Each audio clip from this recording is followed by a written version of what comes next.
hard. How many patients have 2,000? You really shouldn't be getting more patients. And 2,000 is so small, but you get more than you're getting in a book. I've never seen it as big as this. It was larger than any dictionary I've ever seen. A library brought that thing out, flipped through it, said right now, 2,000 patients. Right. Yeah. Actually, is this? I'm just running around trying to figure it out. Other people are also, I hear about the ALS are like 200 patients, or like, we don't know, 1,000, 3,000. How could he trace that paper? It's from years. We take the entire population of the town, including there were 11 patients in the 30-year period. 6 of them discovered and even 5 compared with the issue of population on the high side.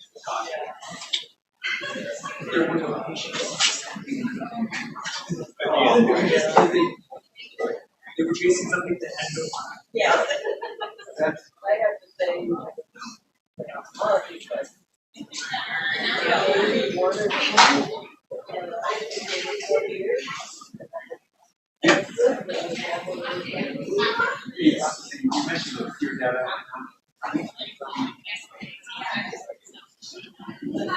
I'm sure it is. Yeah.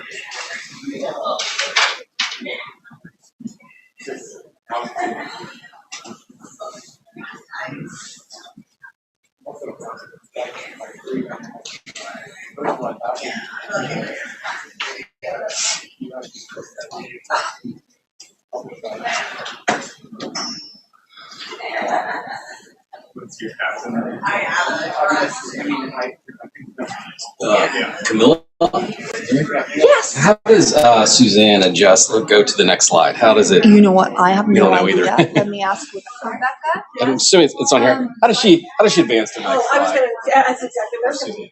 Oh yes. So this is Suzanne's slide. Oh yes. She was asking. It's going to be down, but I'll do that separately. It's already live streaming. Yeah. I'll teach her. Yeah. No. So sorry. I will.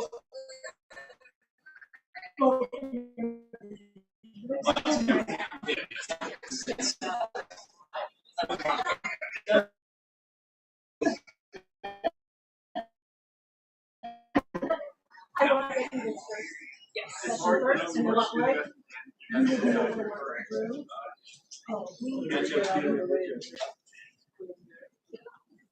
There's no science. Where we had an off yesterday to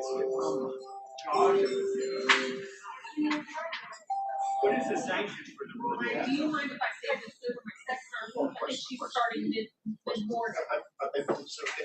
Yes, of course. I just didn't know if you could have some of you wanted to spend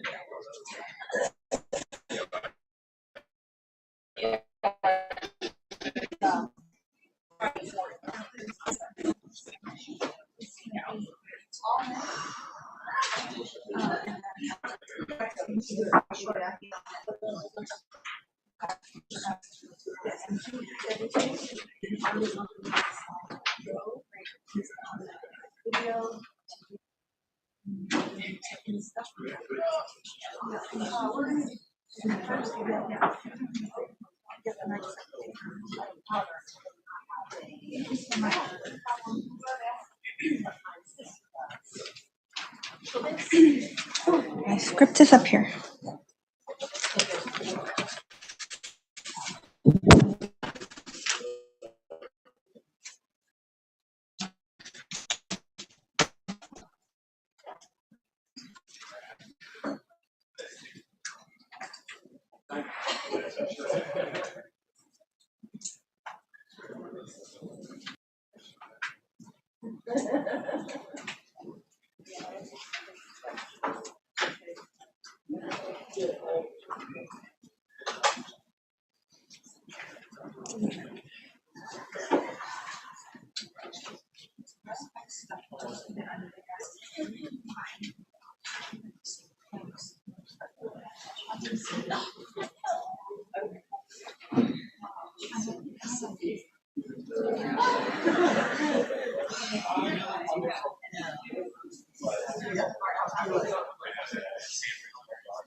It's nice, right? It's nice. Yeah. Stay on the bench about 28 seconds.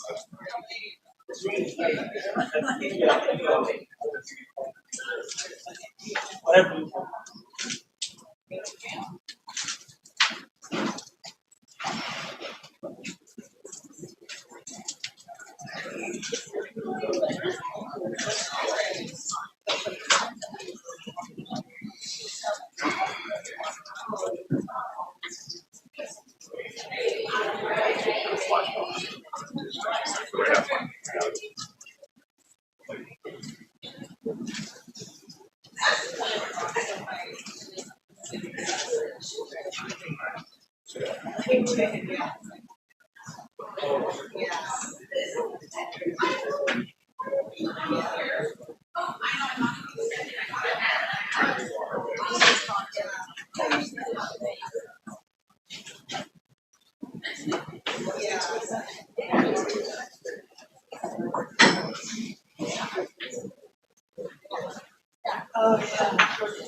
No.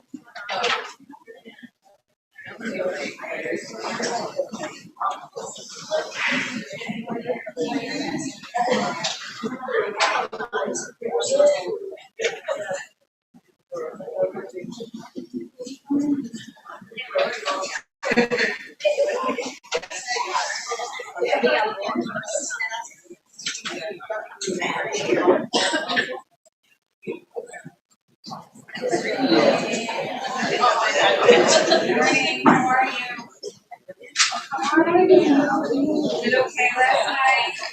Okay. They're coming.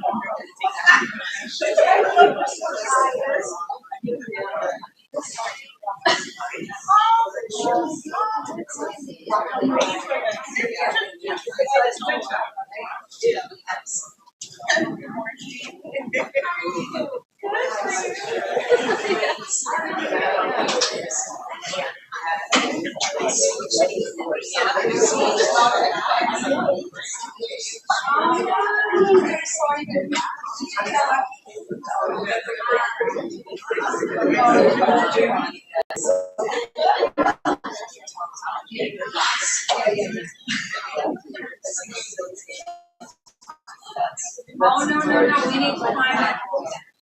We need to find it. Yes. We need to find it.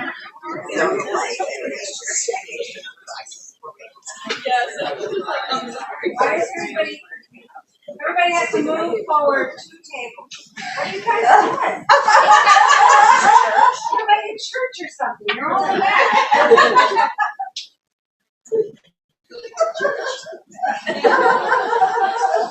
They're dying or murdering us.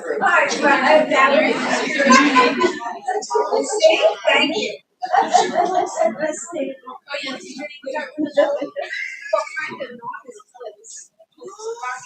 Oh, well, that works out. That works out great. Well, good thing we had you there.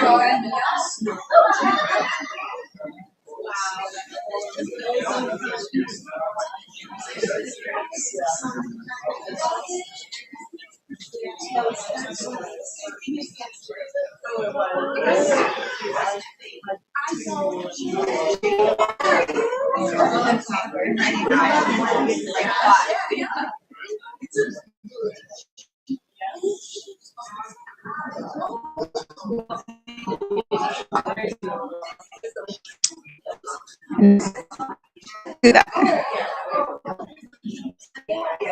Hey everybody, we're live streaming, so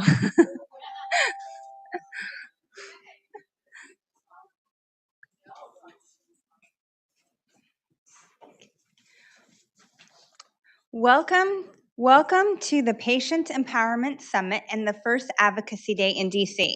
Thank you all for being here with us today, and thank you to all those who are with us virtually. My name is Aki Smith.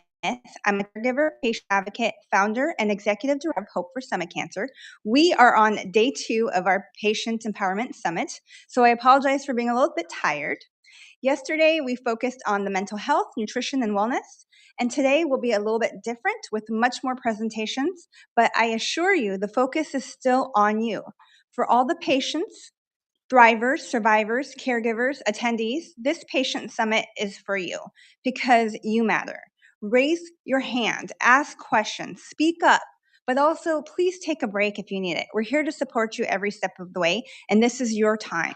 When my dad was diagnosed with advanced stage cancer and told that he had less than 6 months to live, my heart was absolutely broken. We quickly found there was no standard of care and the options were limited.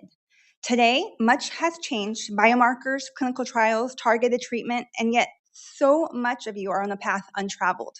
It's still very lonely, but together all of you can change this. I really want to thank our pharma and industry who are here today and who supported this summit, not only for their support, but for their dedication and commitment to a rare cancer. Clinical trials, more options, this is a team effort. I truly believe that the cure is out there, and together we will find it. Additionally, outside of these presentations, for those of us who are here, we have some great offerings. We have a photo booth, a wellness room. Everybody try that. An interview room with Lindsay, our producer. And if you feel inclined to share your story, just take a moment or a testimonial. Please share your story because your story matters. Your story raises awareness. Your story is everything. So before I introduce you to our co-patient chairs, Irasema Chavez and Camilla Rowe, here's a quick video. Thank you.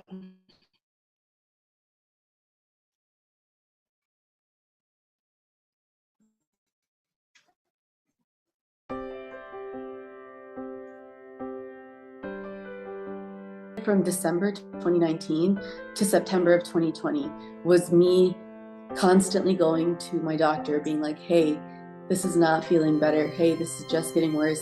He did endoscopies, ultrasound, what's called the HIDA scan, which is a gallbladder test. I had colonoscopy. None of it showed up. I said, you know what, doctor, there's something else I'm not telling you. And this wasn't true, but I knew this was the only way that I could see a specialist. I was like, I've been having black tarry stool. No one coached me. No one said, hey, to see a doctor, you have to lie. It was something in my heart telling me, like, don't leave this doctor's room without getting him to send you to a specialist. A second cousin reached out to me and said, your mom passed away and the hospital is doing a study on our family. You might want to go and get yourself checked. I always tell her, thank you. You saved my life. Like, you really did. He said that surgery probably was not going to be an option, and he gave me like 6 months to live, to be honest with you. He scared the shit out of us. Told us to get our affairs in order, and we have 5 children, so it was really scary.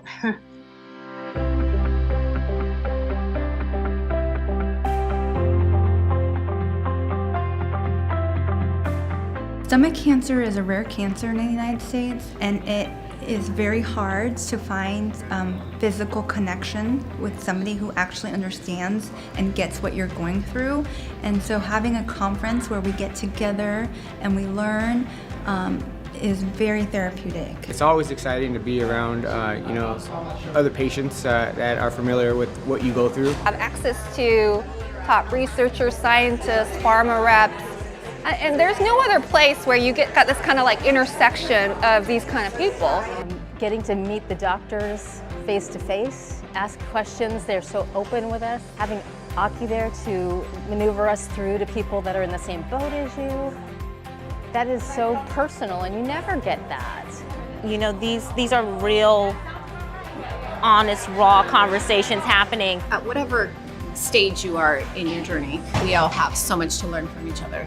I meet people who were diagnosed within like the past year or so. I guess just sharing my story, being able to help them, it makes me feel like my story is helping somebody, and that's really nice.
I just want to take a second again to welcome you all back today. And I hope you had an amazing day working on just had an amazing for me that we I understand how important it is, the educational component about this, but I really wanted to make everyone feel welcomed in this community and to feel like they weren't going alone in this journey. So I hope everybody can take a little bit of yesterday and bring it with them today. So thank you again for having me.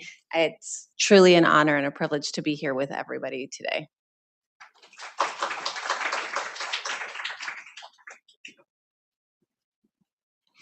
Good morning. For those who don't know me and weren't here yesterday, my name is Camilla Rowe, and I'm a stage 4 gastric cancer patient. Just so thrilled and honored to be serving as a co-chair for this event, and so happy to just connect with all of you in person, familiar faces, new faces, names that I've been seeing for years and years on social media. You're all near and dear to my heart, so thank you for being here. And with that, I'd like to introduce to you Suzanne Berhane. Suzanne will be moderating our town hall. She is from Bristol Myers Squibb, where she is a part of the global patient advocacy team. Her previous experience in the public and private sector, now she works in patient engagement. So please give her a round of applause.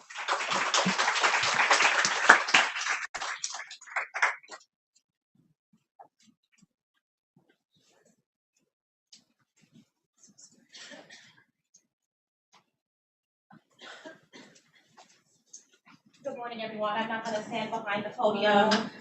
Should I use the podium mic? Oh, God, here. Thank you so much. Hello. I'm sure my voice can carry on its own, but I'll use the mic. So, good morning, everyone. I like to start off any time that I have the opportunity to speak to people to just forewarn everyone that I am a former 4th grade teacher, so I have no problem calling on people.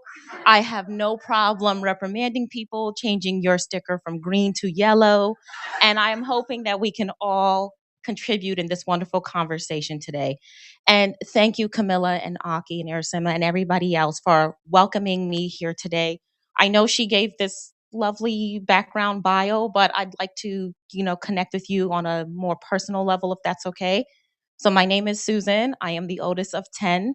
While we do not have, unfortunately or unfortunately, we have in our family a history of sickle cell disease, and I have lost 3 siblings to that disease.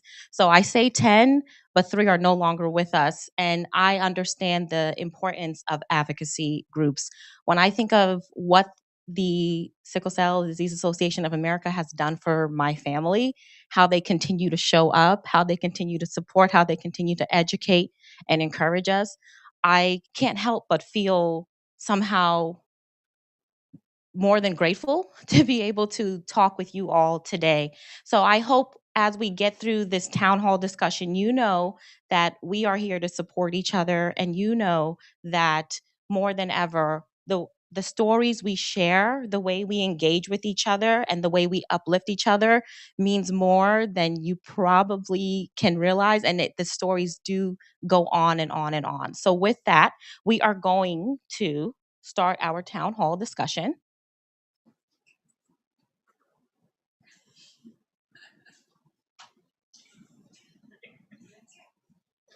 Okay. All right. So reading is fundamental. Reading is essential. So here we have a question on what were the most helpful resources that you used in preparation for or to learn about your treatment? And I want you to just take a moment and think about what that means to each of you here. Even now, as you're on the other side of it, when you think back in hindsight, and we all know hindsight is 2020, what are some of the resources that you found were really helpful that you're willing to share with us today? You never know who's listening or in the audience that may really need that insight from you. So Do we have any volunteers on our first question? Yes. So, I Lisa was diagnosed. I did a lot of research on my own. The internet is not always your friend. So I did a lot of research and found a lot of articles, which were helpful. But I have to tell you that in August, I actually reached out to Camilla. She was my first. She was my first contact to find out more about her story, just to see what could be the path for my daughter. And that's what led us here. So thank you.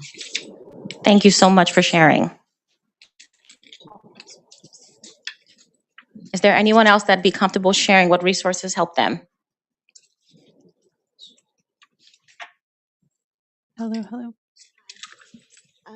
This might not be the answer you're looking for, but I just want to draw a distinction between when I was first diagnosed and where I am now, because when I was first diagnosed, I was so close to death that I was too overwhelmed to do any research.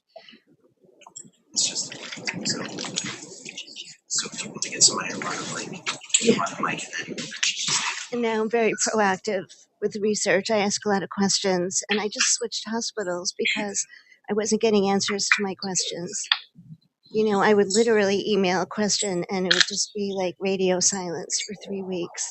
And they'd say, and I just got the word no a lot. So I switched hospitals and I hear yes, and I get all the information I want. And it's in language I can understand, and that makes a big difference to me. So just drawing a distinction between the initial stage of being diagnosed and then when you live with it, you know, you sort of get up to speed, and all the resources are there if you are diligent in looking for them.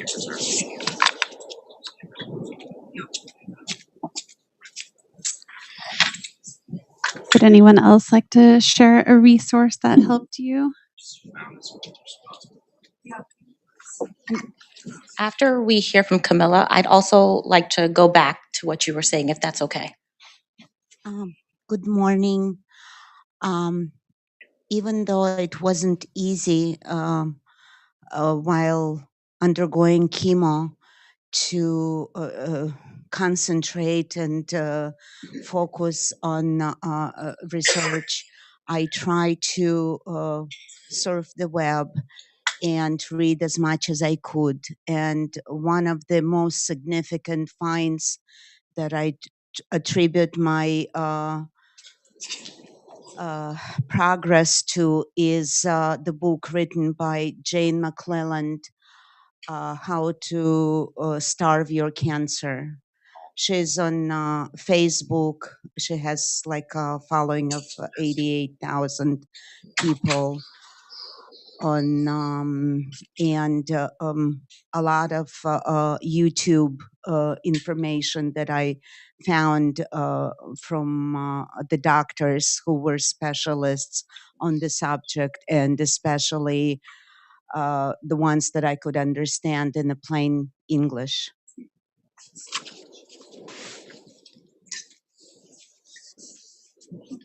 I will after I saw Camilla stand up. Thank you.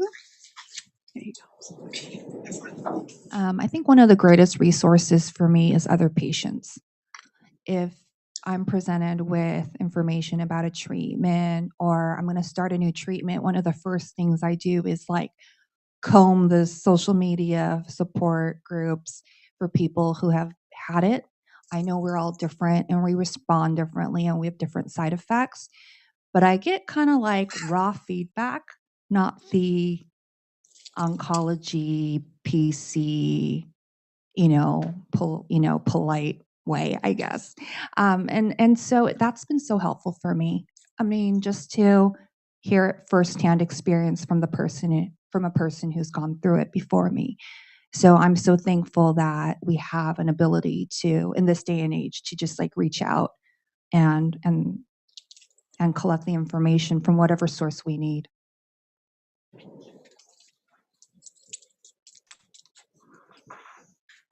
For Forgive me, I just want to pause and take a second and go back to the young lady in the white. Yes.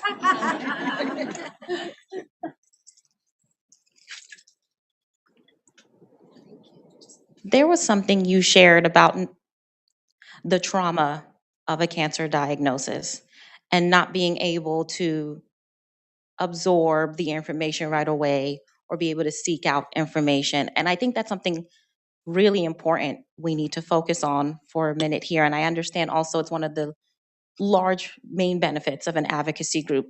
When you were in that place of you were not able to seek out information, maybe you were not interested, or maybe you didn't know where to go, or maybe you were just in that shock of it all.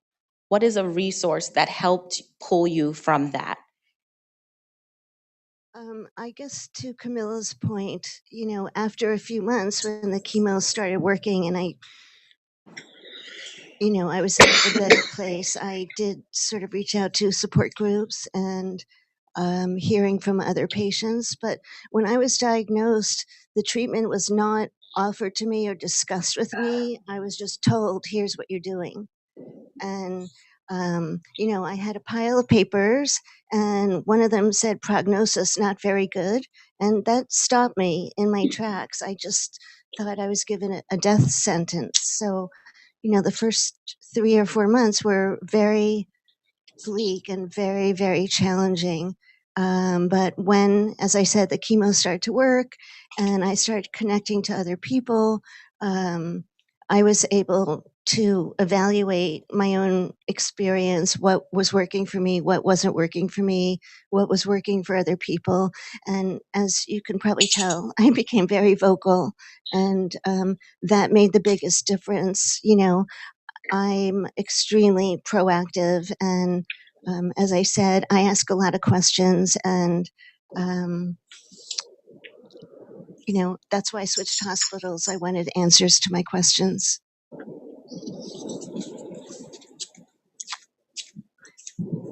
Thank you so much. I think, yeah, there are some hands in the back. Thank you. Good morning. And I think this is such an important question. And the answer, in fact, may be dynamic or changing.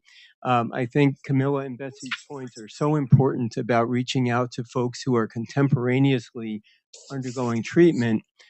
Speaking, I'm a patient with, as we'll hear a little bit later, with a history of stage 4 disease, but also a doctor.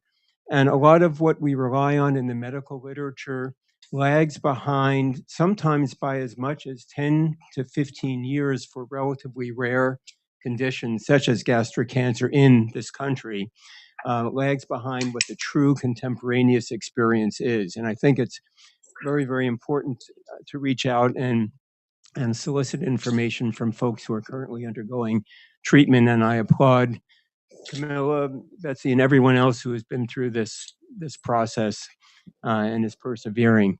I will say from the medical perspective, there have been attempts certainly to update the availability and currency of these resources.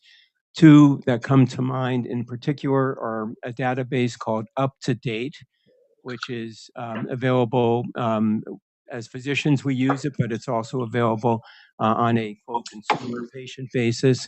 And certainly there are a number of our partners in terms of professional oncology organizations have guidelines, including ASCO, and in particular the NCCN, National Comprehensive Cancer Center Network.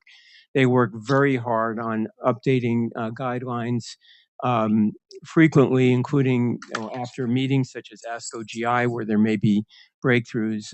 They'll try to incorporate those within a couple of months. So it's an attempt to at least address this important issue.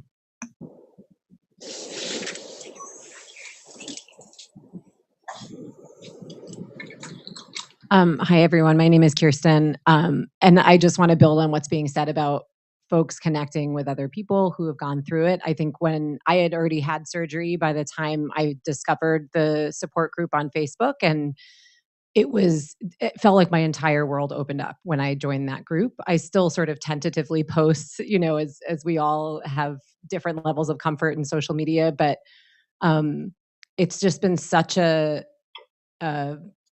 literally hopeful, right? The word hope, I think, is part of what drew me in, because I was really hopeless when I got my diagnosis. And it just showed that there's so much nuance to this diagnosis, and there actually are so many different tendrils of information that comes off of a gastric cancer diagnosis that you're not aware of when you're really given that experience. I think that Betsy described so well, where you're just told this is your option. I was given really one option as well and didn't understand. And as a researcher, I was like, well, I want to know what where are the variations here. Chemo is such a blunt instrument, and some of the surveillance tools that are used are as well. And it feels really isolating when you aren't aware of what the nuances are. And so I'm just so grateful for the Facebook group specifically run by Hope for Stomach Cancer that has truly made me feel not alone. One more here and one more there, and then we have to go on to the next question. Hello. I just wanted to touch on everybody's talking about connecting with other patients, and one resource that has really helped me out learning new information that's out there is taking part in the support group calls that Aki hosts twice a month.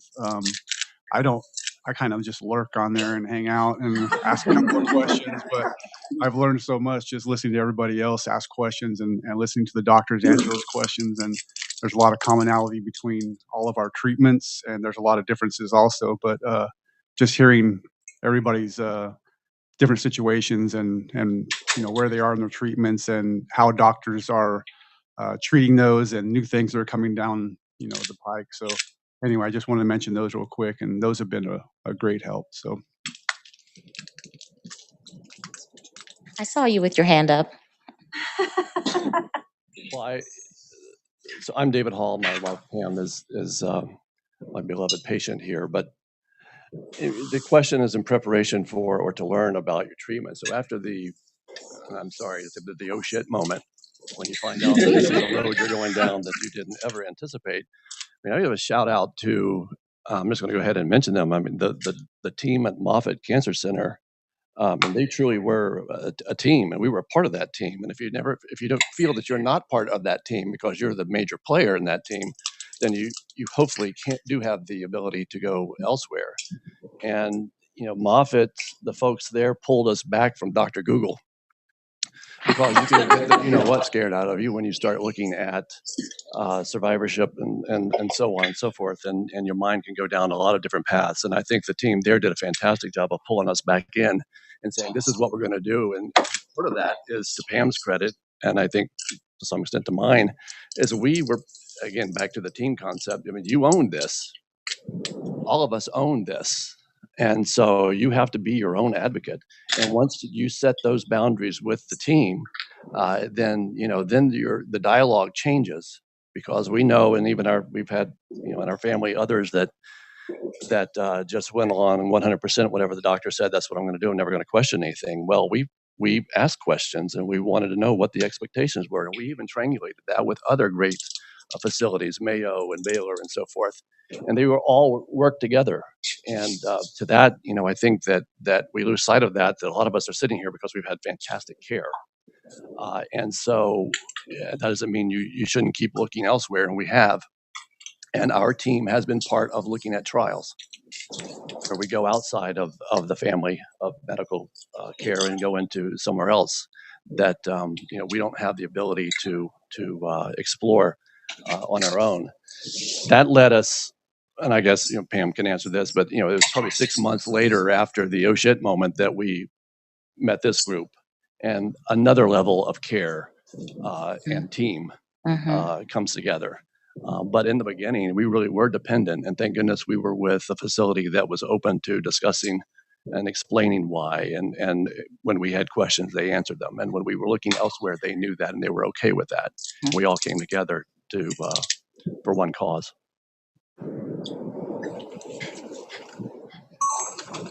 Now I'm going to let you slide with the use of the foul language this time.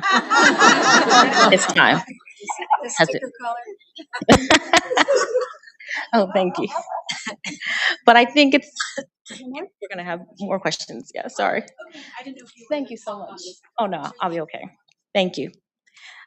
I think that's a good transition to the idea, to the question of the satisfaction level of the information you received. And I understand how wonderful it is to be part of a great care team. I think I'm very fortunate living in this DC area, understanding that we have Lombardi Cancer Center here and we have Duke in North Carolina, and there's just so many great opportunities. But I'm also very aware of those who are in the pockets that may not have access to that or have to go great distances to have access to these wonderful care teams.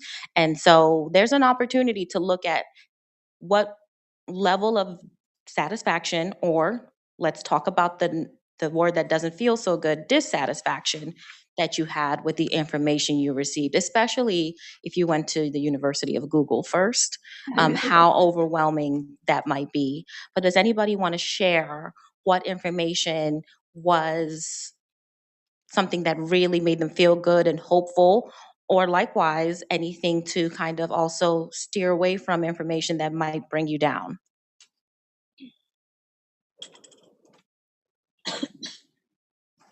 How about we start with June?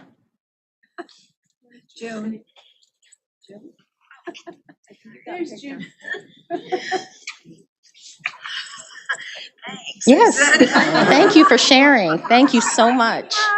I'm just trying to stay on green. Hey, student. So I think that the most helpful resources, literally, for my daughter Jewel, who's not everybody knows, she was 16, so she didn't have access to many of the options because of her age, simply just because she wasn't 18 yet. But when I got with Aki and she got us connected to Dr. Davis, who we're going to get to see a little bit later on today, but they were able to get her into the NIH, and that significantly extended her life. And it was just very important because many things weren't available to her until we were opened up to the NIH and Dr. Davis through Hope. So what I'm hearing is you were satisfied with Aki and the information. Well, I'm just going to take a second there and clap for Aki for all the things that you were able to do for so many people. Thank you so much.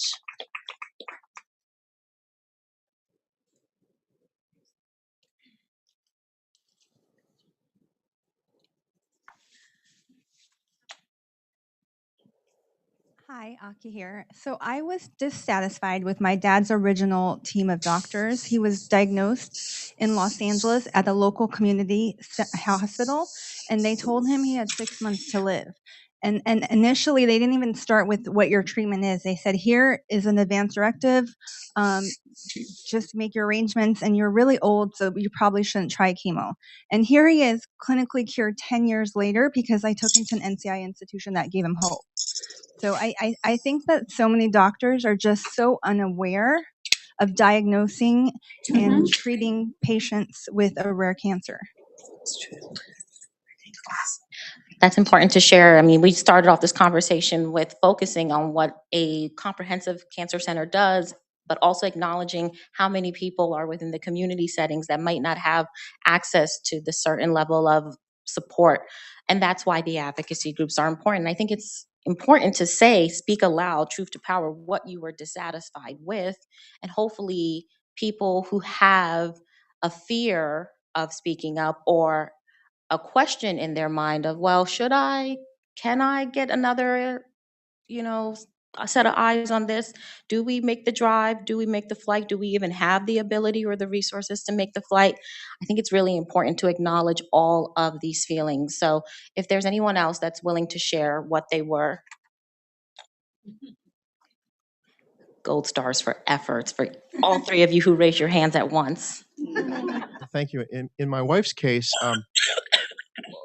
when she was in the hospital after just being diagnosed, the hospital originally assigned a particular medical oncologist to her to visit her. And this medical oncologist came to the hospital and obviously had not read her complete chart because there were some gaps that even I knew were incorrect. And basically she said, we're going to do chemo on you and come to this this location for chemo in 2 weeks. No information on it whatsoever. Just basically, this is what we're going to do. So that was dissatisfying to us. And I know a lot of other people would just trust their doctor, trust the first doctor that saw them. But if a doctor comes to you and doesn't give you information on options available, that's troubling to us. So we right away looked for a different doctor, a different cancer center, and we found one that actually was in our area, UC Anschutz, and the difference was just breathtaking because this doctor met with us for an hour and a half, went over different options that are available, went over clinical trials that are available, explained in detail, even with drawings, as to the kind of cancer and how it spreads. So that was a big difference. And so I think if you don't have a doctor that's willing to sit down with you and explain options, that's a big red flag.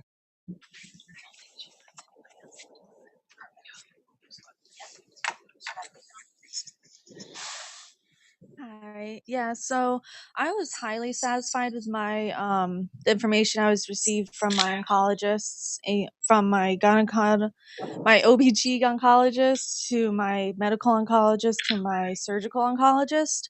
Dr. Martin, my OBGY oncologist, she was the one that rushed me into surgery and was like, we need to get this because they thought it was fibroids. But then once I came out of surgery and everything, and even after I visited her in the office for a checkup, she was, she didn't say yes.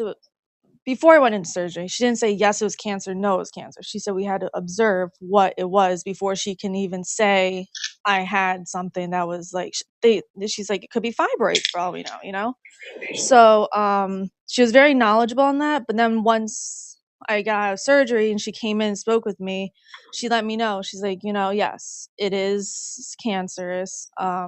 She's like, I don't know much about this type of cancer. So the oncologist you will be seeing is very knowledgeable. So and they were all in the same network, which I'm so grateful for. But she was the one that let me know about Krukenberg tumors and her knowledge on them and how those work. And then from there, when I saw my medical oncologist, Brian Denley, he was highly knowledgeable about everything. And he let me know, because I also wanted to do the holistic side. And he let me know, okay, if you do this route, I don't know much about that. I know the medical way and this and that. And he was very open to me seeing other doctors. He was not like, no, I felt like I was cheating on him because I wanted to go see another doctor. He's like, no, please do let me know. But he also has a lot of colleagues throughout all different types of medical facilities, which I was very blessed about. And he was like, yes, go see them. Yep. And he would play chess with them. He had to do peer-to-peer moments, and he would play chess and he would always win. He was like, yeah, because I'm better. I'm like, that's what I want. But and he was very knowledgeable about the procedures, and then when it came to me getting my options of gastrectomy, he again was like, just like how Dr. Martin was, he's like, I have patients who've done this. I don't know the techniques of everything, but let me refer you to the ones I do know are very good about this. So I was highly satisfied about my education and the treatments I received. He let my family know everything. Wonderful. A little bit of friendly competition is good. It's good. Over here.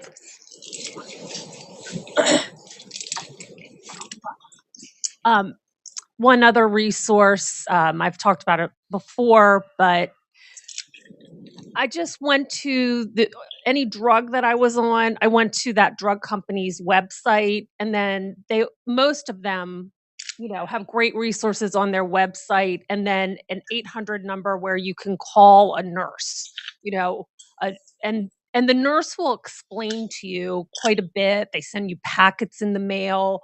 And then it helps me go back to my doctor because I'm a little bit more educated. I don't have to get the basics from him. I got the basics from the drug company, the drugs that he recommended. And then the drug companies, they also gave me, I think I found Aki through Opdivo, not the opposite. So I'm pretty sure, it lists the support groups there, because prior to reaching out to the pharmaceutical companies, I only had my local breast cancer community supporting me, and they tried, but it's different, and even Garden, that does my circulating tumor DNA. They will, after I get my report, I call them, they send the local clinical trials, but then they'll send me more clinical trials. And then they set up a time for me to talk to one of their doctors. They won't go over my report.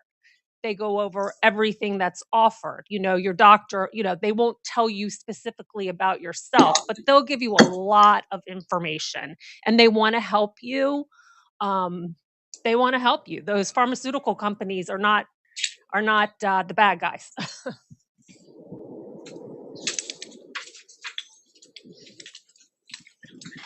Any other comments before we move on to the next question? Great. So our next question: what are some of the unmet needs or gaps in care that you experienced or observed as a gastric cancer patient? And I think we've started touching on some of it, just by some of the answers that you've shared. We hear a lot about maybe not receiving all the information, or being discouraged possibly from seeking out more information, or not knowing where to seek information from. But what are some additional gaps that you've experienced, both on the patient and the caregiver side? Because I think, the caregiver journey is equally as important. So I saw you raise your hand first, so gold star for effort.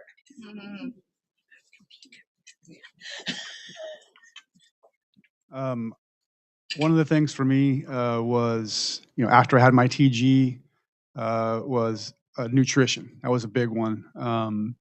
They gave, I had a nutritionist, and they give you the standard packets, and we're actually working on something like that right now as a patient group to try to come together as people without stomachs, I guess, or with very little stomach, and give other patients information about what works for us. But it's such a wide range of foods that work for some people and not others that it's kind of hard to pin down. But at least there might be something. Right now, there's just not a lot out there, and I know that probably all of us struggle with that at some point. How to eat, what to eat, how to handle dumping and all that kind of stuff. So that was a big one for me, and it's still a big one. This is 2.5 years after my TG, so I think there's a big gap there.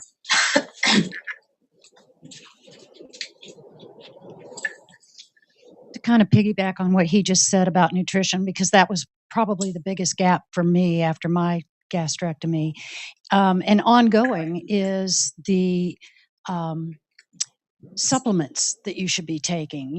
Do I need iron? Do I need B12? And you just don't know. And my primary care doctor can look at my blood work and give me some guidance on that, but he's not used to treating people that don't have a stomach.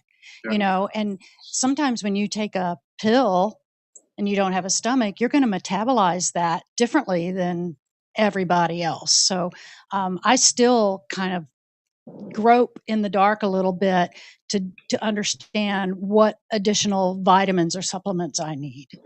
Yeah, I just learned something new about B12 today talking to Camilla this morning. So Yeah. I think that also goes for medications. A lot of primary care doctors don't know how a medication is going to work with your body without having a stomach. So that's been a little challenge for us. My daughter had the same issue. She went to an urgent care and needed antibiotics, and Dr. Wu is our doctor, and Dr. Wu had told her, have IV antibiotics, and the doctor gave her such a hard time, and it just ended up, I don't have time to explain to you, you have part of your stomach at least, and stormed out of the room. And she was like, luckily she's pretty strong-willed, and finally, she said, I knew he went out there and researched because he came back and he was apologetic. And, I'm sorry, we'll get you hooked up right away. But, patients shouldn't have to deal with that kind of attitude when they say, I don't have a stomach.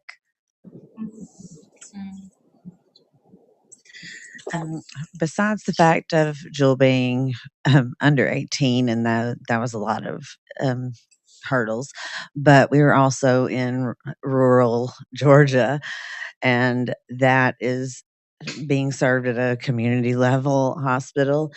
Is they really had no idea.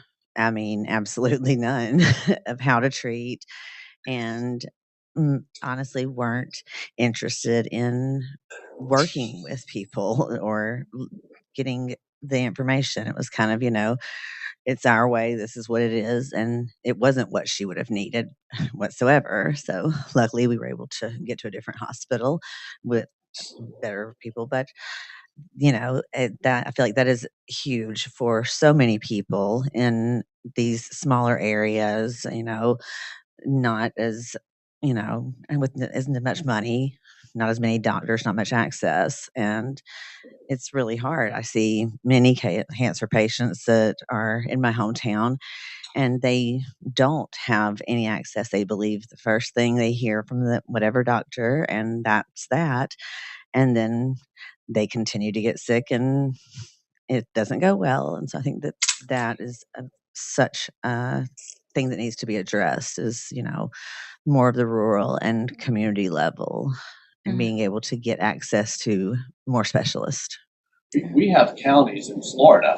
This is Florida, not the backwoods, but if you think about it. You can't hear your mics.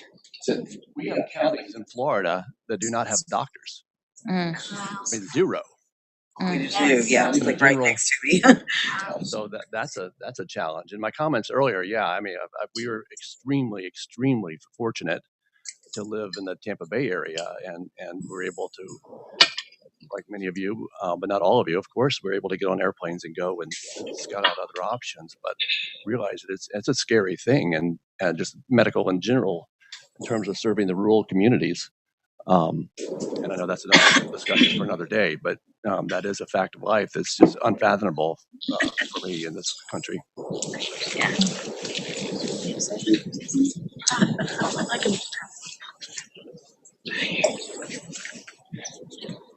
And also not just like, I know medical is like, there's gaps in the medical part, but just the community part in general. Like where I'm from, Dutchess County, New York, like you go online, you look for support groups and you find, like these types of groups, but you don't find local, like I want to be able to go into a little group and like, I'm an in-person type of person. I want that community feeling, and there's just nothing there. And my social worker agreed, and she's been trying her hardest, but she's one social worker for a whole entire oncology department. And it's just very like she keeps trying to get it and saying they're like, yep, you're going to get approved from the state. Nothing. And they just like, same with the nutritionist, she's one nutritionist for the whole entire department. And it's very frustrating because like she's like, yeah, like, and it's like I'm like one of maybe 3 people in the whole department that has the gastric, but like even she wanted to just do one general cancer thing, but like it's frustrating because we just want that community feeling to be able to say, hey, let's go get a coffee and let's talk. But now I found one person that's our own support group. Yes. Yay. So we're getting there. That's what I'm really happy about, being able to participate here, because the connections, like, and my mom just wants to say something. So I just wanted to talk about just general doctor knowledge, just in general. I mean, for instance, Alicia went to a GP. She was going to the GP for a while, complaining about issues. Not once did anybody say, well, maybe we should refer you to this kind of doctor because we're not sure what you have. And I think this is the problem, just in general, is that our overall medical community who's serving as a GP really need to have a better way of understanding when these problems are presented, that it's not just acid reflux or it's not whatever, that there might be something more important here. And we need to understand and refer people. And oh, if we're wrong, okay. So yeah, that's one of the things I would say. It's just people in general aren't focusing on, you know, something more serious than just a GP would normally diagnose.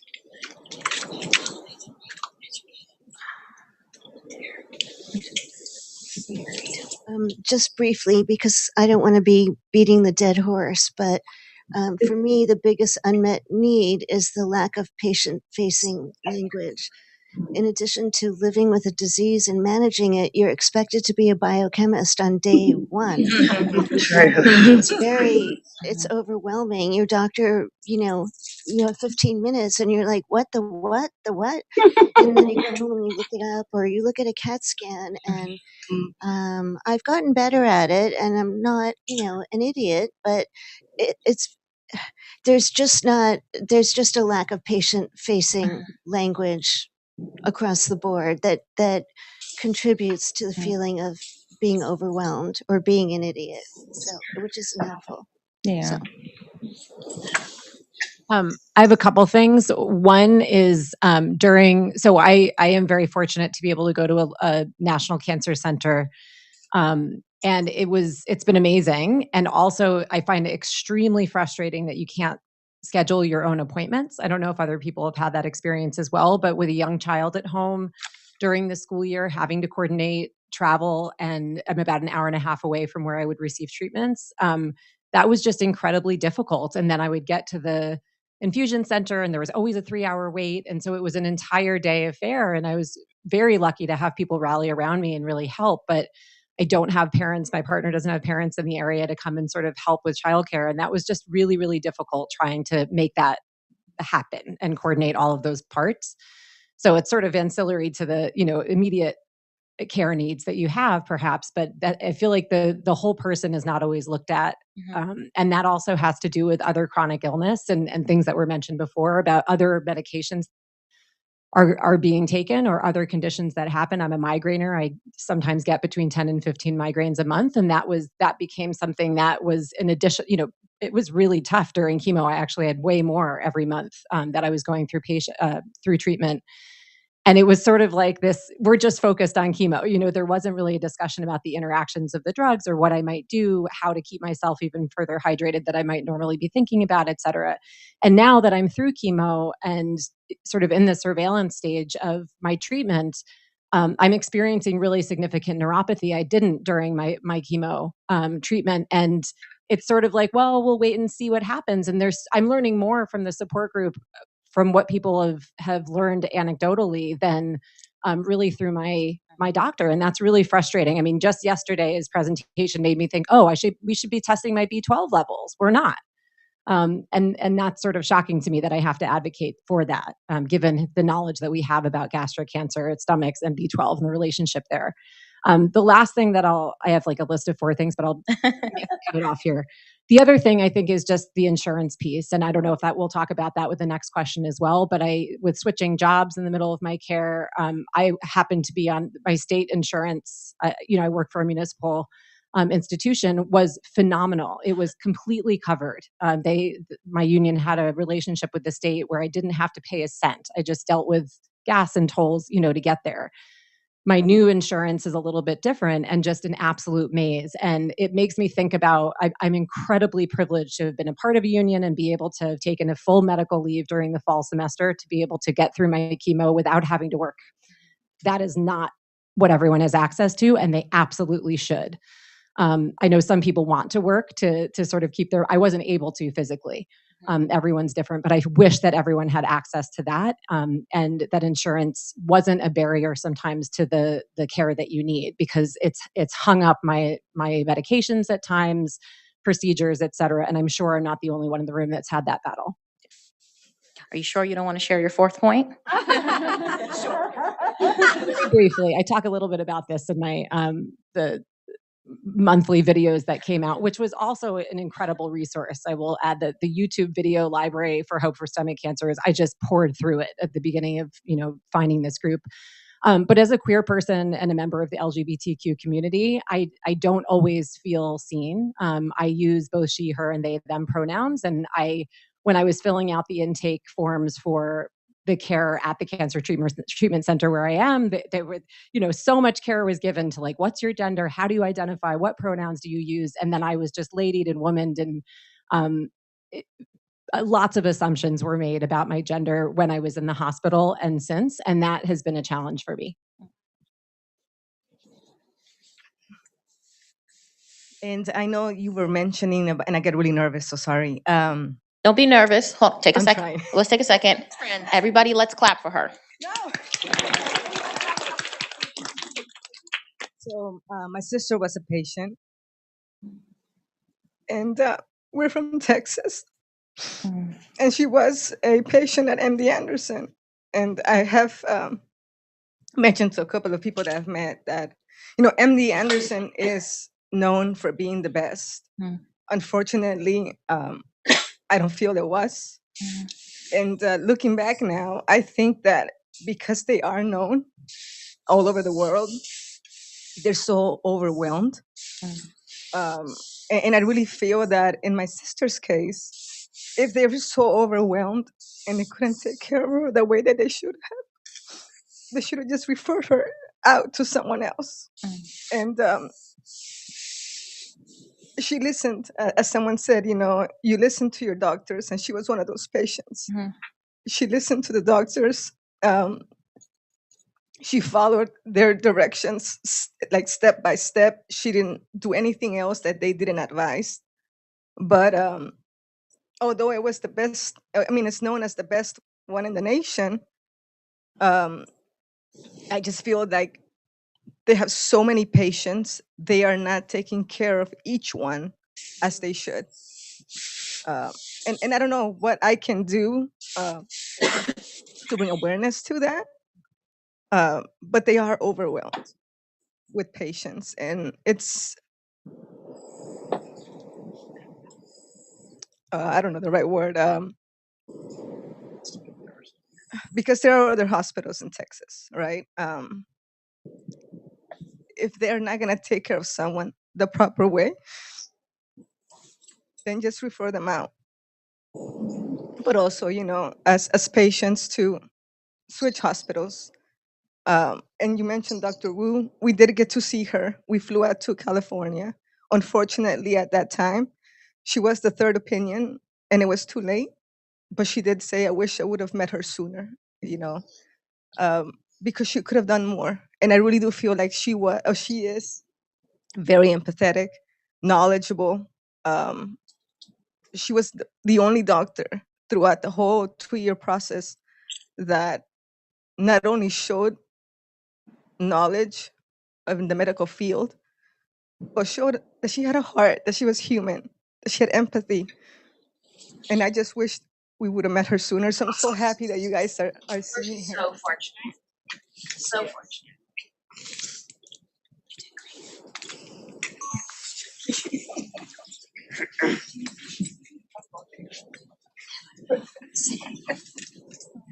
Thank you.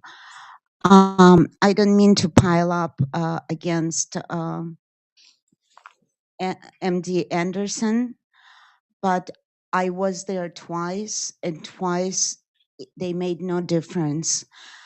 My assumption that when you come to the doctor's office with the expectation that he is second after the God, and whatever he says or she says, you have to follow, you're doomed. That's my assumption after 5 years, plus 5 years experience with the ordeal with stomach cancer. I've seen many people who I was talking to who called me through a word of mouth. And if they said, oh, no, my doctor is very good, I'm going to do whatever doctor said, they're gone. That's one thing. The other thing of the subject, back to our discussion regarding nutrition, I'm yet to meet a single doctor or nutritionist at the medical facility who's as knowledgeable as simple me, who educates myself through YouTube. It's a horror story to me. What are they saying? What are they serving to patients during chemo? I mean, we're so grateful for them serving us food during chemo administering, but what are they serving us? They're serving us poison, which was authorized by licensed nutritionist. My hair stand up when I had any, and it's just not right.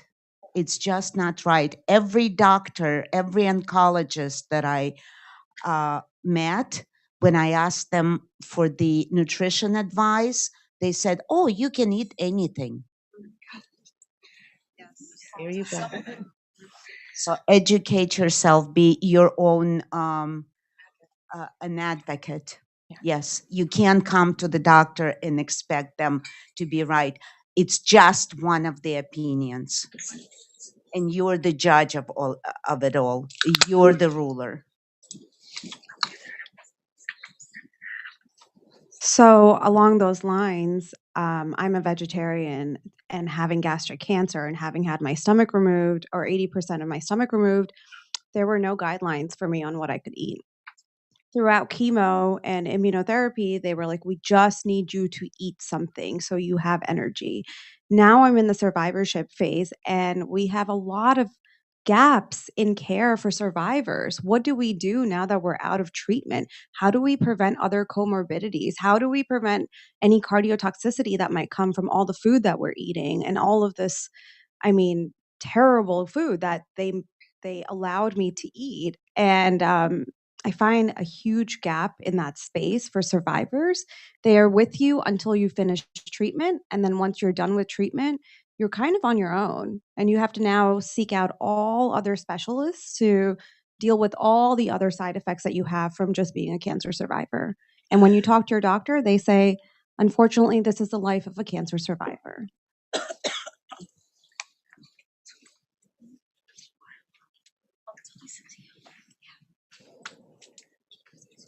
One of the, I think it's a sort of unique unmet need, but maybe it's more common than that, is that cancer patients, you know, they live a life. We live a life. I mean, my wife lived a good life, and so we travel a lot of times. And one of the big unmet needs was that when my wife traveled, she liked to get hydration. She needed hydration to go through chemo. So IV fluids she would try to do three times a week, and that really helped her a lot. It really gave her a lot more energy and everything like that. So we would try to. Our doctor said, when you travel, go get IV fluids periodically. We found that it's more difficult than that, because if you go to the emergency room, they don't have a clue what to do. They do a full workup on you, and they scare the heck out of you, because they say, do you know you've got stage 4 cancer, and you get your affairs in order and you're going to die. And it's like, no, that's not the case. You know, we're living a life, we're getting treatment, we have hope, and there's options available out there. So at some point, my wife decided that instead of doing that, she was just going to go to an IV bar and get hydration fluids that way. And that actually worked a lot better. So I think there needs to be some understanding in the medical community that for things like hydration and fluids and travel, we need to make it easier on cancer patients to get the kind of supportive care when they're traveling.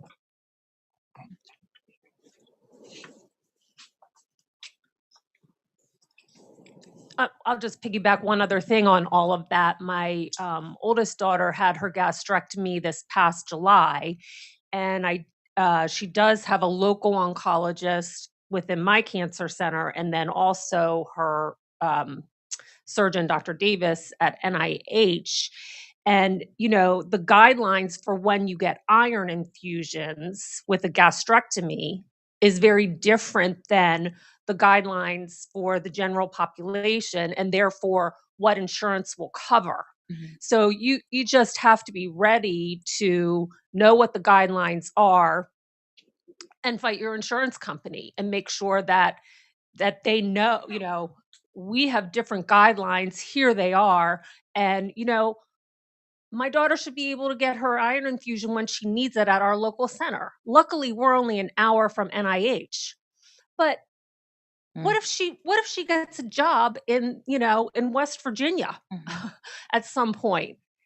She needs to be able to get what she needs to get when she needs to get it based on the guidelines that NIH has come out with. And that's a problem. And, you know, who wants to fight that all the time? So. Any other comments before we move on to the next question? The celebrity who took the selfie in my phone, is your name John? Yes, you. Jeff? Jeff, would you like to share a comment? I haven't heard your wonderful voice yet. So something that industry representatives need to know about gastric cancer patient journey. This is true about cancer in general. We as patients do not live in a neutral information environment. We live in an information environment that is filled to the brim with false information, misinformation, and disinformation by people who are trying to make money off of us. Finding Hope for Stomach Cancer as a group on Facebook was a breath of fresh air after the other groups that are filled with botnets of fake patients that say the same things over and over again, trying to sell something to us. The truth is that patients who follow, just in general in cancer, follow what their doctors say. About half of them live about 5 years, and about half of them die. And that is the standard of care. That is just how it is. Cancer is tough. But those who ignore what their doctors say die at twice the rate. And only 25% of them live for about the same time. So what I would want the industry to know is that this swath of very friendly frauds is there. And we have to be better at being very friendly truth tellers early, before the frauds get there. And that is a gap that is there. Thank you, Jeff. And you kind of teed up the next question, so thank you for that. What is something you want industry representatives to know about the gastric cancer patient journey? And when we say industry representatives, I'm sure maybe some of us are thinking pharma, but let's talk about the medical providers, let's talk about the insurance providers, let's talk about the pharmaceutical companies and the pharmaceutical supporters. Well, everybody's different, which is one thing, but everybody's life also happens as they have stomach cancer, and their needs change. You know, Kirsten was talking about her migraines, and there's certain protocols that you have to follow through for your insurance company or with pharmacy or something like that. And I know if you have to go out of town and you need to get more medication to be able to go out of town, you can't, you know, lately my mother died, and my doctor wanted me to go on a little bit more anti-anxiety medication to handle it, because she wants me to be very, very calm all the time. It wouldn't get approved, you know, to increase the option of having more anti-anxiety medication. So it's hard for me to convey or to try and figure out how to get the journey and what's going on behind the scenes with the chemo and everything up front with the life. You know, life is happening to all of us, and it's very strict. The leeway is very narrow. of what you're allowed to do. And my point follows up to yours. It was very hard having insurance at the table and making tough decisions, right? So there's so few options with gastric cancer. And I wanted my dad to live, and insurance wanted to save money. And it was just that friction all the time to get pre-approvals, have to defend ourselves. Okay, my dad is getting the power port, not the regular port, the power port. I think that was just super frustrating because it's like it was already really tough making these decisions, and then having insurance denying it was so tough. Yeah.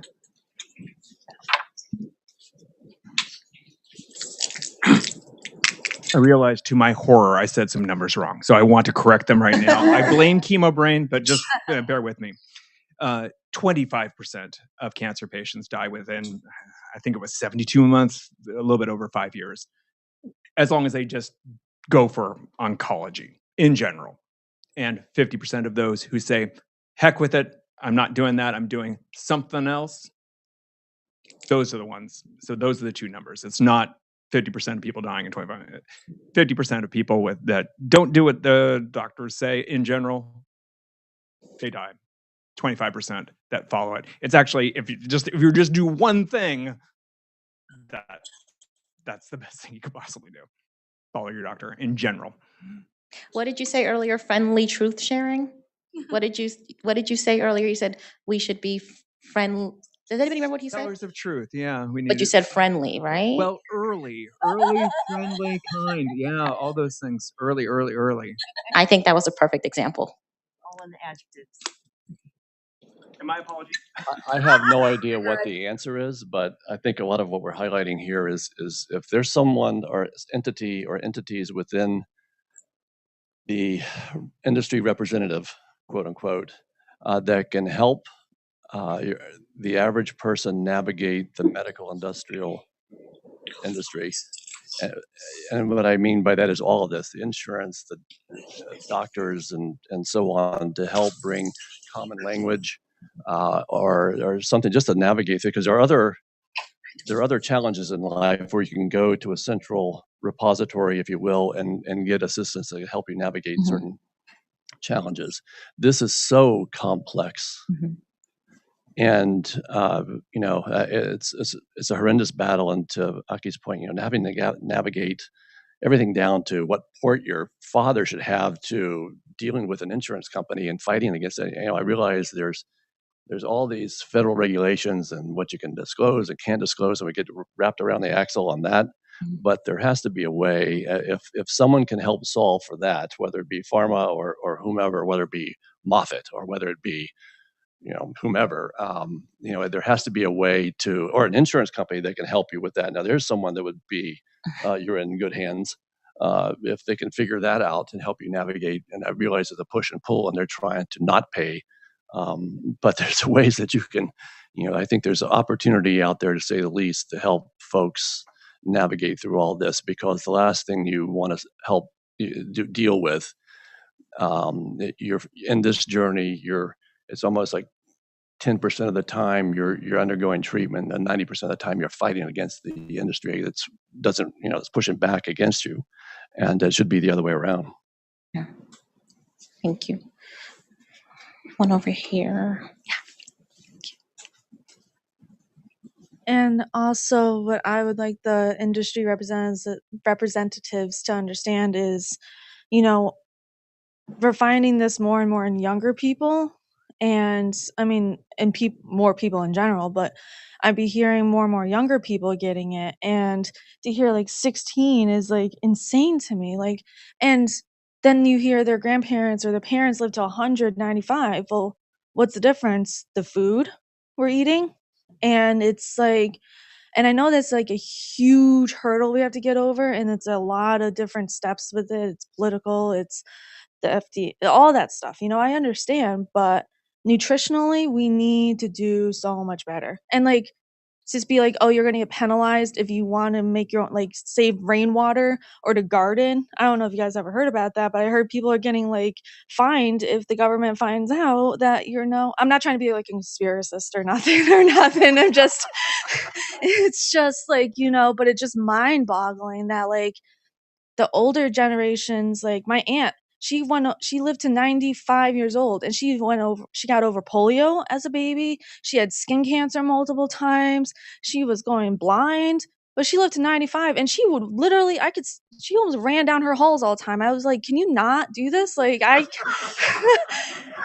but not just nutritionally, but also financially. Like there needs to be more grants readily available to the patients, and research is obviously very important as well.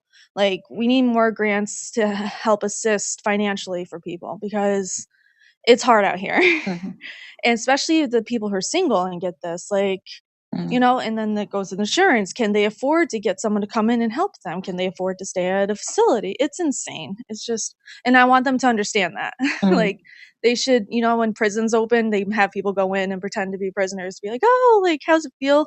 They should have people do that when they want to open and start new things for this industry as well. Yeah. Thank you. What about So where Alicia goes, couldn't be happier. They've been extraordinarily kind to her, open to her seeing other doctors, whatever. We've done a lot of different things.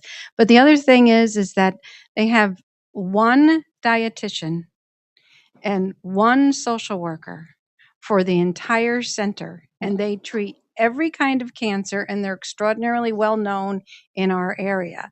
And it's just a lot of work on their part, and they helped Alicia with grants. They helped her, and I can't imagine. I know she doesn't have time to help all these people, but if she could, she would.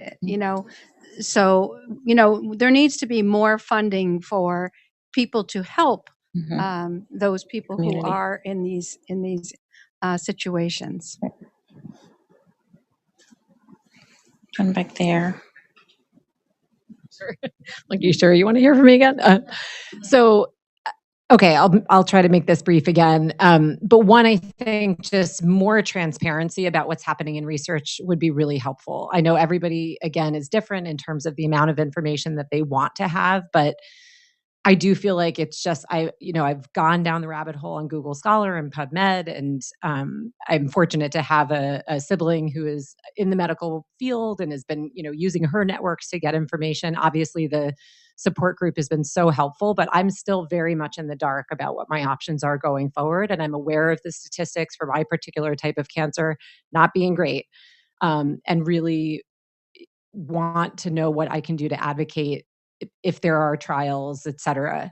It shouldn't be, figuring out from a support group, like what are the trials that are going on? There should be like a flow charts, and maybe these exist for what types of possibilities there are out there around drugs, trials, access to doctors, et cetera. And the other thing I wanted to add was, this is maybe a more personal thing, but it's really hard when you walk into an office and someone's like, but you look great and you're so young, as if those are things that are just going to magically make my cancer go away. And just to remember that we're whole people and that we live lives that are very complicated, and this sucks. And having some empathy goes a long way. Again, just briefly about the language. I am not a gastric cancer patient. I'm a person who lives with cancer. That does not define me, and it pisses me off. And the other thing is that word journey is just BS. A journey is a vacation in Belize, and that is not this.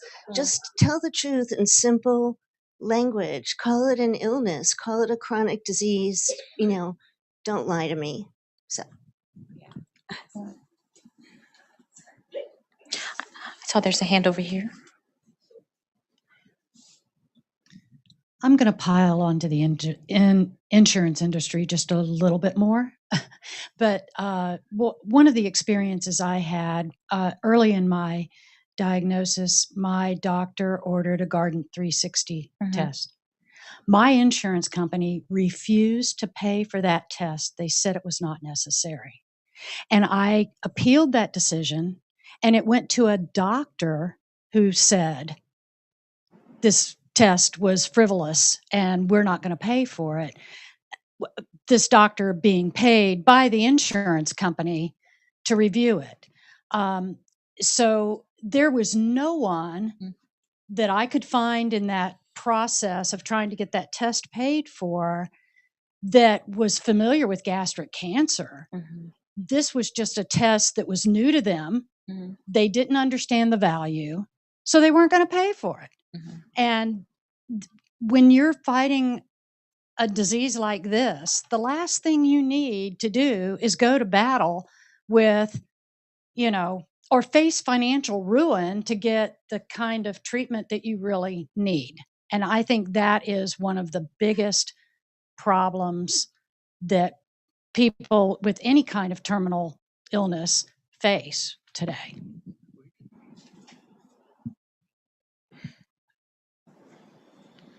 I have a couple of things.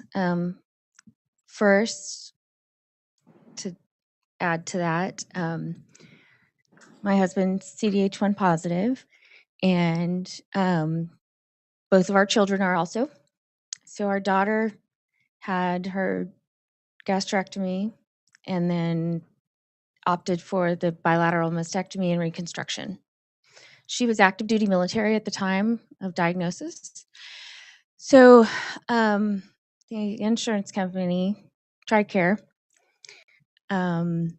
they said her bilateral mastectomy and reconstruction were not a necessary procedure, not medically necessary.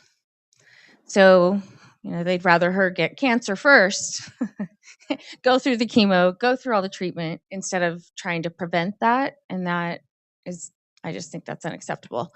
Luckily, City of Hope is awesome, and they said they would duke it out with the insurance company and not, we didn't have to worry about it.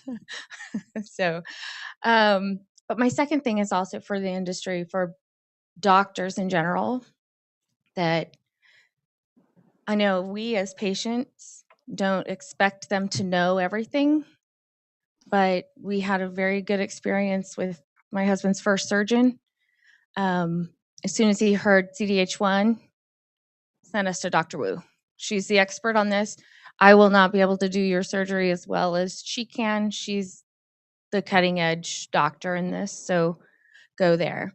And I think more doctors need to be willing to send patients to someone else that and it's not anything against them. I mean, you can't possibly know everything from medical school about every condition, but being willing to network within themselves with each other for the patient's best interest. Yeah. Thank you. One more up here. Raise higher. Oh, thank you. Sorry, I'm kind of repeating myself again, but talking about Garden and the insurance companies and my doctor, and they don't want you to get these tests because they're so darn expensive. And I just so happened to be at my cancer center, and there was a pharma fair for the doctors. But I just talked to them anyway. And the Garden representative was there, and I said, hello, I'm a gastric cancer patient, and I did the Garden one time, but my doctor doesn't want me to keep getting it. It's too expensive. And she said to me, she told me flat out, she said, we don't even have a collections department. Just get the test every 3 months. We're going to get what we can from your insurance company and then throw the bill in the trash. She told me that. Yeah, we didn't pay it. They want, it's a newer thing. They want it being used. They want it to be used so it can be successful, so that then in the future, the doctors will see the benefit, because we can't wait for these trials to pan out. We don't have that luxury of waiting for trials to pan out, that's all well and good, but it's not realistic. So, that was my experience with Garden, and they've been great. I've never gotten a bill. I doubt they're getting much money from my insurance company, and they don't seem to care. We have time for one more comment. Who wants to take us home?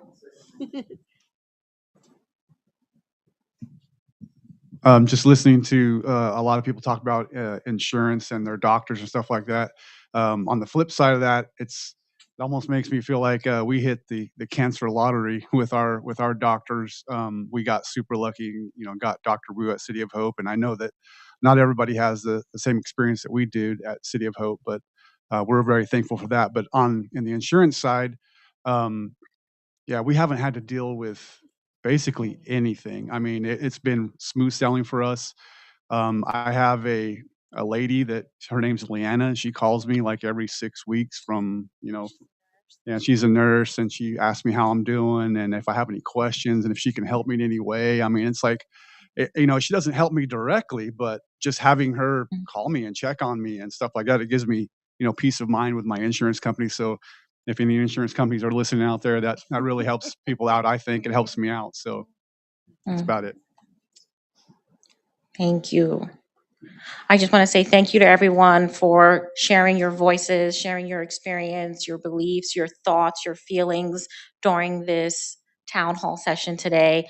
I feel like I learned a lot. I always tell Aki that anytime that I can be in the presence of others, I feel it's an opportunity for me to learn. So thank you for leading from a place of empathy. Thank you for continuing to support each other. And I look forward to continuing to learn more from you all. And I cannot solve all these issues that were shared today. And as I started in the beginning, as somebody who's also benefiting from patient advocacy and dealing with our own, I understand your issues, and I just hope that you feel comforted in knowing that you have a support group.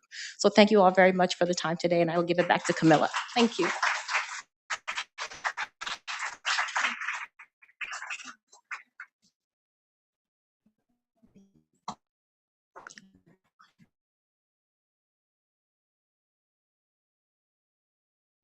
Our speaker is Tiffany Chu from Novellia. She spent the last 5 years in her career creating digital health space, leading organization.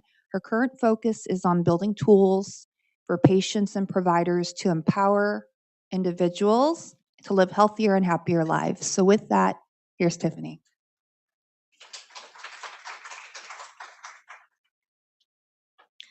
All right, thank you so much for that wonderful intro. And if you guys are wondering why I look a little bit different than the Novellia speaker that's on your brochure, it's because Sashi had a personal emergency and is so sad he couldn't be here, but sends his best wishes to everyone in this room.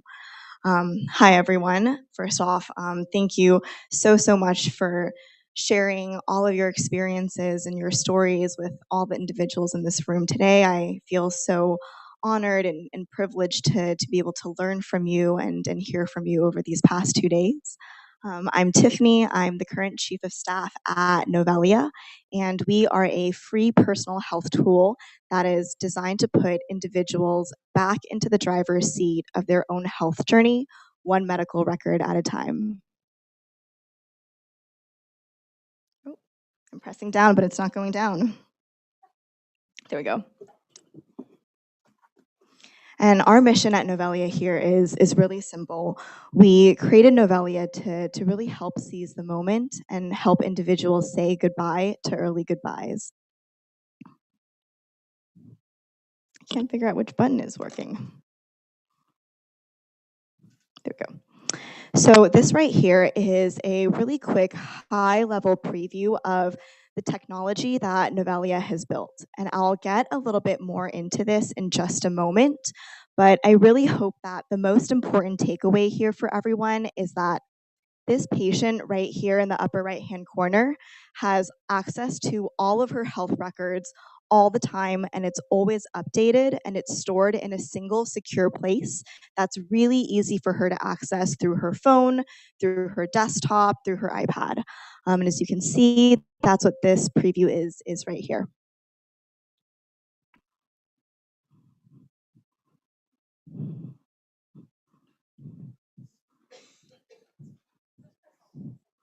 Just press all the buttons. One of them has to work, right? Thanks. Cool, thank you. Maybe this is just a little slow.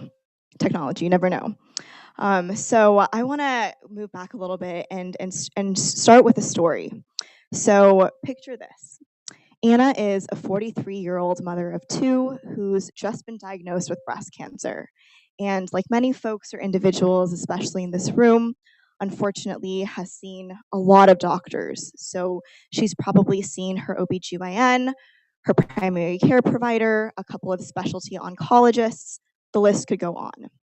This means that if she wants to look into something from her health history, let's say she wants to recall a prescription that she was prescribed by one of her doctors 2 years ago.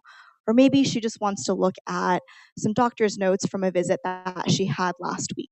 She would likely have to reach out to a lot of different clinics, a lot of different health organizations, and log into different patient portals. Some of that information may come back in the form of faxes or printout or emails.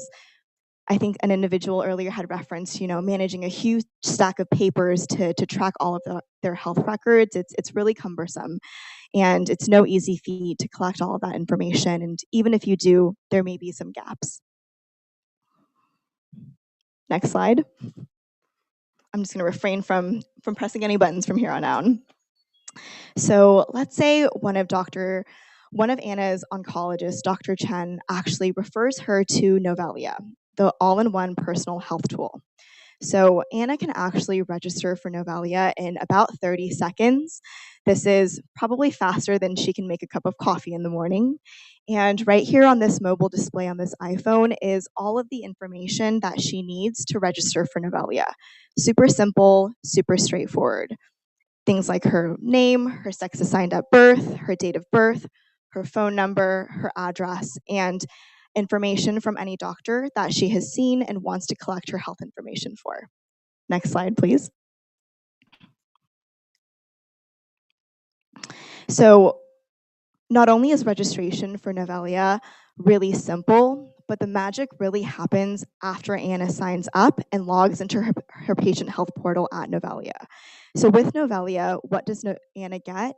She can get all of her doctor's visits and records stored in one place up to 10 years.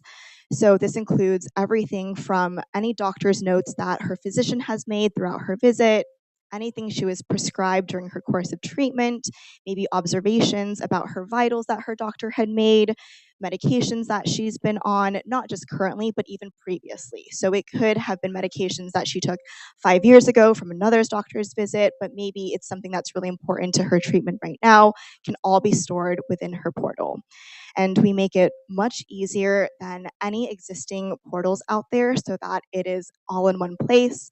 It's longitudinal, so you can see things in a chronological order, and everything is organized by sections. You can see there's a place to house her doctor's records, which is the doctor visits tabs. There's a place to house her lab results, any medications and prescriptions that she's been on, any documents. So this could be like CT scans, lab imaging. So gone are the days for Anna where she needs to carry around a huge binder with all of that information. Next slide, please. And so as you can see here, this is another preview of what Anna would get from using Novellia. So you can see that she has an interpretation of her vitals here that she has imported from one of her health records. She also has a section below that where she can see her labs. So things like her white blood count, her red blood count, her hemoglobin. So this is obviously blood work results, but again, this could run the gamut of a lot of different types of lab results. Next slide, please.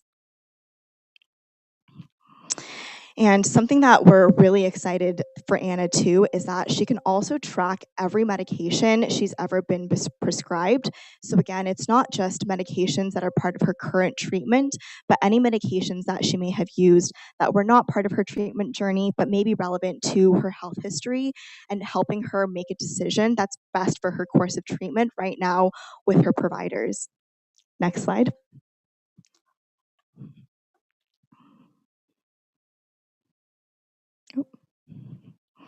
In addition to this, Anna can also find all of her allergies and immunization history in her health portal. So we all know that there's the more obvious allergies, like if you have a peanut allergy, you probably won't forget that, and neither will those around you, which is a good thing.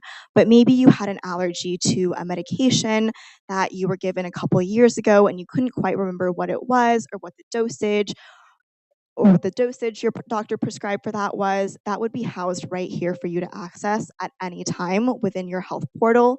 And you can share that with your doctors, with your physicians, and even with your caregivers and any family and friends who may be involved in your care journey so that they can really support you in your decision making and help you figure out what the best course of action is for you in your health journey. Next slide, please. And last but not least, so thanks to Novellia, Anna no longer has to carry around printouts, binders, log into multiple patient portals to access all of her health records. Novellia has helped her build a comprehensive portal with all of those visits and all of those notes in one place that she can access at any time. Next slide, please. And I also want to note that at Novellia, we're really proud to be trusted by not just amazing patients from different advocacy groups across the US, but also amazing oncology and cancer researchers at top institutions across the country that we partner with for really amazing research grants and clinical trial development. And so we're so humbled and so excited to be trusted and working with so many individuals and patients and researchers across the country. Next slide. And so finally, if you're interested, you can actually scan this QR code, and I'll also pass out some brochures that have more of our information on there to sign up for our wait list.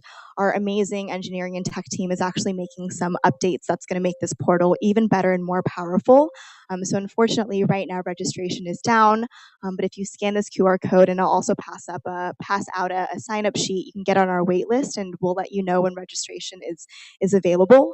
And when that's available, anybody will be able to sign up and register and use Novellia to support their health journey.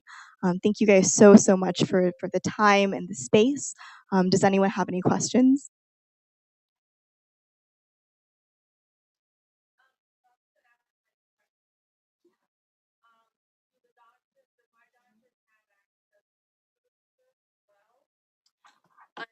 So do I have to import all my information myself, or is it automatically once you type in your name or whatever? And can the information still get printed if we need it? Yeah, so okay, sounds like the first question is, can your doctors access the information in your portal? They can access the information in your portal if you download it and share it with them. So that kind of goes to your third point, is when you log into your Novellia portal, everything in there, every document, every image, every note that is from one of your medical records or even one that you make yourself is printable, it's downloadable, it's emailable, and it could be shared with anybody that you give permission to. So you can give permission to your doctor, to your physicians to access it. You can also give permission to your mom or your fiance to access it. Let's say that they're accompanying you to a visit, so that's all accessible. And to go back to your second question on whether or not you have to input any more information. So how Novellia works is that when you sign up for Novellia and you put in your name, your address, your date of birth, and you type in the name of a doctor that you've seen that has your health records, maybe it's part of their health system or their health clinic, we'll import that automatically with them. We're integrated with a system, a national database of health organizations, insurance companies, hospitals. That's pretty comprehensive. We're always adding new ones every day. But any doctor name that you type in, we should have access to, and we'll be able to import those records on their behalf. So there's nothing else you have to do aside from type in your doctor's name. Yeah.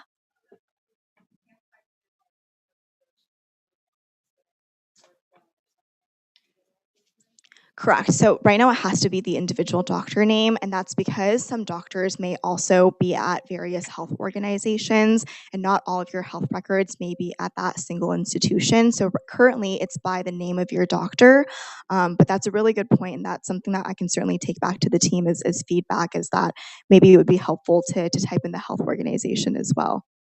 Because if your doctor no longer belongs to that practice, it's still associated, you know what I mean? Anyway, the other question was, you said 10 years. So I do have a question, because obviously all these people are more than 10 years old, but they have like immunizations or certain things. Do you still maintain that for future use? Like, you know, they had, you know, smallpox or whatever kind of thing. Sure. You're saying, do we maintain any health information that's older than 10 years from the current date? Right, like just general information. Yes. For sure. That's a really good question. So right now our technology that we've built only allows us to pull records for up to 10 years. However, we also have functionality for individuals to add their own health records in there. So let's say maybe you have a document that's like 20 years old. You're not even sure which doctor's office that was from, but you have the printout or you have the immunization record. You can actually import that information yourself. We'll save it, and that can be part of your comprehensive health history at Novellia. And you can still take that information to your doctors, to your caregivers, to yourself to have there and to use.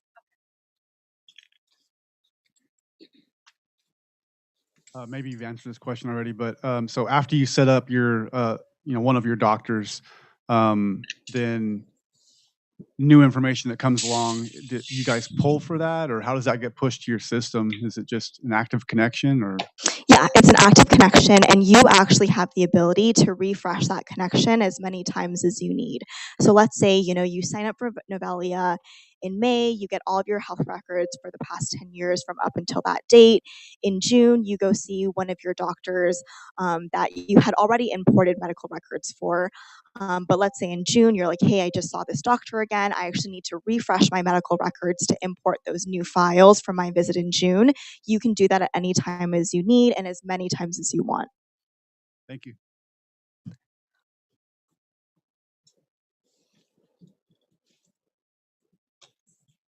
So I have a question that others might be thinking, but it's a little bit of a maybe slightly adversarial. But so I'm wondering, what what assurances are there that the data stays within the system and is not being used elsewhere? You know, in this moment of AI, it's such an exciting and terrifying time all at once. And I'm just curious, like, you know, almost every organization, medical organization, has their own portal. Like, are you working with them? Is there, so that's, I guess, two different questions. Is our information safe? And what pushback have you been getting from other medical groups like Optum or health, you know, about perhaps being in conflict with their portals? 100%. So really good question. Not adversary in any way. You know, we're in a room of friendly truth tellers, and I'm gonna use that from now on because, you know, it's so, I know he's like, yeah. So no, thank you for that. And no, we're so transparent at Novellia, and you know, I want to be so clear. Your data is 100% HIPAA compliant and safe. So it is never sold or shared in any way to any organization, to any health insurance company. All patients sign a HIPAA consent, and we have a very, very detailed privacy policy that we are very, very honest and show patients upon the registration process so they can have full understanding of how our system works. The only people who have access to your, like, I don't even have access to your data. The only people who can see the data is our backend engineering team who's building this, and they are obviously also under very strict HIPAA compliance and only using your data to build this platform to visualize it to you. And then to answer your second question, I think it was about any pushback or any sort of conflicts from maybe insurance companies or health systems that may have their own health portals. So it's actually interesting that you asked that. Great question. We actually have not seen much pushback from insurance companies or health systems. If anything, the feedback has actually been really great because there's such a gap right now in a patient being able to view their comprehensive health history. So a lot of those systems and organizations that exist right now, whether they're from a hospital or an insurance organization or like a clinic or an urgent care, they are so limited in their view of what they can provide for the patient in terms of their own health records. That's only encompassing their organization. They've actually had really amazing feedback on Novellia and almost welcome it as an additional tool that's really complementary to what their individual organization can help with the patient.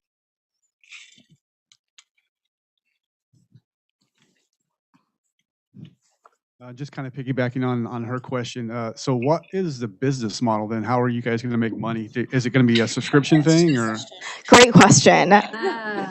Unfortunately, we live in a capitalistic society. But no, great question. So our fundamental belief at Novellia is that this should always be free for patients. We were actually started by our founder because his grandfather, who unfortunately passed away a couple of years ago, went through a really similar journey where he saw his grandfather just have these stacks of files and documents on the kitchen counter. He was schlepping all of those to different clinics and doctors' offices, and it was such a burden, and dealing with the health insurance and the payments that came with that. You know, we really believe that Novellia should be free for all patients. No one should have to pay $20 for their health records or $50 a month for their health records. It's your information that you own and that you should always have access to. But how we make money is we're actually supported by independent research grants from incredible life science communities that are doing the drug development and the clinical trial fit research for patients and folks like yourselves who are undergoing or living or surviving with cancer. And again, any insights and things that we partner with them on never use an individual's data, and your identity is never revealed as part of those partnerships and part of those grants. And I think we're all out of time, but be sitting at one of the tables during break. So if anybody has any questions about registration or how Novellia works, whether they're hard questions, easy questions, please don't hesitate to come up to me. And thank you guys so much for the space and for the time.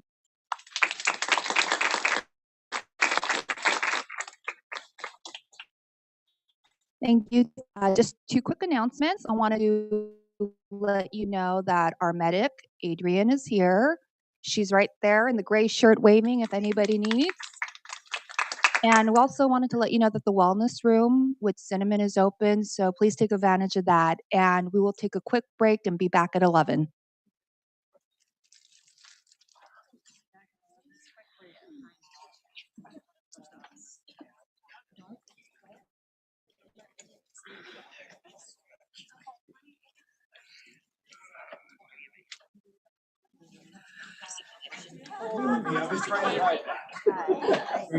Thank you so much.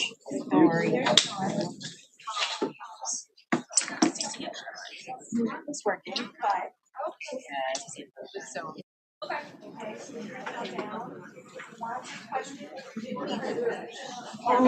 It's so nice to meet you. So I should talk more. 20 minutes.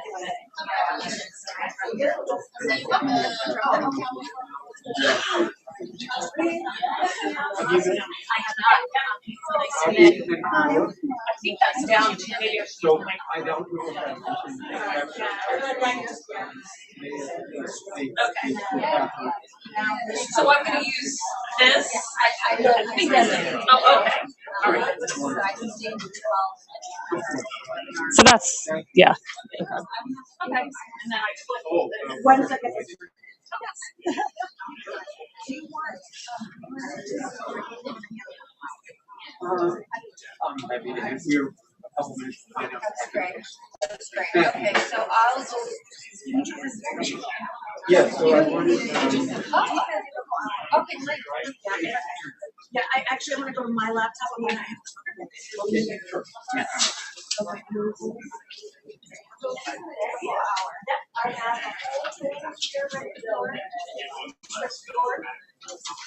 Hold back, introduce yourself, introduce Pam, I read his bio, she's listening to everything say. You go into your presentation and you introduce Suzanne, she's listening after Suzanne. Perfect, thank you. And I'm gonna have a countdown for everybody.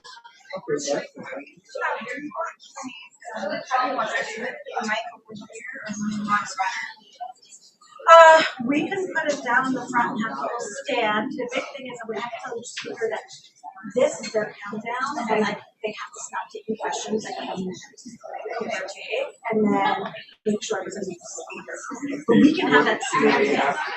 However you want to do it. It depends on the speaker. Also, I know Suzanne.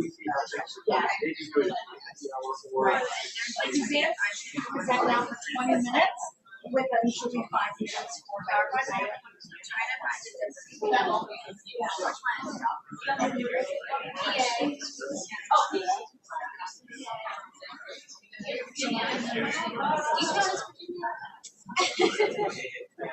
Oh, wait, there's an EST. Oh, wait.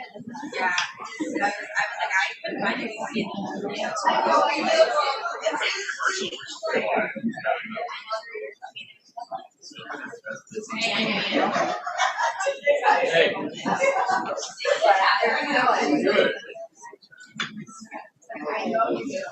We'll find her out with the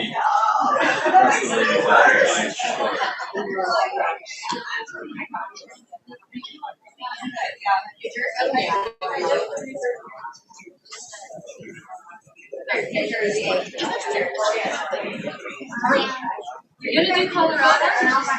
Oh, you.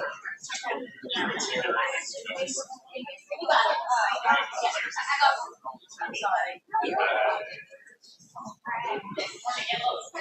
Here, I'm gonna go.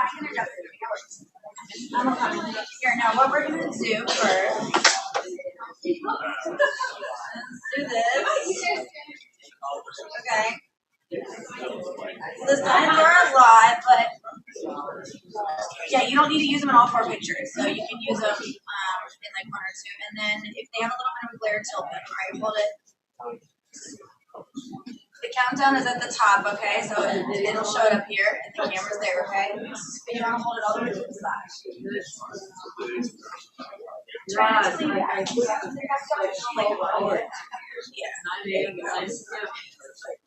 Yeah. Breathe, spot 1.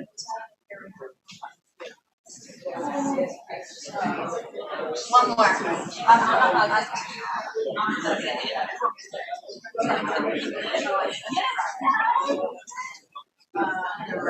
Oh, you're so welcome. That's cute. All right, so does anybody want to text messages? Okay.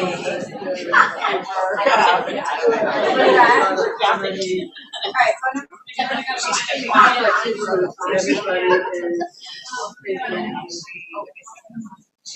And then they're out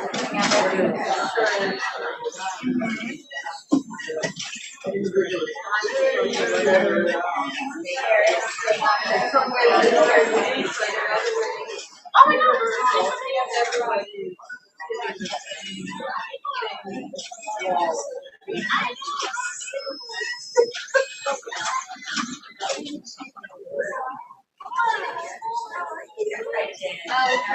Thank you. Of course, ladies.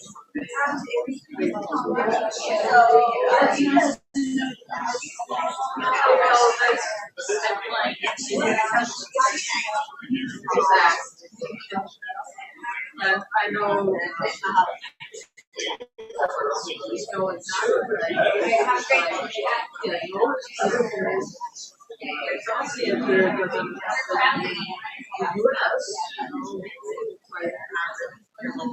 So we were researching all over the place to find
I haven't been down there.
Yes, but you had the early detection.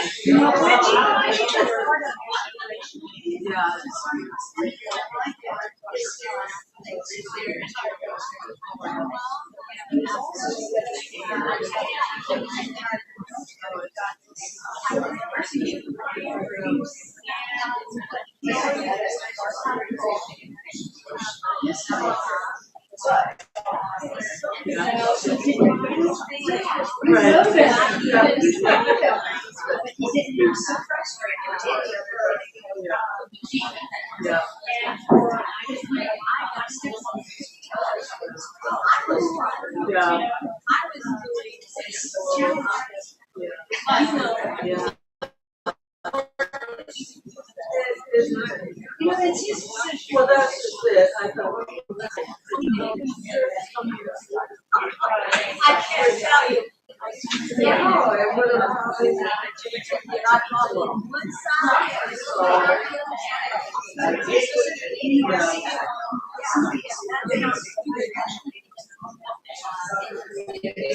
Husband and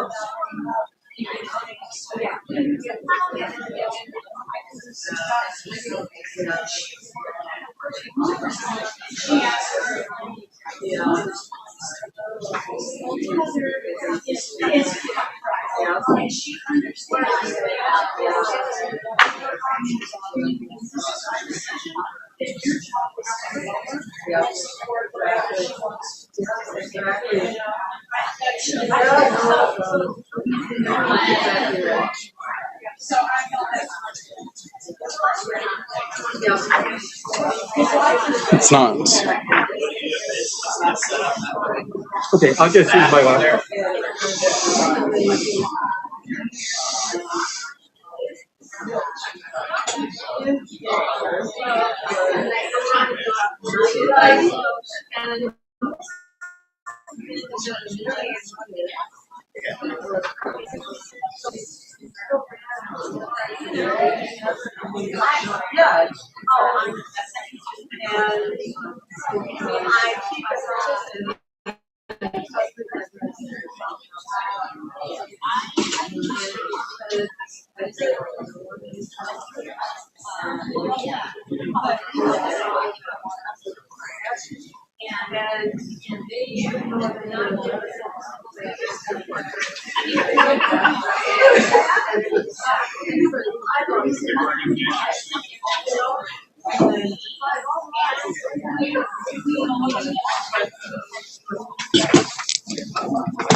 This will be fine, Rebecca. Okay, good. You're just gonna have to also use your laptop Yes. and then switch.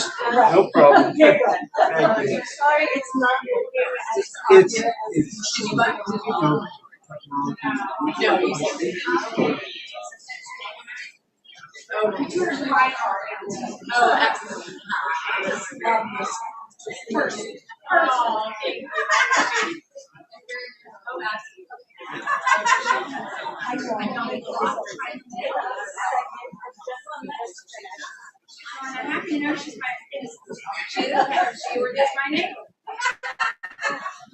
What a small world, right?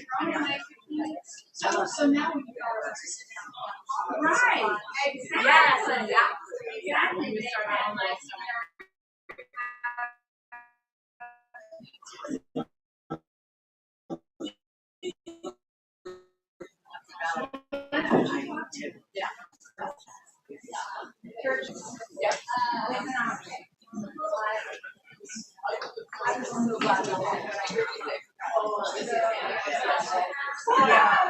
I heard you say Lowe's.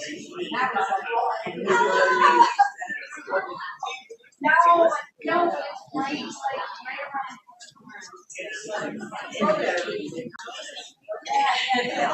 So when I go, I actually.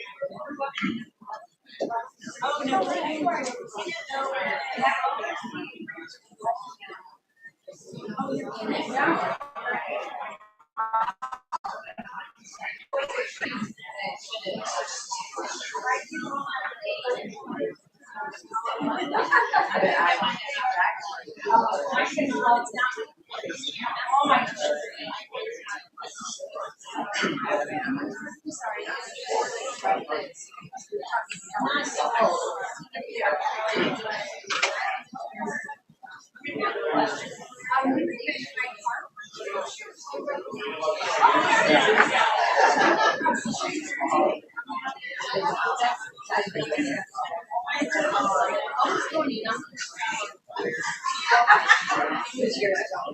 Let's chime. You're back.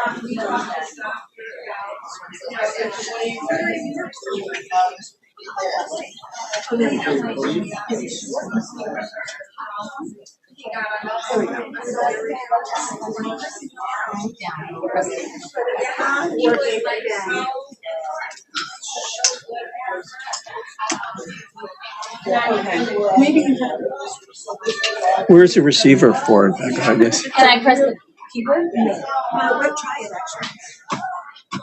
No, because you don't have control. Okay. That's a really good question. Okay. Somewhere around here is the Okay. So somewhere around here, press down. have the timer. Okay. If we're going to take questions, please wait for a microphone. Would it be okay if we're going to, if you'll be here for the hour, Pam, if we have questions at the end, would that work for you? Absolutely. Okay. Yes, I'm happy to. Thank you so much again.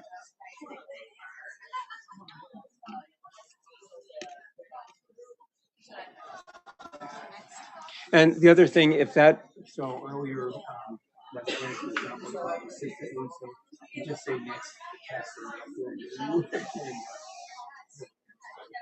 So it works. Works great.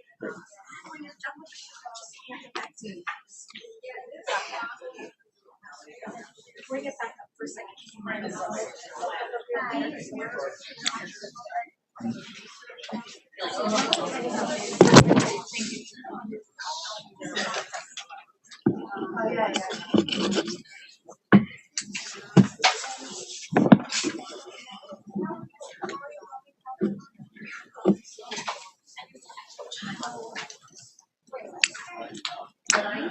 Well, good morning again, everybody, and welcome back. Can everyone in the back hear us? Thank you. Super. Well, as we all know, we're fortunate to have a number of partners supporting our efforts to face stomach cancer. One of our key partners is ASCO, the American Society of Clinical Oncology, which is actually the world's largest professional organization dedicated to the mission of conquering cancer. We are absolutely delighted that Dr. Pam Mangat of ASCO is able to join us today. Dr. Mangat received her undergrad degree in cell biology from Simon Fraser University prior to receiving her master's degree in epidemiology and biostatistics and PhD in translational research from George Washington University. Dr. Mangat currently serves as the director of Centra, ASCO's Center for Research and Analytics, and will be educating us this morning about a unique and dynamic program that she has spearheaded that is helping literally thousands of patients with cancer access cutting-edge therapies. Pam, thank you again for joining us this morning. Well, thank you for that very warm introduction, Dr. Woog, and thank you for having me. And I should clarify that I am ABD, all but dissertation, so coming soon.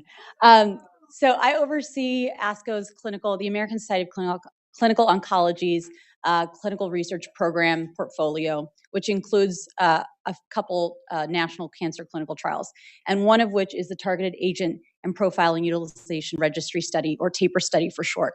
And I'm really pleased to be able to talk to you a little bit about this study. A couple disclosures. I don't necessarily have any, but I will share that ASCO does receive grants from the following pharmaceutical companies to conduct the study. And I will be discussing off-label use of these some approved drugs. So it is fairly unique that a professional oncology society is developing and conducting its own clinical trials. So therefore, we aim to be very thoughtful about the types of clinical trials and projects that we develop and conduct. And we have a set of guiding principles to help us do that.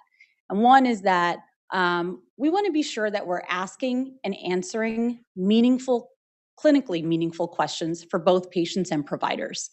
And we want to engage patients and patient advocates throughout the research process. We have patient advocates that serve on our boards and committees for the different trials that we conduct, and involve them in all parts of the process, protocol development, and other materials. We also want to ensure that we're implementing the very ASCO recommendations that we are communicating about how we should be conducting research. So we do that as well. And we also don't want to step on any toes. We're not interested in conducting a research that's not that is already being addressed by others. We're not looking to compete with the NCI cooperative studies. We're not looking to have registrational trials. And so by way of ASCO and how we engage with very key stakeholders, patient advocates, clinicians, regulatory authorities, industry, et cetera, we get a unique perspective of what are the large challenges that each of these stakeholders are facing, and is there an opportunity for us to identify an unmet need? And if so, then determine whether ASCO is uniquely poised to address that. So that sets us up very nicely for sort of how and why we developed the TAPUR study. So I joined ASCO about a decade ago to work with Dr. Richard Shilsky, who was the chief medical officer at the time. He's retired a couple of years ago officially in that role, but still maintains principal investigator of the TAPUR study. And there were a number of real world problems in practice that were occurring at that time and still occur. And that is patients with advanced cancer who had no standard treatment options remaining, or perhaps none to begin with. If their oncologist recommended, or if they knew that potentially having a genomic profiling test performed could be helpful to identify a potentially actionable genomic alteration. Then there was still the problem of how to obtain access to that drug, particularly if it's FDA approved but outside of its approved use. So they're targeted therapies, already FDA approved, but being used outside of its approved use. and how to learn from that treatment large scale. This was happening in practice all over the country and still is. And so we wanted to provide, one, a mechanism to be able to access the treatment as well as learn from that experience.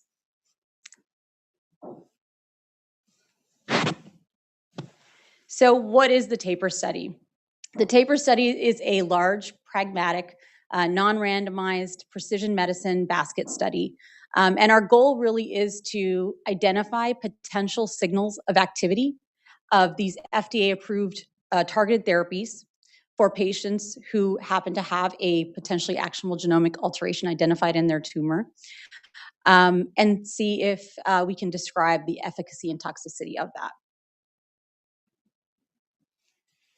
Who's eligible for TAPUR? We were very thoughtful in ensuring that the patients that would be eligible for the TAPUR study were reflective of those patients that are seen in practice.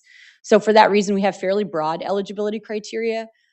We allow for patients who have comorbidities. A lot of the rigorous sort of registrational trials may not. We have broader ranges for organ function, and ECOG performance status of 0 to 2, where some are only 0 to 1. And essentially, patients with any type of solid tumor could be eligible for this study. Now, the genomic profiling tests are not included within the study because, again, this was sort of built around the framework of clinical practice, that this was already occurring. So what we do is we allow for any genomic profiling test that has been performed by any test platform, any company that a physician has ordered for a patient, as long as it comes from a CLIA certified or CAP accredited laboratory. So sort of test agnostic, lab agnostic, and there's no time limit. If the patient had that genomic profiling test performed 2 years ago, they could still use that for screening for the study. We do have some treatment-specific inclusion-exclusion criteria that's related to the specific treatment that is selected, and that is primarily related to safety. And we do have a set of what we refer to as the matching rules in the protocol, which is a set of genomic inclusion and exclusion criteria, which then corresponds to a targeted therapy. So we have quite a few treatments in the study. We have, since we launched in 2016, we have had 25 targeted therapies in the study. And because it's a large platform-based study, we have drugs rolling on and off at any given point. So we started in 2016, we're still continuing to add treatments, and we're still enrolling patients. So we're very much continuing that way. Those treatments there you see in gray with an asterisk are no longer enrolling because they've completed. We're writing up results or various reasons, and those in black text are currently enrolling. And all of the companies provide the treatment to the patients at no cost, as long as they continue to receive some benefit from the treatment per protocol. Now, this slide is not meant to be read or understood. It's really just an opportunity to show you the heterogeneity of the tumor types that we see in the study. And we have, given the number of targets we have too, it's not a one-to-one. We may have multiple genomic alterations that could be targeted by one of the treatments. So, think about it, 25 treatments since we started, over 40 tumor types, and up to 25 treatments. There's a number of permutations we could see in how we are organizing what we refer to as cohorts. But really quick, just across the x-axis on the bottom there, those are the various types of tumors we've seen in the study. And then every different color in a single bar corresponds to a different genomic alteration that is being targeted within that cancer type. And how we analyze the data is we employ, I'll keep it brief, people usually seem to sometimes fall asleep during the stat part, but essentially we have a Simon two-stage design, and we enroll 10 patients in one cohort. And we organize the data into these cohorts. And what that means is essentially we're grouping patients' data who have been treated with the same treatment, are targeting the same genomic alteration, and have the same tumor type. And once we reach a cohort of 10 patients, we pause, we take a look at the results, and if there is one or less responder per protocol, and I'll mention what that means, we will close the cohort for futility, and we'll determine that that's a negative signal. However, if there are at least 2 responders in a group of 10, we will continue to enroll up to 28 patients in that cohort. And if there are at least 7 or more responders, we determine that that's a positive signal of activity, and that should warrant further study. And we provide this data back to the oncology community, the industry partners that we're working with on that to help sort of illuminate or highlight some potential areas in which there could be some further development. Okay. We have over 268 clinical trial sites across the country, across 28 states.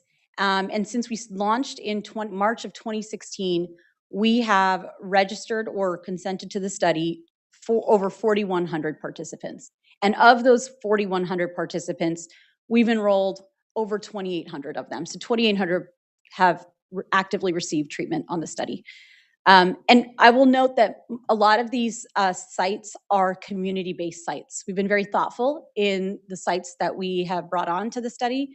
And so 86% are community-based, only 14% of these sites are academic centers. And TAPUR is a pragmatic study. We wanted to ensure that we are seeing the patients that are reflected in practice in this study. So therefore, we employ that broad eligibility criteria that I discussed earlier. We allow for basically any genomic profiling test that has been performed. We have a limited data collection. We're trying to keep the burden low for both patients and for the sites. We are only collecting the information that is necessary for us to meet the study objectives. And we also allow for physician discretion on the drug dosing and modification. Again, most of these drugs are already FDA approved, or they're all FDA approved actually, which is why we have an IND exemption.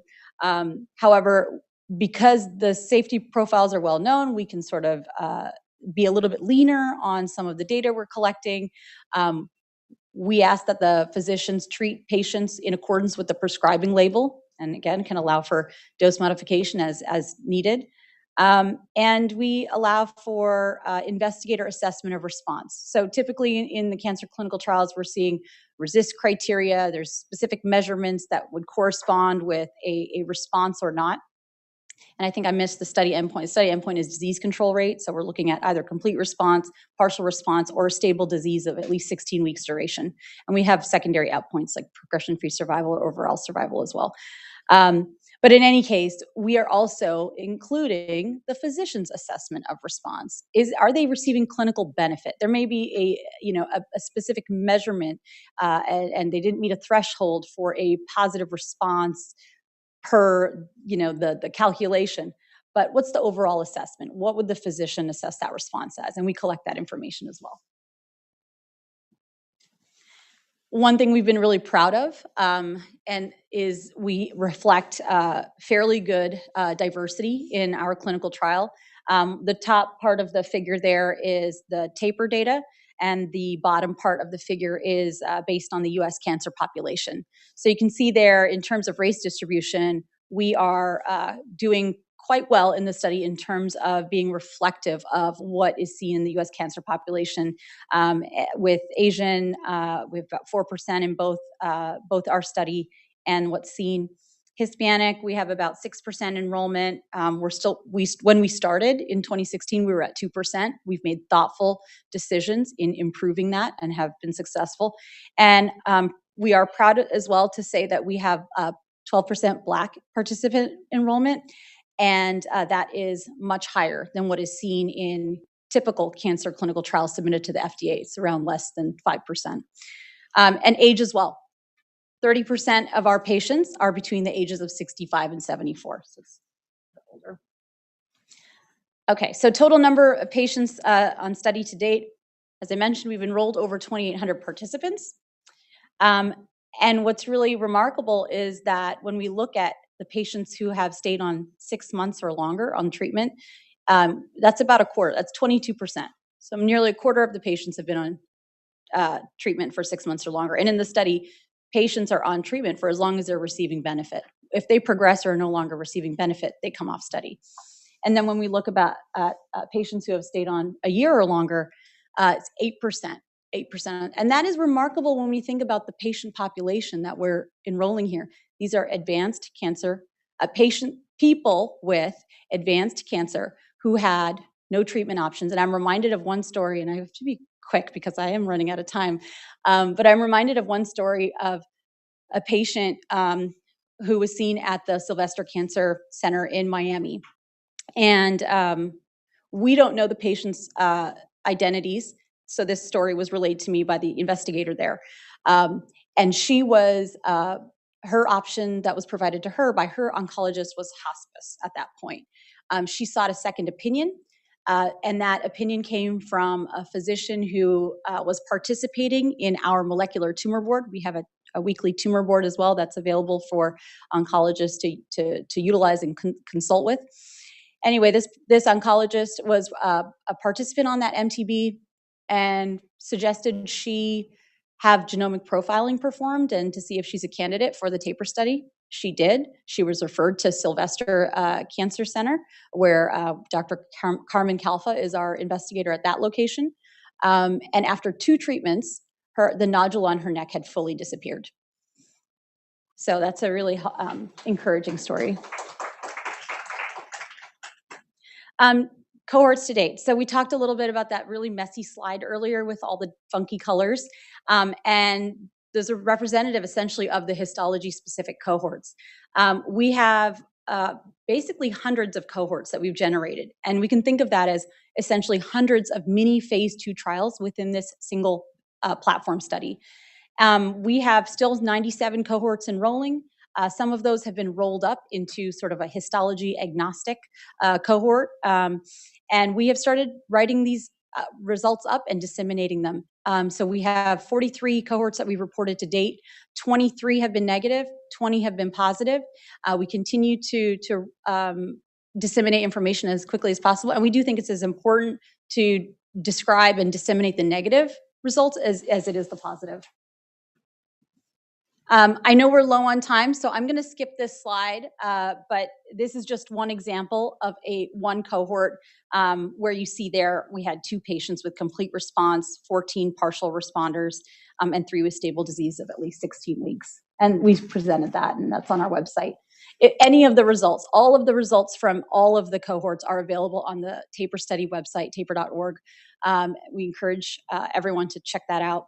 And one thing that we're particularly proud of as well is that not only are we working to disseminate the information to the scientific and oncology community, but we're working hard to ensure that we provide information back to the patients and the patients' families that participated in the form of what we refer to as plain language summaries. So, and essentially an easier to understand version of what is the study, what were the results, what came of that participation. We're not sending individual level results. These are aggregate results, but we are taking thoughtful steps to make sure that this is available. And I think this is second to last. I think this is it. We've also been very much engaged, Rich and I, since 2016 in engaging with other researchers around the world who we've heard have similar problems in practice and would like to start up their own TAPUR-like studies. So we set up a global data sharing collaboration. We have officially captured study in Canada and the DRUP study in the Netherlands are actively participating. We've talked with all of these other researchers in these countries for these trials as well. We share our study case report forms, we share our protocol, we share any sort of operational guidance in the efforts to ensure that even if cohorts are not able to complete, that we can pool our data together to make sure that we are making use of every patient who donated their time and space to participate in this trial. And lastly, we're very happy to announce that we're now making the limited data sets of the TAPUR data available to researchers, ASCO members, so that they can also help us gain insights beyond the primary endpoint. There's just so much that can be asked and answered with this robust data set. We just can't do it ourselves, and there's no sense in waiting. So we now have this available for request on our website, and encourage everyone to spread the word. All right, thank you.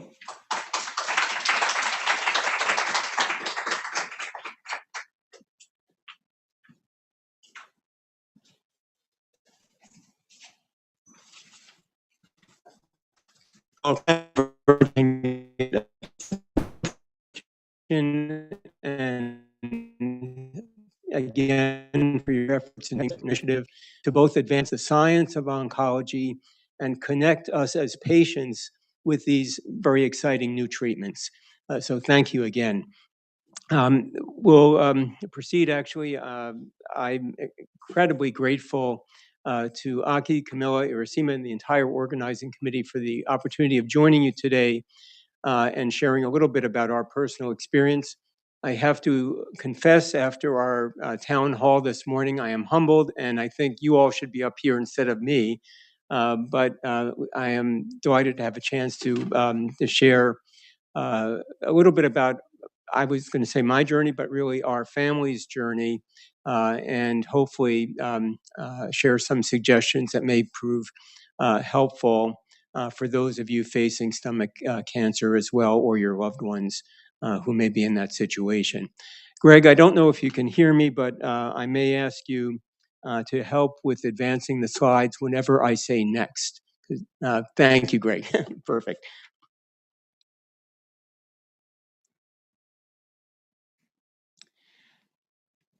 And next, thank you.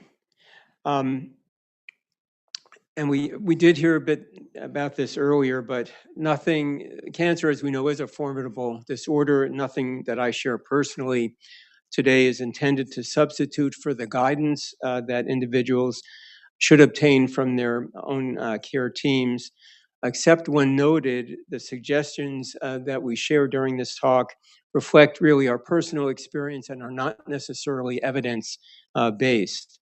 I apologize that due to time constraints, some of the slides will fly by very quickly, but all of today's talks will be available on the stocan.org website after the meeting for review at a more leisurely pace.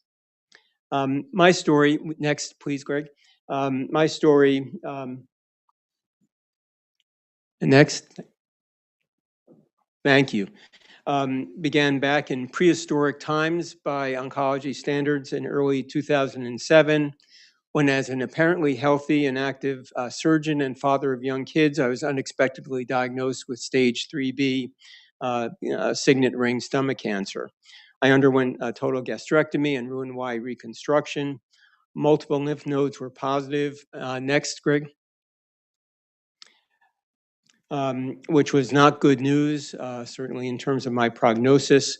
After research and email consults with folks in the US, Europe, and Asia, I ended up with 4 months of chemo to try to eliminate residual cancer cells.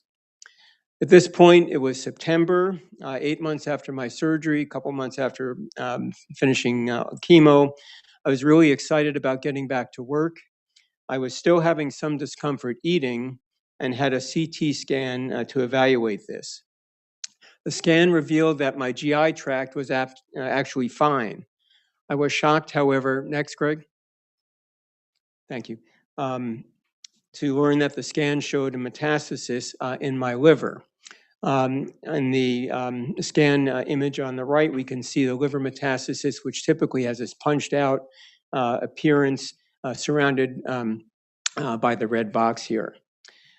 This was bad news. Next, please. I now had stage 4 metastatic cancer.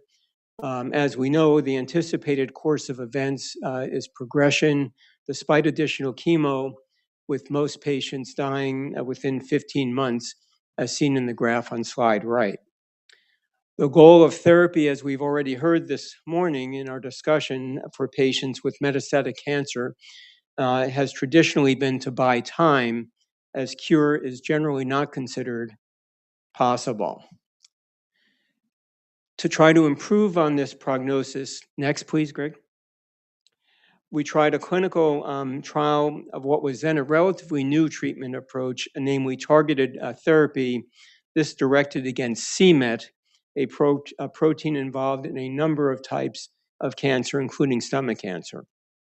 Things were stable in the trial for about 3 months or so, but then progressed. I failed. I came off the trial. Over the next 14 months, we tried a lot of things, including 2 more types of regular chemo, another clinical trial targeting that c-Met pathway, electrical current applied via a needle introduced through my skin into the liver to destroy the liver metastases, and even a major surgery during which part of my liver was removed. Nothing worked. I had multiple related medical issues, including a collapsed lung and a severe spine infection requiring emergency surgery and 8 weeks of home IV antibiotics. I was developing more abdominal pain and my liver function was failing. At this point, I would likely have only 1 more shot at treatment. We were looking at another trial targeting that c-Met pathway, but wanted to make sure that we chose the option that was most likely to be successful. It was at this time that we came across an interesting article by a research scientist who specialized in this c-Met pathway that we had been targeting. I emailed the scientist who very kindly agreed to study my tumor tissue in his lab. These specialized studies, known as proteomic studies, next please, Greg, basically looked at tumor protein activation, and they revealed that the c-Met protein was not, in fact, overactive. The scientists kindly looked at other proteins, though, and found that a protein known as HER2 was. At the time, it was recognized that HER2, next please, was overactive in about 20% of patients with breast cancer. This was before the TOGA study, which led to a greater appreciation of the role of HER2 in gastric cancer. Well, this information was exciting news, as there were 2 agents, next please, Greg, already approved by the FDA as effective against HER2-positive breast cancer. These drugs, called trastuzumab and lapatinib, act at different points along the HER2 pathway.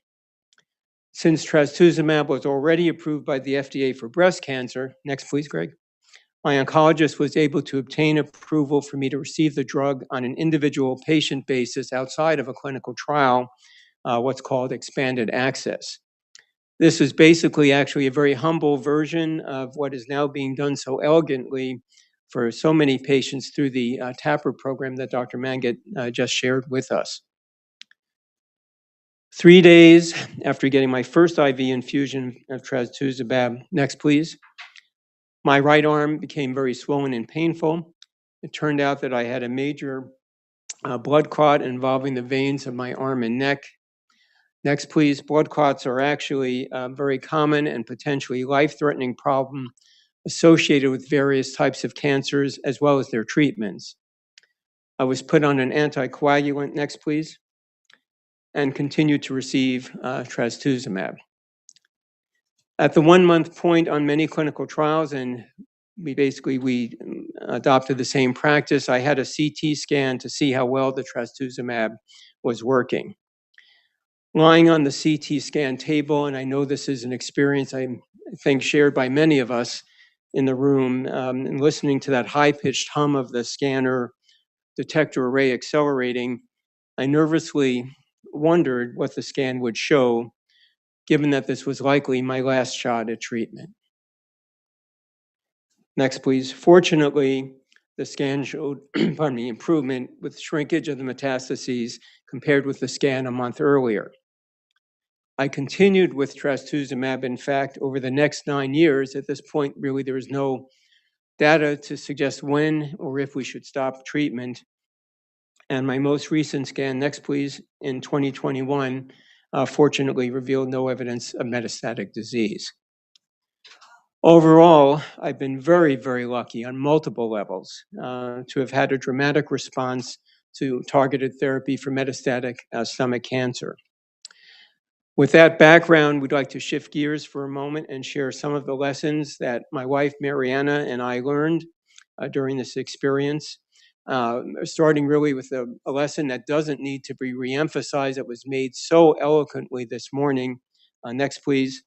In terms of the importance of patient advocacy, either for oneself or one's loved ones. It's important, as we've all heard already, to learn about our specific cancer's molecular biology, including known and emerging biomarkers, and also our genetics and our tumor's genetics. Reviewing treatment guidelines from ASCO and from the NCCN can help us be active and informed participants in decision-making with a care team that importantly is aligned with and shares our goals, priorities, and values. Prior to actually starting treatment, next please, Greg, it's helpful to learn about danger signs that should prompt a call to our teams and to plan for exercise and home and nutritional support. Before follow-up visits during the course of treatment, I found it helpful to review, next please, the results of new lab studies. If the results are worrisome, we at least have time at home before the visit to adjust emotionally to the results instead of getting unsettling information during the actual visit. You and your provider can then hopefully better use your limited 15-minute time, which I think Betsy mentioned earlier, visit time, to discuss your options going forward. In this regard, I think it's helpful to have a backup plan in mind in case the test results actually prove to be disappointing. Moving on to chemo, next please, Greg. It's important, I think, to help work with our teams to maximize our comfort and actually increase our chances of completing the prescribed regimen. There are a lot of options now for nausea management. For example, I personally found peppermint tea to be very, very helpful.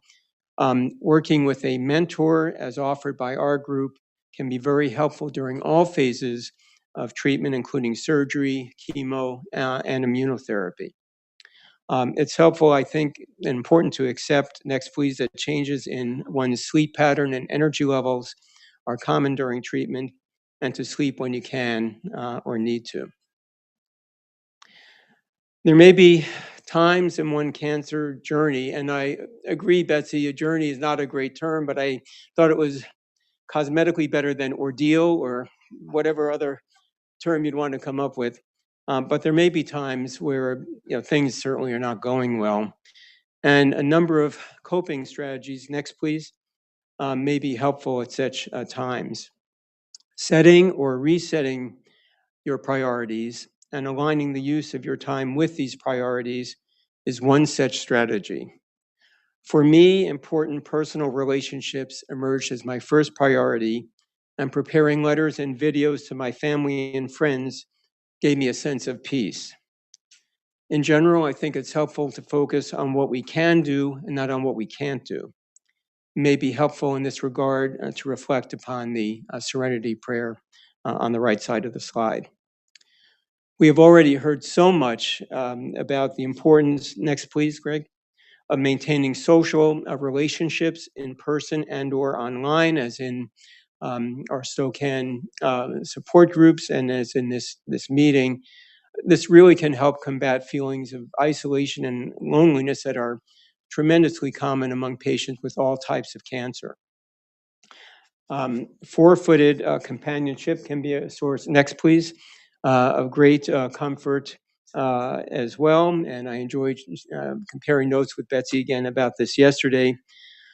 Overall, I'd say while it's important to be realistic and plan for the worst, a little denial inspired by hope can be a good thing. In this regard, if cure doesn't seem possible, next please, Greg. At a given point, a reasonable goal may be to try to control cancer to buy time. With ongoing research, more effective therapies may become available. In some situations, in fact, cancer may be managed as a chronic disease, and I look forward to hearing more about this in just a few minutes, about this very important concept from Suzanne. From a non-medical perspective, an unnamed sergeant was said to have stated during World War II that there are no atheists in foxholes. Engagement with the faith community can be a source of support in this regard for both the patient and their caregiver. Speaking of caregivers, the multifaceted burden, next please, Greg, and stress on the caregiver may, I think, in some ways actually exceed that on the patient. It's important for the caregiver, next please, to maintain their physical, emotional, and spiritual health as well. We'll move on to a couple of issues specific to gastrectomy for stomach cancer, things that I wasn't aware of at least. One problem I wasn't familiar with in particular, next please, was rheostasis syndrome characterized by abdominal pain and nausea after eating, usually in a fairly early post-op period. This is due to interruption during gastrectomy of the nerve supply that controls GI tract movement, interfering, next please, with the passage of food down the GI tract.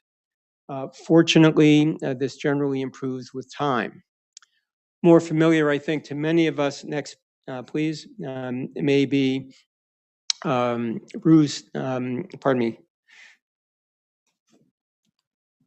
maybe various forms of dumping syndrome, early and late dumping syndrome in particular, which both reflect, next please, excessively rapid food transit down the reconstructed GI system. Eating small, frequent meals,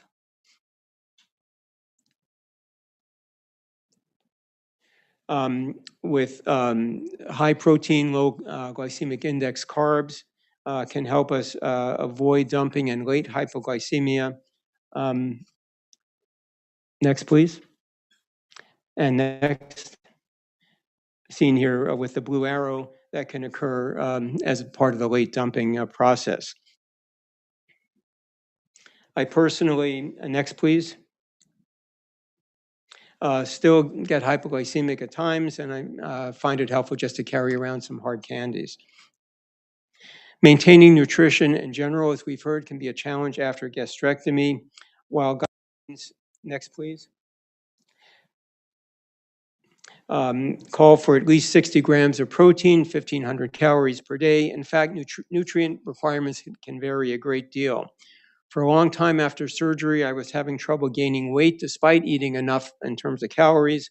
One of the nutritionist interns I saw actually raised the possibility that there might be a mismatch between the rapid transit of food into the small intestine. Next, please, Greg.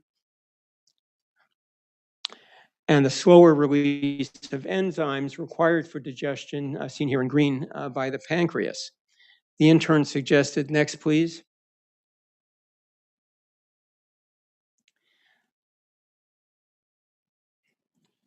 that I try a pancreatic enzyme, next please, supplement. And this helped a great deal in terms of allowing me to gain weight. Other useful weight gain strategies include grazing throughout the day.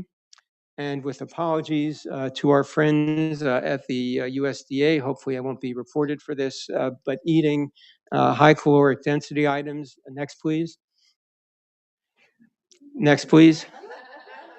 While avoiding, next, please, low caloric density foods. Again, I'm sorry, I know this will be on video, but next, please. At any rate, we're all familiar. Next, please, Greg.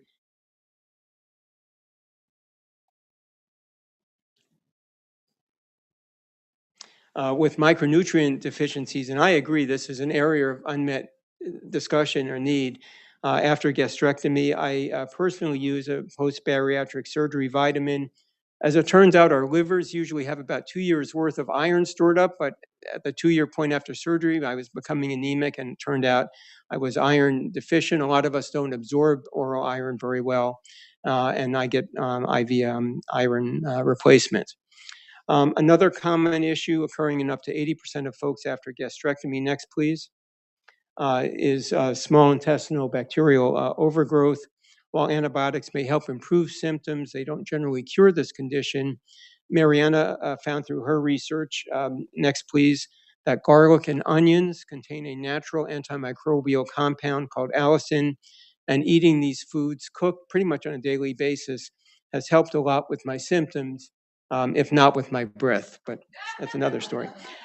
Time limitations today preclude additional detailed discussion. Next, please, of other long-term survivorship issues, but it's important to note that there are specialized clinics that now help.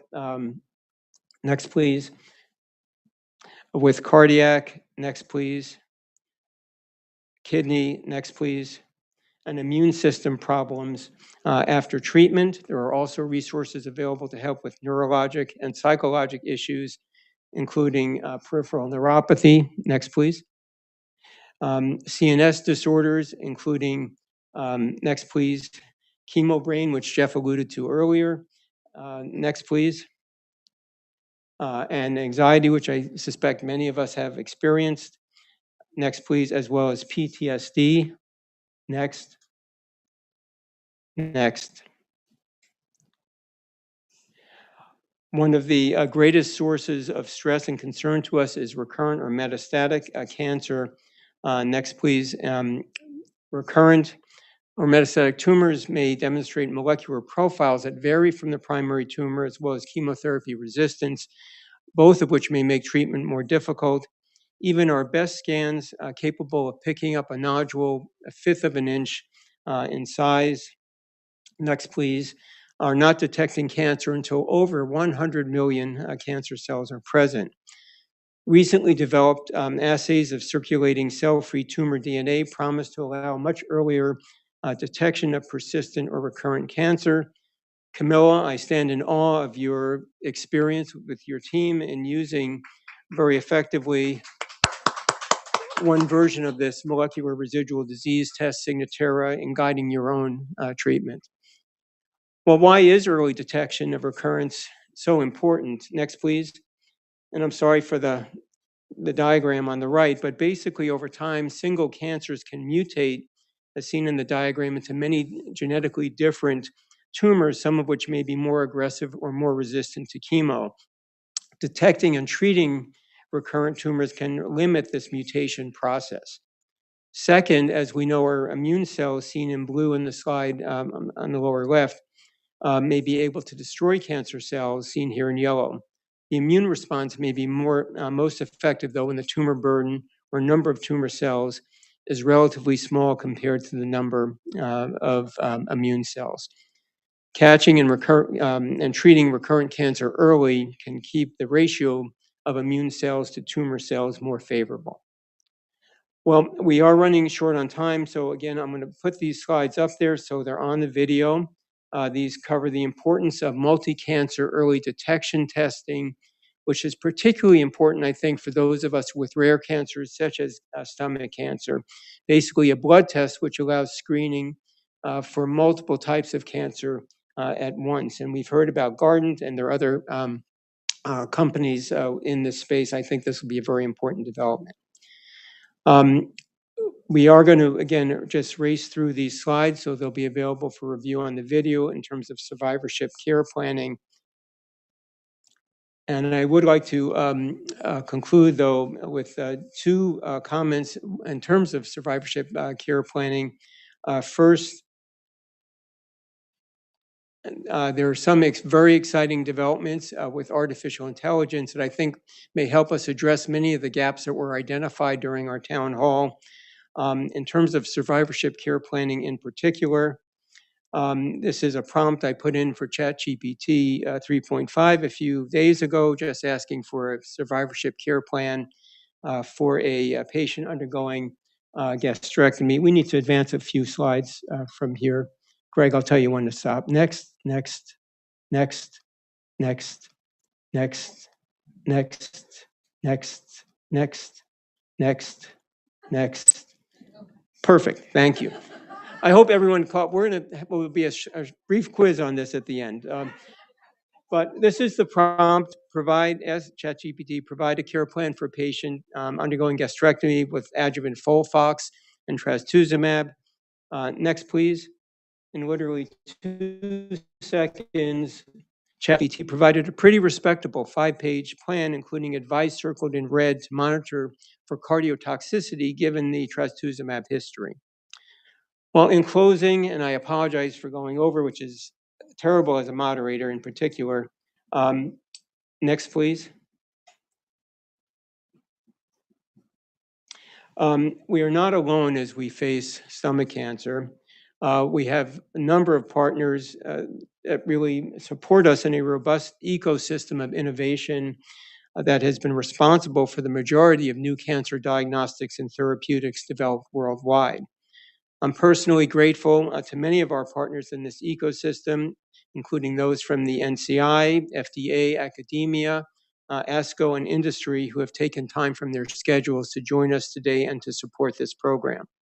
I'm looking forward to doing our part to keep this innovation momentum going during Advocacy Day through discussions with our policymakers tomorrow. Thank you.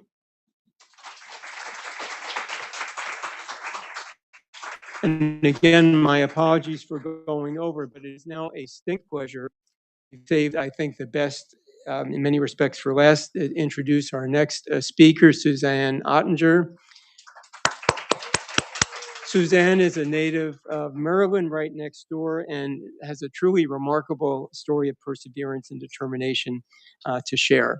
Thank you, Suzanne, for sharing your story with us. Thank you.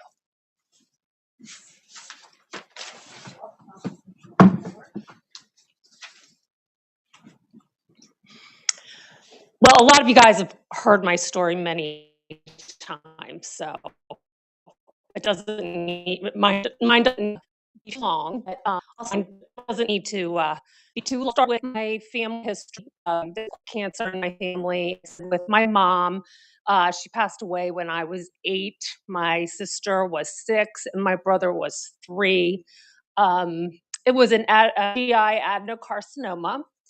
And, I remember her time in the hospital. She was in the hospital most of the time. At that point, when you got chemo, we didn't know what we couldn't give people the drugs the pre-drugs that we have now, where you could live a normal life most of those years. And father was diagnosed with a lymphoma. And he didn't tell us right away. We were little kids, but my father then later in life was also diagnosed with melanoma and then passed away from a brain tumor, which we don't even know where that brain tumor came from. My mother was the youngest of 9, and there was a lot of cancer in her family. So I just assumed I was going to get cancer at some point. I got colonoscopies at a young age. I did my breast exams at a young age. I had my moles checked, my OBGYN. I had genetic testing in the, I think 2000, exactly 2000 was my first time getting genetic testing. And nothing really ever came up. This is a picture of my daughters and I. This is the summer that I was diagnosed, and we were in Disney. And it was kind of a joke because we were walking around Epcot Center, and you're supposed to eat through Epcot Center. And every little whatever I got in Epcot Center, I ate. My older daughter, Sabrina, and I were, looking on the map for the next bathroom because I was either going to have diarrhea or throw up with each, and it was almost a joke to us. I don't know what we were thinking. Anyway, I did have a colonoscopy scheduled. I had talked to my doctors. They had said, of course, like all of us, it's reflux. Luckily, when I had my colonoscopy scheduled, I was 50, but I had already been doing colonoscopies. I think it was my 4th colonoscopy. They said, you know what, let's do an endoscopy because you shouldn't be throwing up when you eat. And you shouldn't have that much pain when, it was also at that point getting very painful to eat. So sure enough, there was a tumor at the fundus of my stomach, the top kind of curvature of the stomach. My mother was with me. It was still kind of a COVID-y time. but she was there. They did let her in. And, the GI doctor was shocked. He sent me right away for scans. I right away had an oncology appointment. That was September of 2021. So April of 2021, Opdivo had just been approved through Checkmate 623. And my doctor right away put me on Opdivo and Folfox. I had my port. Everything happened very quickly. I didn't understand what was going on. I was in shock. The scans showed metastasis all through my bones, which again, I didn't understand. To me, that sounded like better, oh, it's in my bones. That's not really going to kill me. But I didn't know how serious it was. And when I went for my first oncology appointment and I said, when surgery, he said, we don't take out some cancer. You have cancer in your bones. You're not going to benefit from having your stomach removed. So I did ask him, well, what does this mean? He said stage 4. I said, well, am I going to live 5 months or 5 years? And he said, I don't know. So I was on Folfox and Opdivo, and I did very well. I had a endoscopy a couple months in. There was no cancer left in my stomach. My bones looked very sclerotic, less cancer in them, and I was doing well. Finally, the toxicity from the oxaliplatin kicked in, and my doctor said, okay, time for Cyramza and Taxol.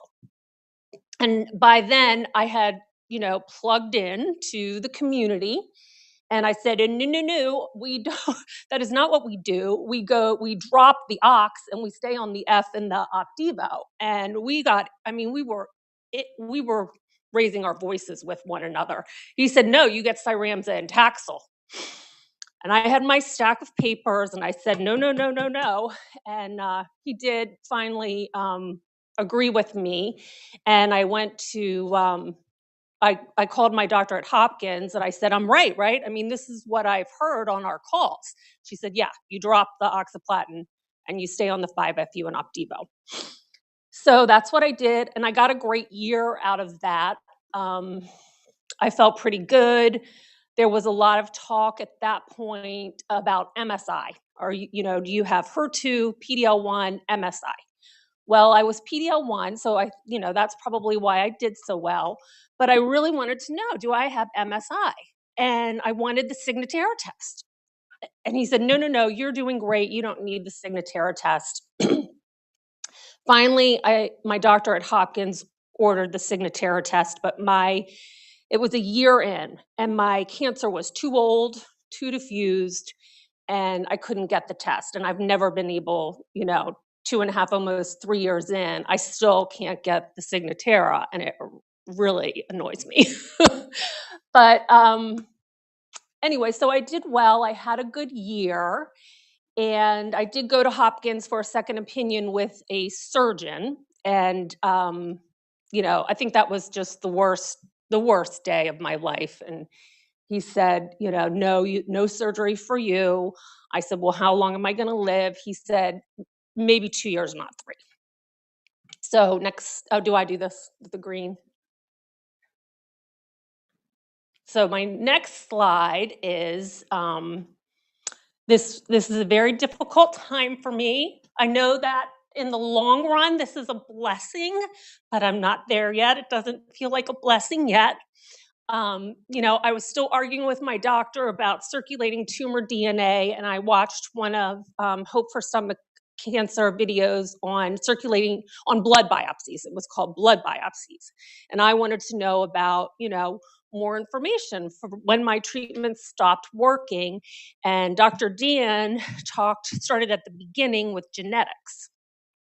And he said, CDH1, and I knew all about CDH1. I'd been to John Florin, I talked to Dr. Davis, and I knew all about it, and I didn't have it. And then he mentioned ctNNA1, and I was like, oh my gosh, that sounds very familiar to me. So I dug through and I found my genetic report, and sure enough, it was there, ctNNA1.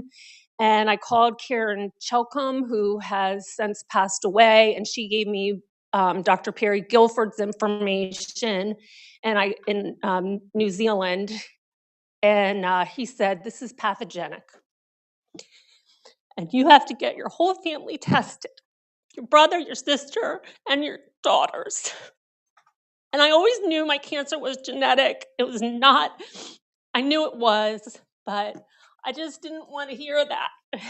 And it was hard to tell my family. And they, they didn't really necessarily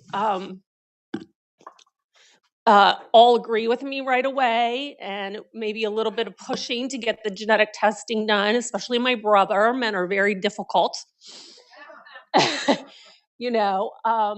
they did the testing, and sure enough, my sister has the variant, and both of my daughters.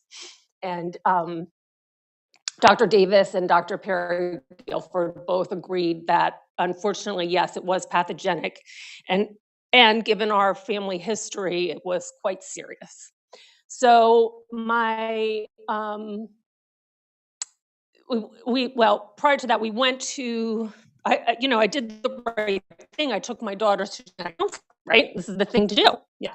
And so my 18-year-old, she's 20 now, had a little tear in her eye, and the genetic counselor said, you shouldn't get the testing because this is upsetting to you.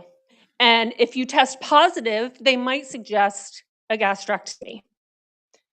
And can you imagine the anger that I had? I mean, who are you to say this? Who are you to make this decision about my children? And it took me a long time. I'm still not quite over it. But she didn't, my older daughter was like, give me the test. Are you kidding me? I want the test. My mother died at 33. We need this information. So anyway, my older daughter got the test first, and she did test positive for the variant. And then I think my sister came next, and she did test positive. Then finally, my younger daughter, I said, Claire, you have to get the test. It's just the test. Well, Dr. Davis is not going to take out your stomach the next day. She finally did get the test, and she was positive. So then come the endoscopies. And so, of course, my older daughter was already enrolled in the trial, and she got the endoscopy, and sure enough, signet ring cells. And I just couldn't believe it. 22 years old, signet ring cells. And again, I know it's a blessing, but it doesn't feel like it right now. It's not fun to watch your 22-year-old starve and have to learn how to eat again. And then my sister had her endoscopy. She didn't have any cancer cells that they found. And then my 20-year-old, they did the endoscopy, and sure enough, cancer cells, signet ring cells in her. And call it what, maybe it's precancer, maybe it's not. In my book, it's a cancer cell. It's not intestinal metaplasia. It's a signet ring cell, and it needs to be taken out of the stomach. I don't have any signet ring cells in my stomach right now. I have obviously in my bones, but it has to come out. And Dr. Davis does agree, given our family history and finding signet ring cells at such a young age.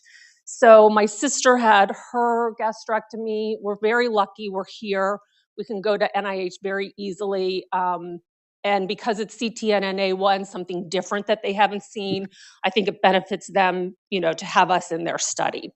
So that's my daughter getting her total gastrectomy. My sister had hers in February, and my younger daughter will have hers this summer. She wants to have a year away at school, and I think it's a good idea for her to grow up a little bit before she has her surgery. So the next is a little more pleasant, if I can get to it. Okay. So I know we've talked a lot about nutrition and integrative therapies, seeing other doctors and support groups. So I just wanted to share this app. It's from Memorial Sloan Kettering Cancer Center. I haven't seen anything else really like this. So I know for me personally, when the doctors say to me, we don't have a cure for you, we might be able to help you live a little longer. We might be able to take a little bit of your pain away, but we can't cure you. Then I'm not going to go, "Oh, okay, then I'll just do what you say and nothing else." Of course not. I'm going to do other things. I mean, I have no choice. So, I get acupuncture twice a week. It helps me a lot. It makes me a lot stronger for treatments. It's very important to me. I think it should be. It's a part of my cancer center, and I wish it was a part of everybody's cancer center. They also offer massage, which helps a lot with my pain. I have a lot of bone metastasis. It helps a lot with nauseousness. If I can not take as many pain pills, I think it's a very healthy thing for my liver. I have a really great relationship with my primary care doctor. I see her every 2 months, and we talk a lot about the side effects from my chemo. We talk about my nutrition.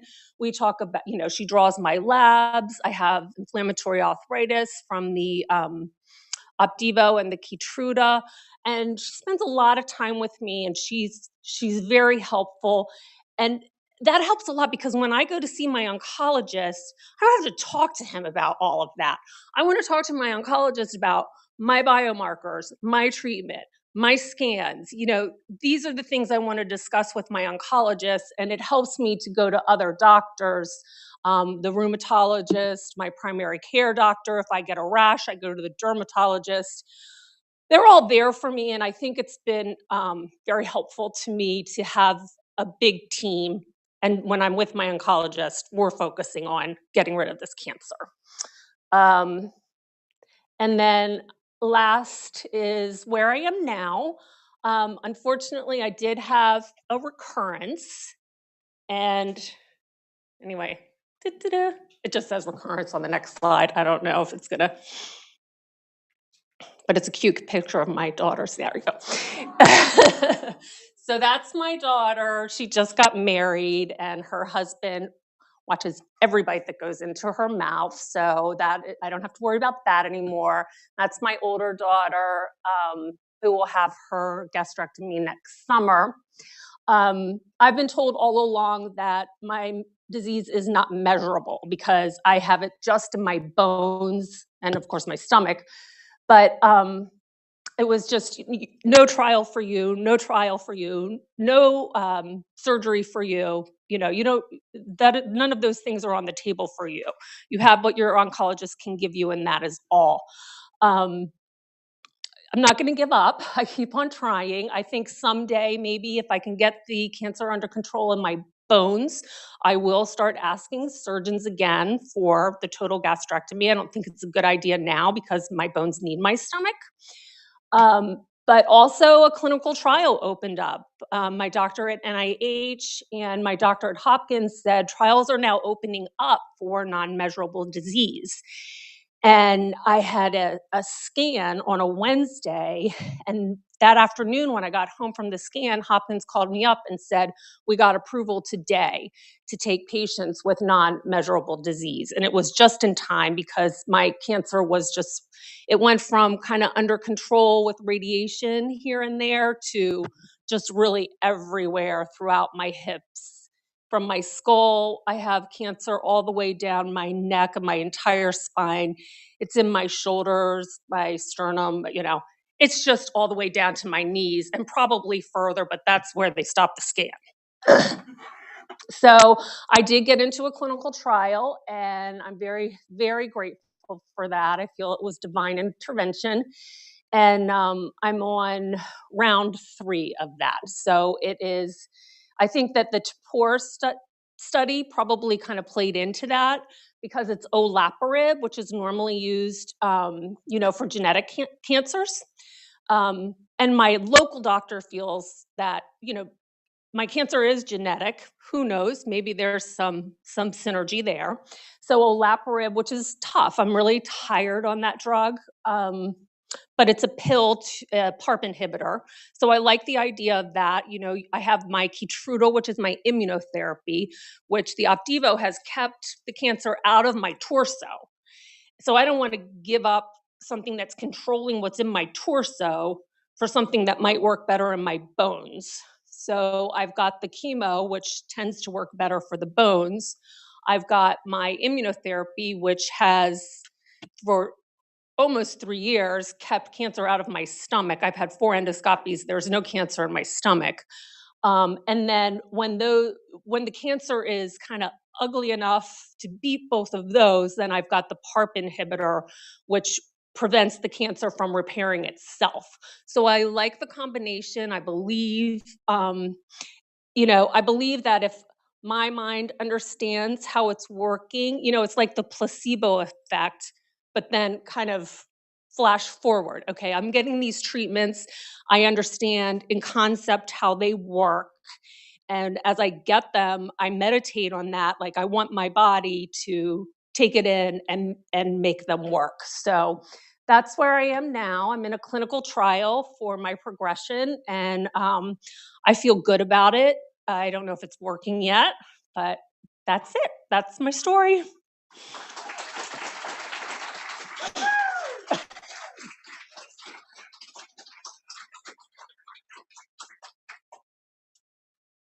Well, thank you, Suzanne. Your strength, absolutely inspirational, and we look forward to a great update at next year's meeting. But that concludes our morning session. Before we break for lunch, a couple of quick reminders. Our wellness room is open. We need to take a break. Here with us as well. Please find Lindsay if you'd like to be interviewed. And finally, our photo booth is open as well. We'll reconvene at 1 or perhaps a couple minutes maybe later. Who knows, Rebecca? But thank you again.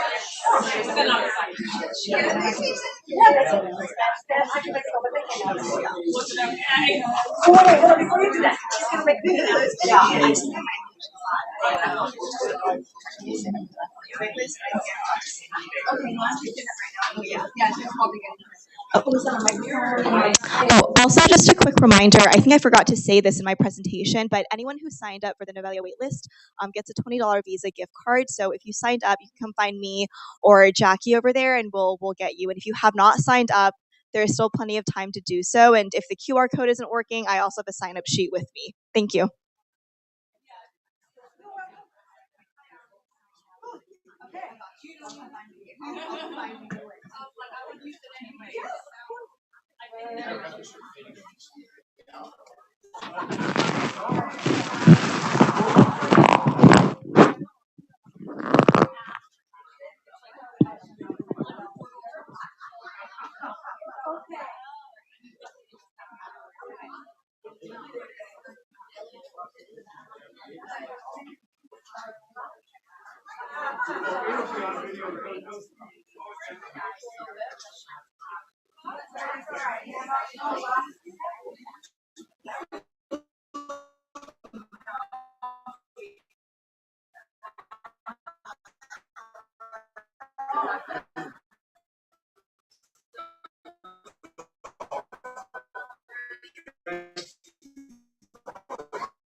Finishing up their lunch. It was quite a good lunch. I enjoyed it very much.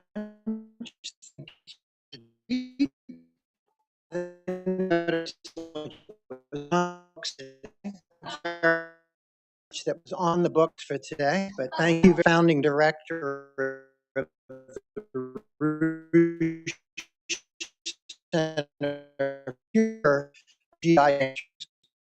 That's much what we're trying to do. And I am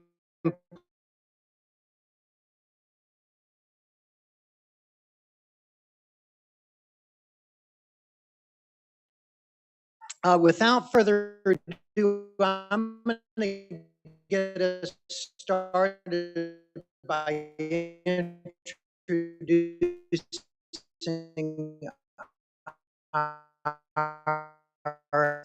speakers.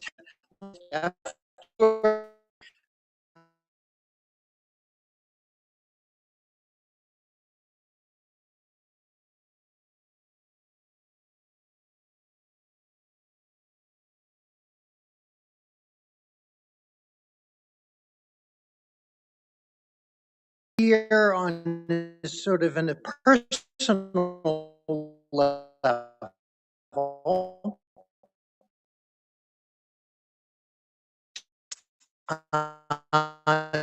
to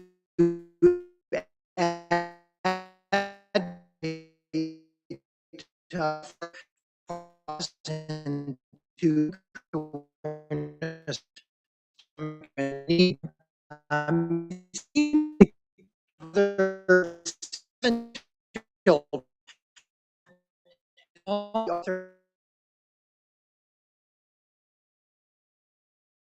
buzzer, you got the buzzer ready to go. All right.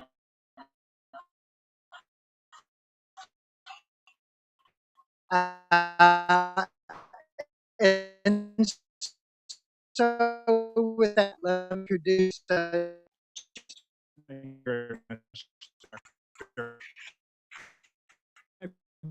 I'm going to be talking about science. That is not there's me. It's unusual day for me. How much I have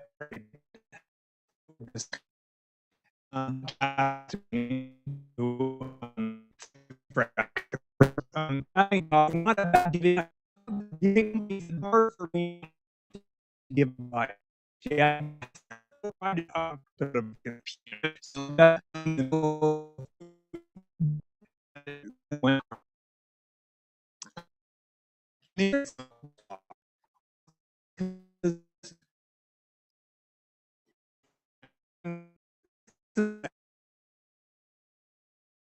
chance that I say something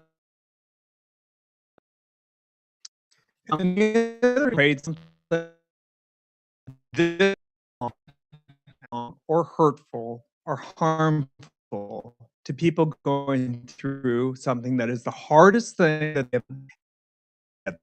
they have ever.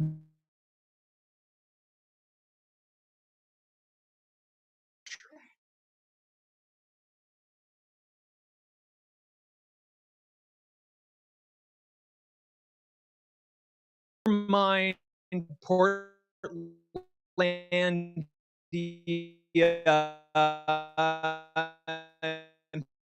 people with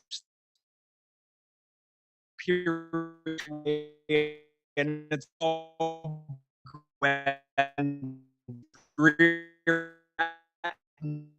not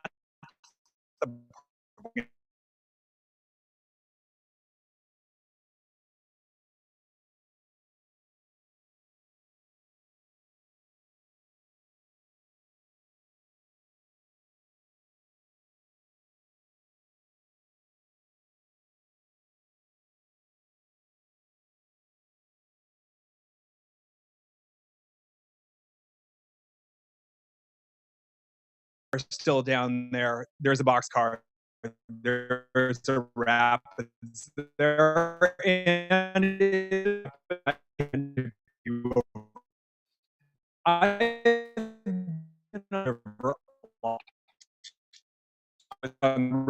people didn't management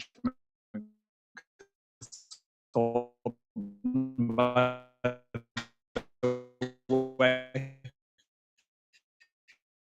Well, a little bit ahead of the crowd, and a little more than do.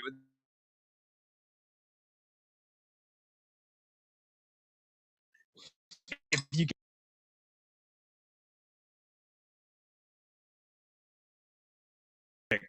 it seems it almost couldn't be true.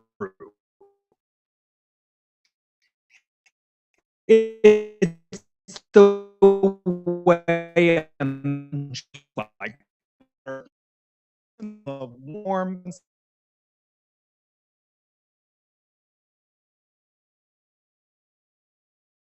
You can't breathe.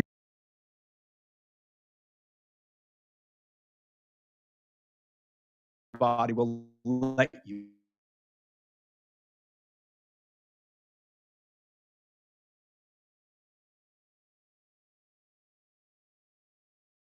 And you keep hold of your paddle. You do those things, and then you're not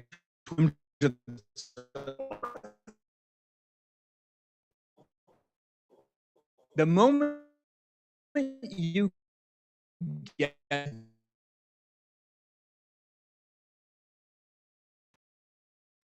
and you're getting caught under the boat and think you're gonna die. And you won't have your paddles. You won't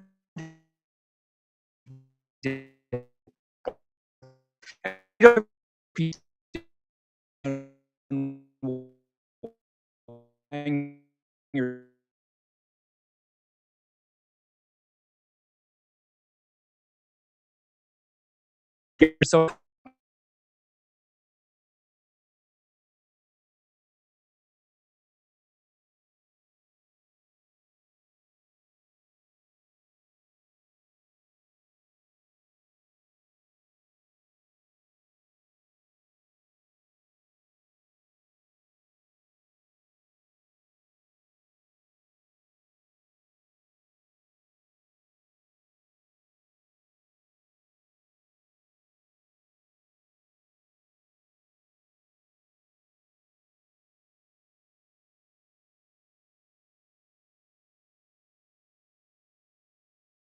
uncomfortable or scared.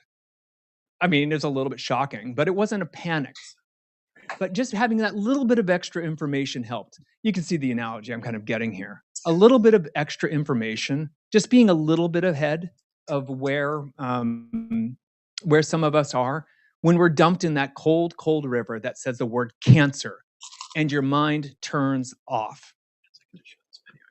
Isn't like that if you've done 100 different projects, 300 different projects for 100 different pharma companies. Like they put all those like logos up there. Half of those have been my clients in the past. This really is the sort of thing that I'm used to doing. So it's a very different experience for me. It was. Some things scare me more than it scares, I think, most people. And some things scare me far, far, far less. So I'll just tell you what it was like. What it was like for me. Someone's been at least a little bit on the river. So I've pushed it, and now we'll see how long it takes to swim. That's how long it took. Okay. Yeah, Jennifer, my wife up here, it will surprise you very little, I think, that we call her the strongest link at home. If you want to see, she was on either the latest or 2 episodes ago of the weakest link. She has been on Jeopardy also, and I was 30 years ago. We have the nerdiest meet cute story I think that there is possible. We met on the trivia team at BYU. And you can see I'm wearing a BYU shirt there. I won the college tournament 30 years ago this year and got second on the Tournament of Champions, losing by $1. That losing by $1 hurt because that would have been a lot of money. And we had 2 kids at the time. So it would have been nice, but didn't happen. And one of the things I also kind of learned from this experience is how important it is to be lucky and notice your good luck. I was lucky at many, many times in that. It just is. There's a luck element that you have to acknowledge if you're playing in these. As a doctor said, we have 7 kids. These are my kids. Aren't they beautiful? They are cute and they are kind and they are sweet and they are smart. And I love them all. We love them dearly.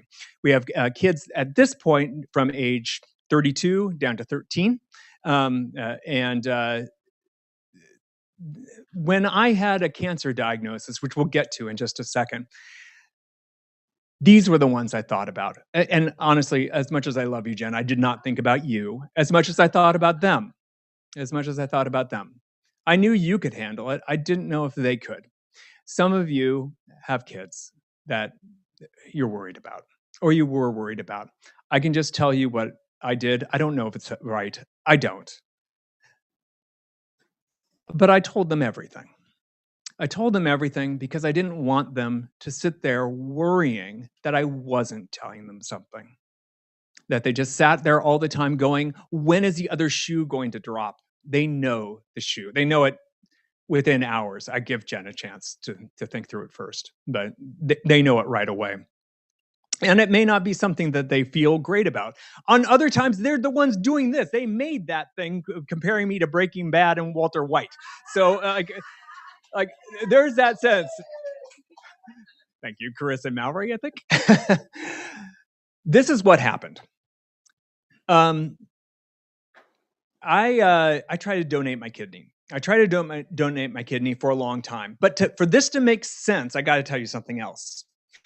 You see standing up here, I don't say I'm a skinny man, but a normal sized person but I'm really a fat man with the exception of if I have medical or pharmacological intervention. If I have any of those 2 things, then I'm, as you can kind of see me now, or cancer. Cancer might do that too. But, other than that, I need those things. I had gastric bypass now about 14 years ago. So it was hard to donate a kidney. You'd think that they would be all over you, just allowing you to donate a kidney. I mean, really, shouldn't it be an impulse buy? I mean, but it's not. They really throw you through the ringer. I tried at UNC. They said no. I waited a long time. I tried at UNC again, which is our closest transplant center, and they said no again. I tried at Vidant. They said, sure, but you have to lose weight. So I lost 25 pounds, I think, something like that, 20, enough there. And then it took a long time. It took like a year. And then they said no, because they had a new nephrologist who said no. I tried Georgetown said no. I tried Duke. Duke said No, but if you lose a lot more weight, you can do it. And then came the magic of Ozempic. And Ozempic works great for me. I don't know how it works for everybody else, but Ozempic and then Wegovy, same stuff, works great for me. By the way, not a client. This is not me trying to boost a client stuff. I've never noticed because it's never been one of my clients. But I lost like another 55 pounds. Like, it was great for me. And so Duke said, okay, we can do it. I passed all those tests where you have to like drink things that taste so bad you just want to barf. The moment I had to do that sucker twice, because of course Biden had me do it too. But then, great, I'm there. CT scan, this is what happened. Of course, I opened my chart stuff first. I open it first every time because, of course, I can read this stuff, or if I can't read this stuff, I'm not looking up too many words. And it's like, not one tumor. Oh no, you have two tumors. You have a tumor in your kidney, and you have what they thought was a GIST. Now, these were bad.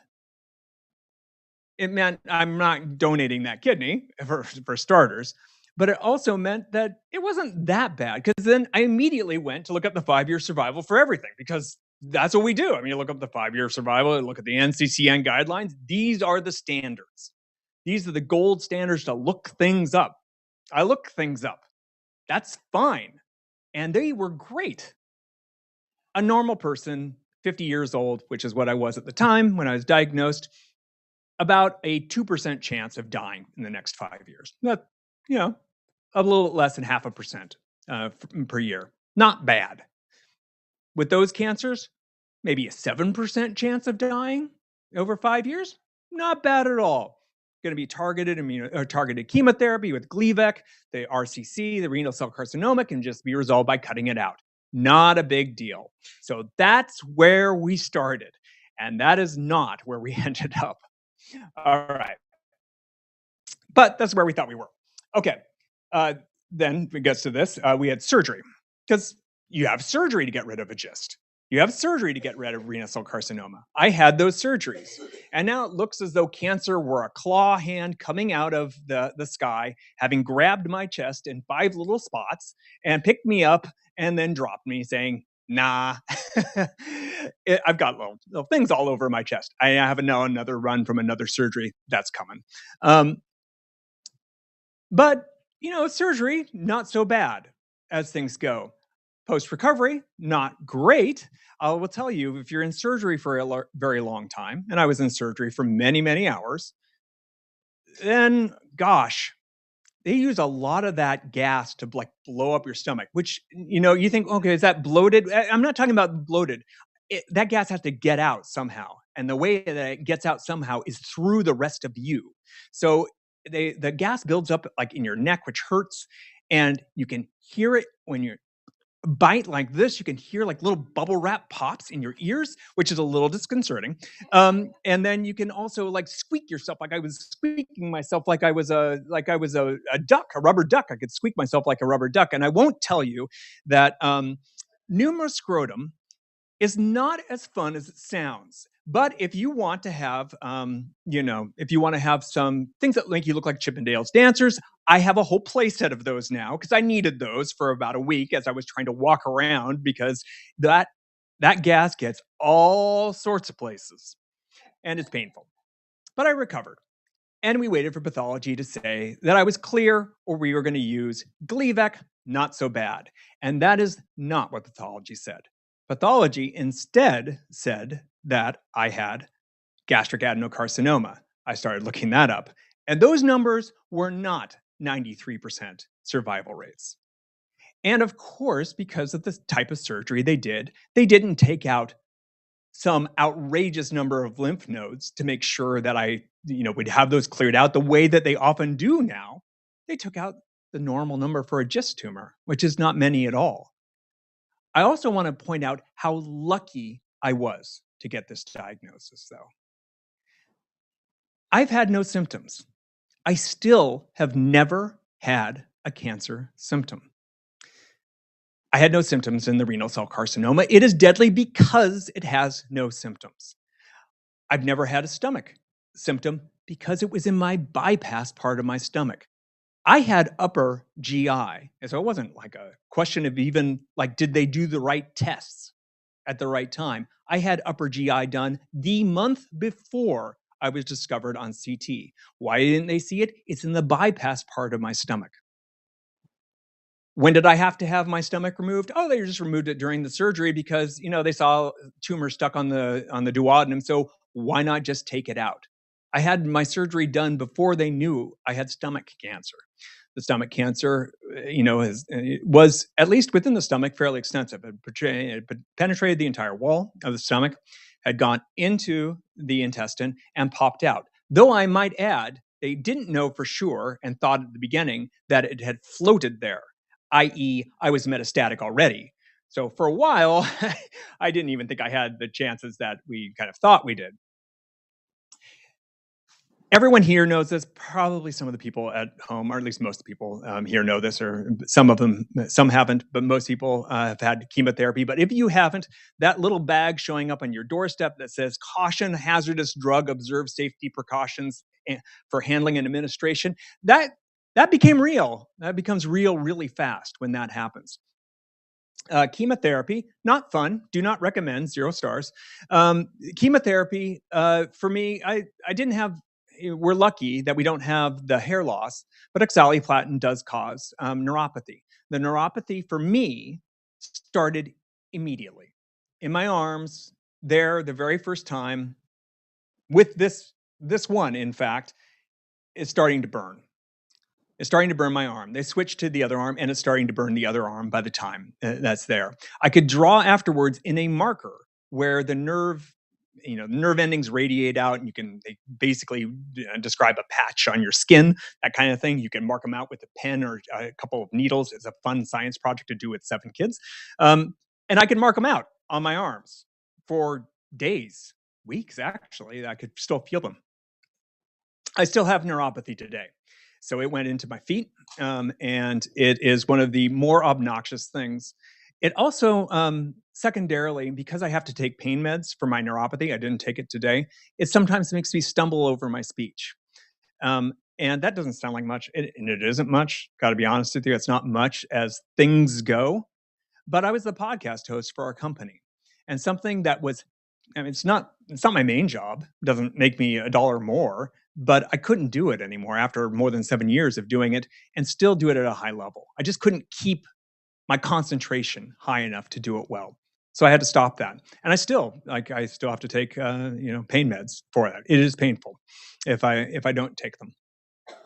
And of course, the very first time I went back to a company meeting, very first time back into the office from COVID times, I crapped my pants and the chair and the floor and had to leave.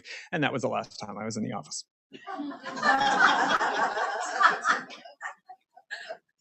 I think fewer of you have had radiation. So let me describe really briefly. I only have about 5 minutes, so I'll just describe really briefly what radiation is like. So first of all, it's very different from the, I don't want to say, I mean, kind of the bustling atmosphere of being in the combination of like a nursing home and an easy chair sort of thing. It's not like chemo that way, but it's down in the bowels of the whole hospital because they have to keep it underground because, radiation, don't really want those things flying around. So they tend to be in the basements. And by the way, the machines are super heavy. And it's also not the CT scans you're used to over there on the right. It's not the whirling around. It's a different beast. It's a different beast entirely. You get in there, and first of all, it's very quiet. And they put you in something that looks like a body bag, which I think is a bad look. I've got to be honest.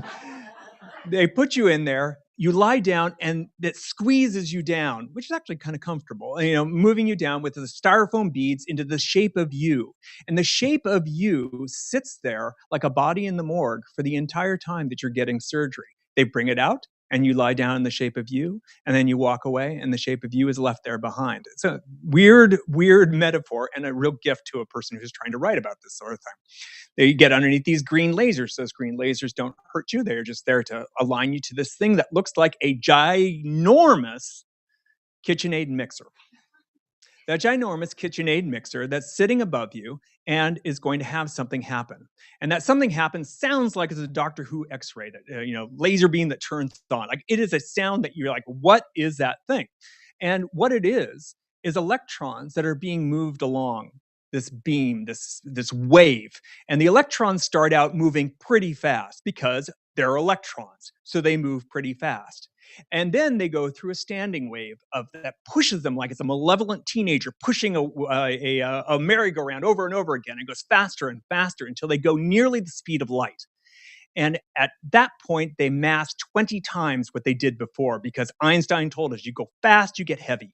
And those heavy things, instead of being BBs that are coming at something, are bullets coming at something. And that something that they're coming at is tungsten. Just like tungsten in the old light bulbs you used to get before everything got fluorescent and LEDs. And when it hits, it makes a light. And that light is bright. And it is bluer than blue and bluer than ultraviolet. And it is bright and it burns, but you can't see it. And this thing clunks and moves around you, moves around me right there. You see, I got a lot of chest hair, sorry about that. And then has this thing that almost looks like a mouth that's opening up. It's like a really organic look to it, like it's in a bizarre movie where it's just moving around as it's moving the beam in the shape of what it's got to hit for you. But at the end of that, you feel nothing, except maybe a mild sunburn. But then, wait, try to eat after that, after a few of those. And the pizza hits you in the stomach like you have been punched. So you don't eat pizza before or after, you eat it before, if you're me.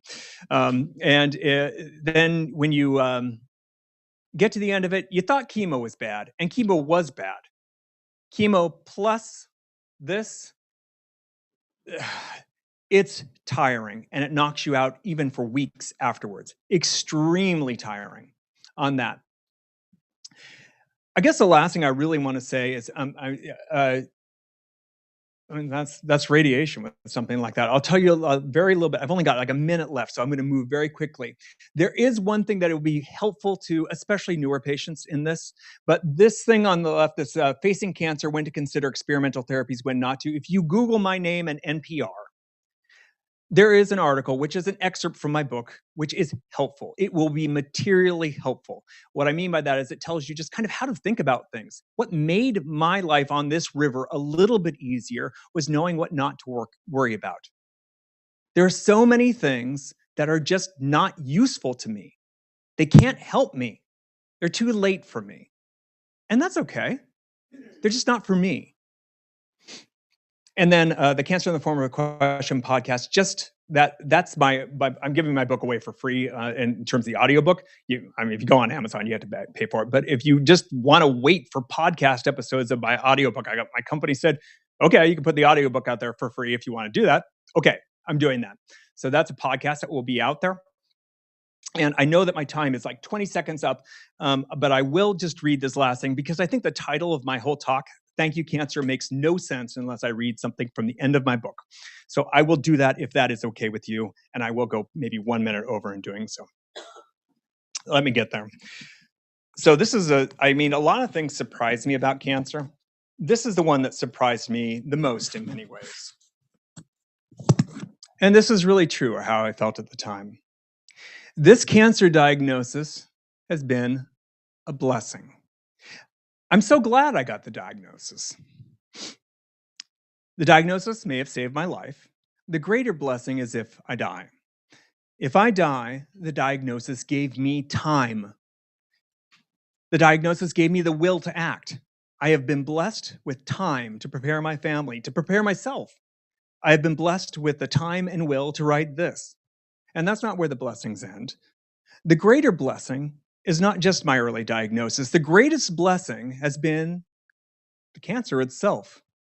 I'm glad I got cancer, all things considered. I have been gifted the opportunity to share my cancer experience with others. They are reaching out. What a blessing it is to hold another's horrors for them. I told this to nobody but my priest and my wife. A real conversation, by the way. What a blessing it is to hear you help me understand what my mother went through. What a blessing it is to calm the fears of the unknown. What a blessing it is to sit with someone going through the worst thing in their life. Cancer is frightening, confusing. I can't read my own writing. Overwhelming. Explaining my cancer gives me new purpose for this time in this life of mine. Explaining my cancer breathes fresh meanings into the learnings and failures of my life. I couldn't have written this without cancer, so thank you, cancer, for being there. I hope I live to do more. If the price I pay to do some good is you, your price is cheap. Thank you.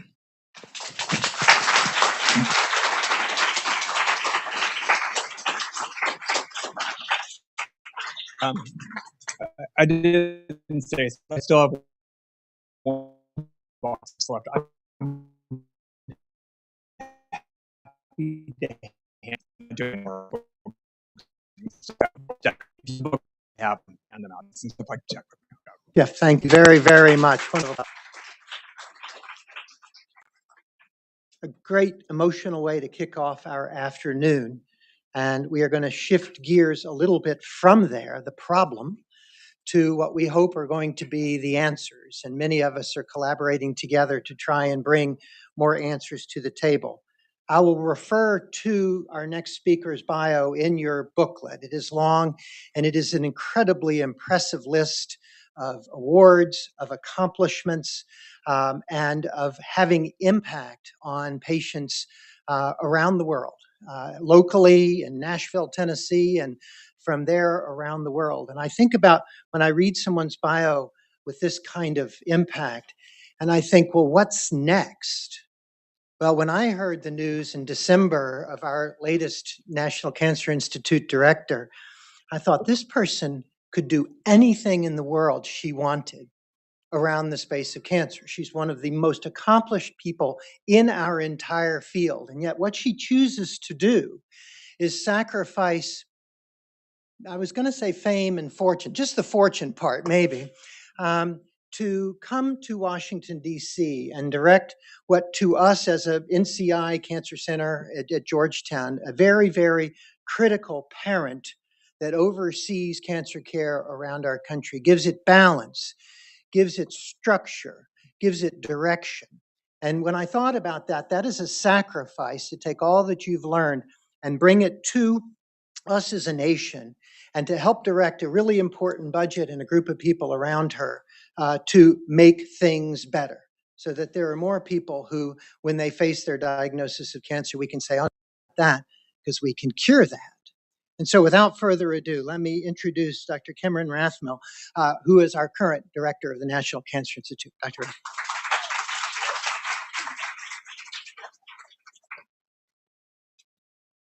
All right, thank you. It's such a pleasure to be here, to be honest, and to follow Jeff. I don't know where you are. You're here somewhere. There you are.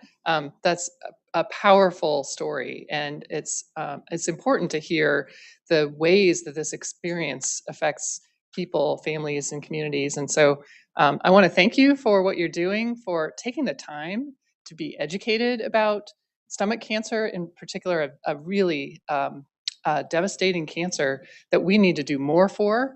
And then tomorrow, taking your time to talk to our members of Congress as well, to make sure that they are also aware of how vitally important it is that we continue to make advances.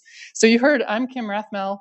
I'm new, so I thought I'd actually start by introducing myself a little bit, not the resume side of things, but because I think it's important that you know who are the people who are doing some of this work. So I've been a cancer biologist for some decades and working in the area of kidney cancer.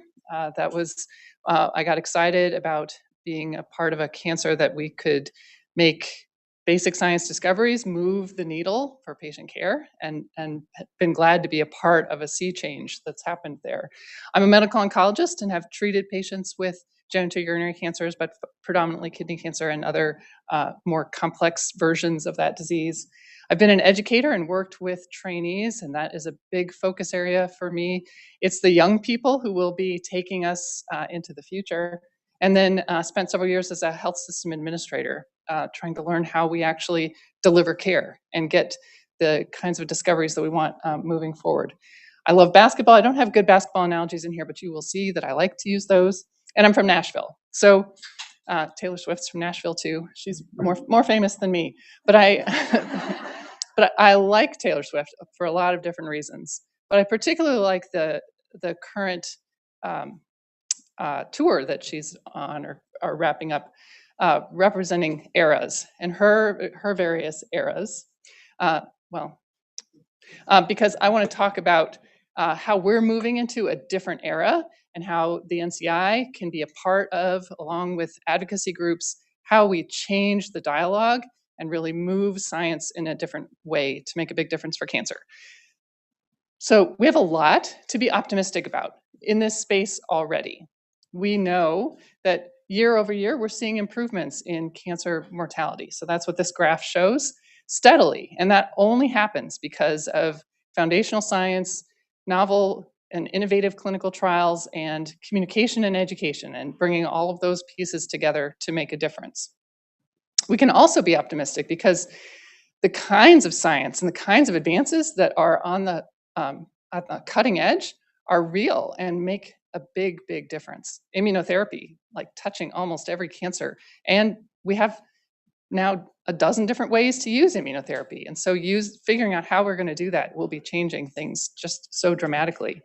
We have tools like novel genetics and AI and ways that we can understand patients and populations of patients that we never could do before, and we can very, very rapidly.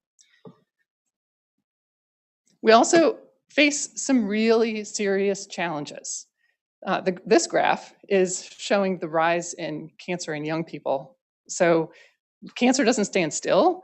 We think we've learned everything, and then it turns out cancer is just a little bit different, and that's the way it always will be. That's one of many areas that we're very focused on, trying to make sure that we can really, truly understand what's happening in this space. But we're also confronted with some bigger societal issues around financing this very expensive work and being able to have the workforce that we can need to move this forward, and trust in science and helping to be able to be clear, especially as it gets so much more complicated, so that communities can really understand and trust what it is that we are trying to say, and moving into a place where we have more dialogue. I just wanted to point to a couple of really groundbreaking changes that are happening. I already mentioned immunotherapy. Let's just talk about AI for 1 second. We know that AI is moving into clinical spaces. This is an example from a recently published clinical trial or a clinical study that showed that applying AI diagnostics could outperform any of the other prognostics that they were using for this particular tumor type in terms of what drug response would be expected. We are going to see more and more of this. Knowing how to use it, when to use it, how to do it safely, and how we put appropriate guardrails around patient privacy are all things that we'll be facing. The other picture that I show on the right with the little FNAC2, this is a really groundbreaking discovery as well of a space in between called the microbiome. We know that we all live with lots of bacteria in and on and around us. And those bacteria have real importance in how our diseases and health is manifest. This is an example just from a couple of weeks ago of a particular microbacterium that was found to be very tightly associated with colon cancer, and maybe one of the reasons that we're seeing shifts in the kinds of people who are getting colon cancer. So understanding this is also some of the work that's really, truly groundbreaking and going to make a big difference. So what's changed and why this matters and is the era that I'm talking about. We all can point to an era of medicine and science that used to be very top down. This knowledge was thought to be held by a few, that we conveyed to others. It was very narrow and specialized. I would say where we've been living for the last decades has been in an era, popped right up, that I would define more as horizontal. Lots more collaboration, lots more of sharing across fields because things started to get too big. Interdisciplinary research, we all know, is the real power. Patients can't complete a full course of therapy without a whole host of doctors, right? The team is what really makes it work. But what I will say is that I think the next era that we are moving into, there we go, is what we're calling 360, because it's really moving into an era where we embrace more ground up type of ideas, actually engaging more with advocacy groups as partners, not as people who need to hear some special wisdom that we have, because you have wisdom that we don't have. We need to learn it all together. Recognizing the fact that the population doesn't just accept what we say, there's access to information at our fingertips everywhere, and knowing how to help everyone know where to go to find the most relevant information. I think this is the next era, and this is where we'll bring AI, immunotherapy, microbiome research, complex genetics research to make big and bold and faster advances for patient care. So this all fits into what we use as our roadmap, which is the National Cancer Plan. I really want you to know how we use the National Cancer Plan. The National Cancer Plan's been around for a year, so it's fairly new. Just rolled out a year and a month or so ago to put together a roadmap. So the National Cancer Plan is shown right now with just an arrow. It's meant to convey forward momentum. It's meant to help us figure out a direction to go. It has 8 goals. First, I'm going to tell you about 4 of them. So the first 4 goals define the arc of the patient experience. Preventing cancer. Best cancer is the one that never ever happens, right? Detection of cancers early, detecting them early so we can manage them better. Developing novel and important therapeutics that work, and improving the patient care experience. So if we can do all of those things, we will have made a big difference for all cancers. But how do you really take that up a level? So that's what we're calling the empowering goals. So think about how these goals will impact the health-centric goals. Maximizing data utility. We have so much data out there that we can tap into to make important discoveries that will impact prevention, that will take us into early detection, and we use all the time in giving us direction for where we're going to make advanced therapeutics, for example. A next goal, eliminating inequities. So we can't make the kind of forward progress that we want to make if we're leaving populations, communities, or groups of patients behind. We really have to be conscious of including all people when we're making these kinds of advances that we want for cancer. Optimizing the workforce. This is critical.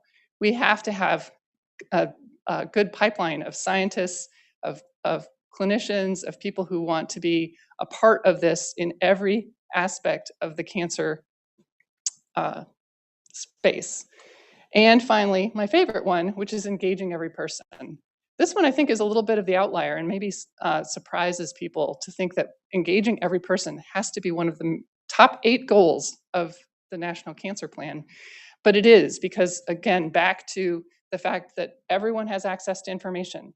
So they need to be engaged. They need to know how to trust, know what to trust and what information they need to be healthy, what information to share with their doctors, and how best to interact, and how to be a part of knowing their own risk for cancer. Now, all of this is driven by discovery science. We know that the discoveries that we make today, some of which we can't envision how 2 years or 5 years or 10 years from now will have breakthroughs that will be important for cancer patients. But that discovery science is part of all of the empowering goals and feed right into the health-centric goals. And it's all together to improve health outcomes for everyone. Okay, so let's talk about how we apply the National Cancer Plan. So I have just some examples from stomach cancer that kind of work their way through the science and discovery into the clinical space. So first, understanding the earliest biological changes in malignant transformation. So we can't take care of anything that we can't understand. We need to understand the evolution, we need to understand the platforms for how this cancer forms, and to develop new collaborations in this space. So we have lots of examples of programs that are working here, and this is an example of the program on origins of gastroesophageal cancers. Clinical trials are the mainstay of how we make discoveries get directly into the hands of patients. These are some examples of new GI trials in our National Clinical Trials Network, we call the NCTN. There is no other part of medicine that has such a well-integrated national collaborative of clinical trials together. So across the nation, these trials are opened up, looking at novel therapeutics, immunotherapy, and other advanced immune therapies for stomach cancers. We also have other opportunities to advance clinical research in stomach cancer. We had an ad hoc working group that was brought together to make specific advice. So I have 6 boards that give advice to the NCI. One is the CTAC, the Clinical Trials Advisory Committee, and they recognized that gastric cancer was among the cancers that was not moving at the same pace that it needed to. And so advised an ad hoc working group, and their recommendations were to push hard still in laboratories and laboratory analytic methods, developing computational approaches to move some things faster, a biospecimen repository, and developing more model systems so that we can test things in real time. And those things are taking place and happening. In the space of clinical trials, we're looking, this is across the board, not specific to stomach cancer, but how do we make clinical trials more adaptable, more available? How do we make more access in communities that may not have a major academic medical center, or for patients who are not part of a cancer center? So this is a few just examples in how we're modernizing clinical trials. I want to point to the virtual clinical trials office, which is one opportunity that we learned from the COVID pandemic. In the pandemic, we learned that sometimes you can have one person who's virtually at multiple clinics, whether that person is doing data entry, screening patients for eligibility, doing some of the regulatory work, and we can distribute and provide more service in this way. That's a pilot that we're participating, that's the virtual staff support, just as one example. Also working closely with the FDA to make sure that we can do trials as efficiently as possible, and to know what midpoint data collections are really necessary, so that we're not collecting unnecessary data, both because that's not good for the patient care, and that's also maybe not necessary for the clinical trial. And so we want to be proactive in making those determinations. I also want to make sure that you know about the SPORE network. So this is one network of how we fund clinical research in the NCI. So the SPOREs are major programs. It's a specialized program of research excellence. So they're institutional, or sometimes a few institutions partner together to develop multiple programs that come from immediate foundational discoveries and lead to clinical trials that they're testing in much more real time. So this is the space in between the discovery and getting something where it's headed to commercialization, but needs to be tested in real patient spaces. So these are examples. These are our specialized programs of research excellence that all focus on GI and stomach cancers. We also recognize that part of our role is making sure that we're providing good information, and so providing evidence-based information for people with cancer. We have the cancer.gov website, which is curated by panels of experts to ensure that this information is up to date, that it's really relevant, that it's something that people can trust, and recently has been restructured specifically to the topic of stomach cancer because it was felt to be needing better content and delivered in a better way. We get lots of traffic to these sites, including international traffic, and this is a major responsibility that we own as a part of the National Cancer Act of 1971 and really lean into to make sure that this is one area that we can be clear that the data is accurate and available to people. So why does this matter that we have good public support? So first, it matters because the funding that comes to the NCI, it's a lot of money, but it is involved in supporting a lot of different resources. I want to make sure that one of the take-homes that you get is how much of our national infrastructure of science is coming from funds that come to the NCI. We support research funding, and I'm going to talk about grants in just a minute. We also support the Cancer Center program that you just heard about, which is a network of 72 cancer centers across the country to ensure that we have strong both basic science, translational clinical research, epidemiology, and training in these spaces. We do workforce development. We provide other resources as well. And then there's operating expenses that come as a part of this. So let's talk about training for just a second. So we are responsible for the bulk of training of the workforce of the cancer researchers. That starts at the pre-doctoral level. So you don't have to worry about the names of the awards, but we fund people getting their PhDs. We fund people in MD training and other parts of that pre-doctoral space. We fund postdoctoral researchers. That's people getting their specialized training before they start their independent careers or go on to government or industry jobs. We fund lots of early career investigators, and then we fund late stage investigators. In addition to providing funding just to investigators, we want to make sure that they're successful as well. And so that funding goes to things like this in the middle, Nancy, is an app that was created by and for trainees to enable them to network effectively around their area of interest in research and to provide a tool. It's an AI-driven tool that lets them see this universe of publications that are out there so that they can navigate that much more seamlessly. We also provide podcasts. That's what the Inside Cancer Careers and other kinds of support tools. So where does our money go? So this is the money slide. So we provide about 45% of our funding goes directly to research projects. So research project grants, that's the bread and butter funding going directly to investigators. About 18% goes to investigators who are working in the NCI, that's in Bethesda and the surrounding area. More very specialized types of research that can only be done in our cancer center, in our clinical center.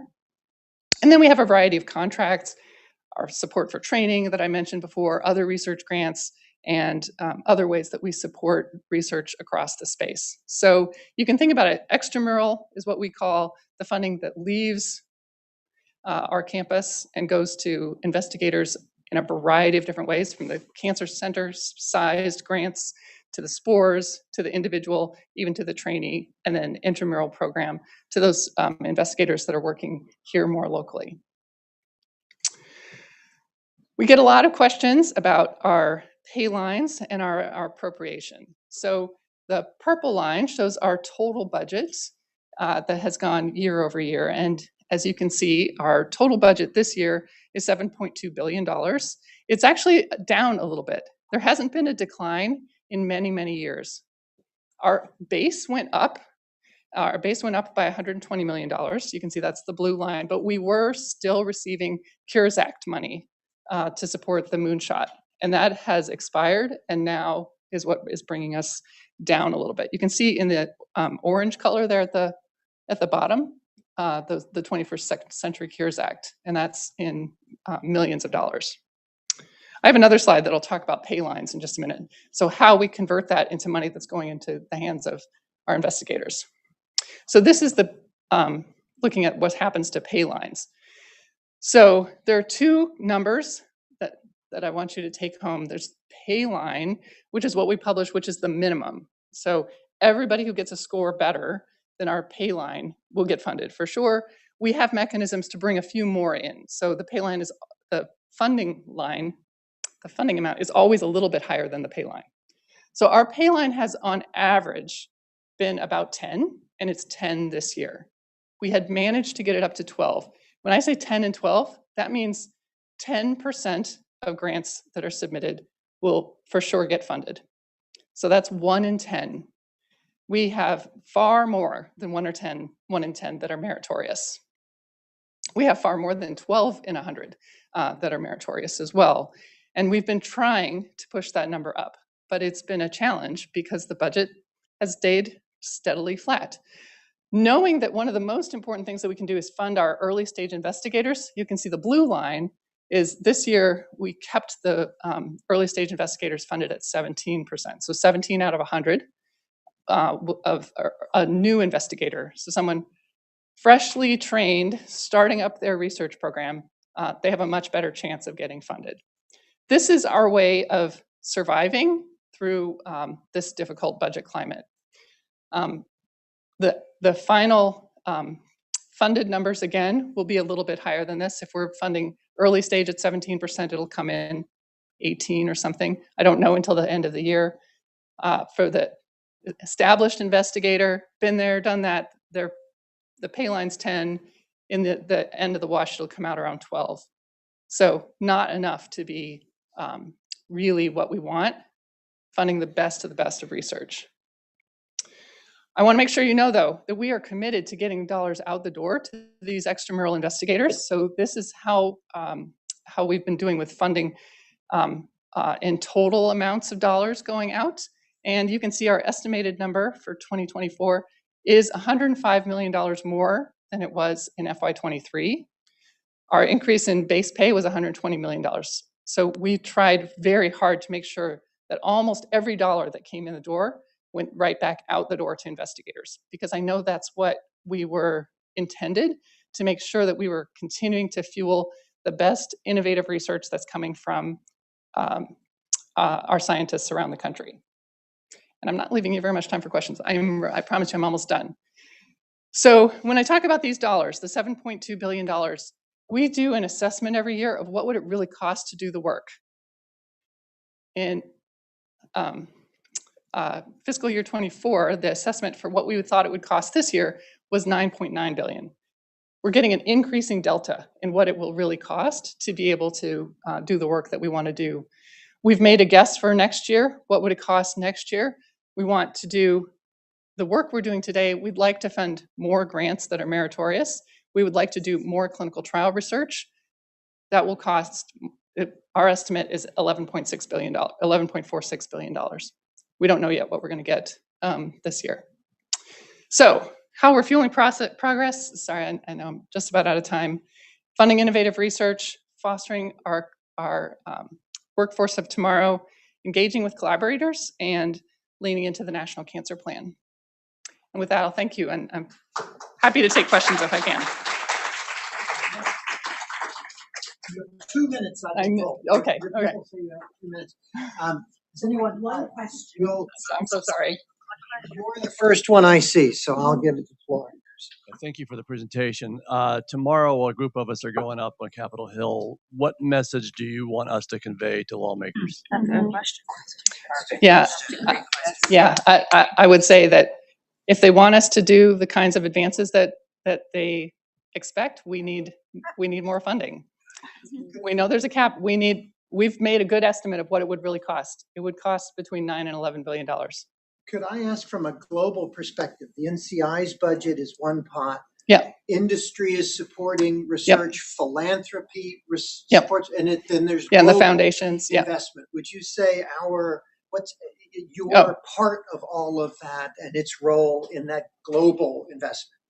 Right. So in terms of funding foundational science, we're the world dominator. So tell these people what you mean by foundational science. So that's science in laboratories. That's the discoveries of molecules that are driving cancer, where cancer is coming from, how cancer evades the immune system. Those kinds of basic science questions that really have to be done in order for us to make the leap to clinical translation. We need more funding. Yeah, I'm sure you have another engagement. I do actually. I have to talk to them at Congress today. So very great. Thank you so much. Thank you.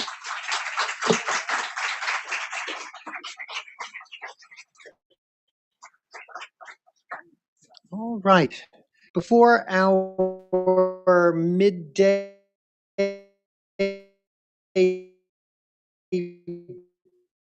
break, I'm going.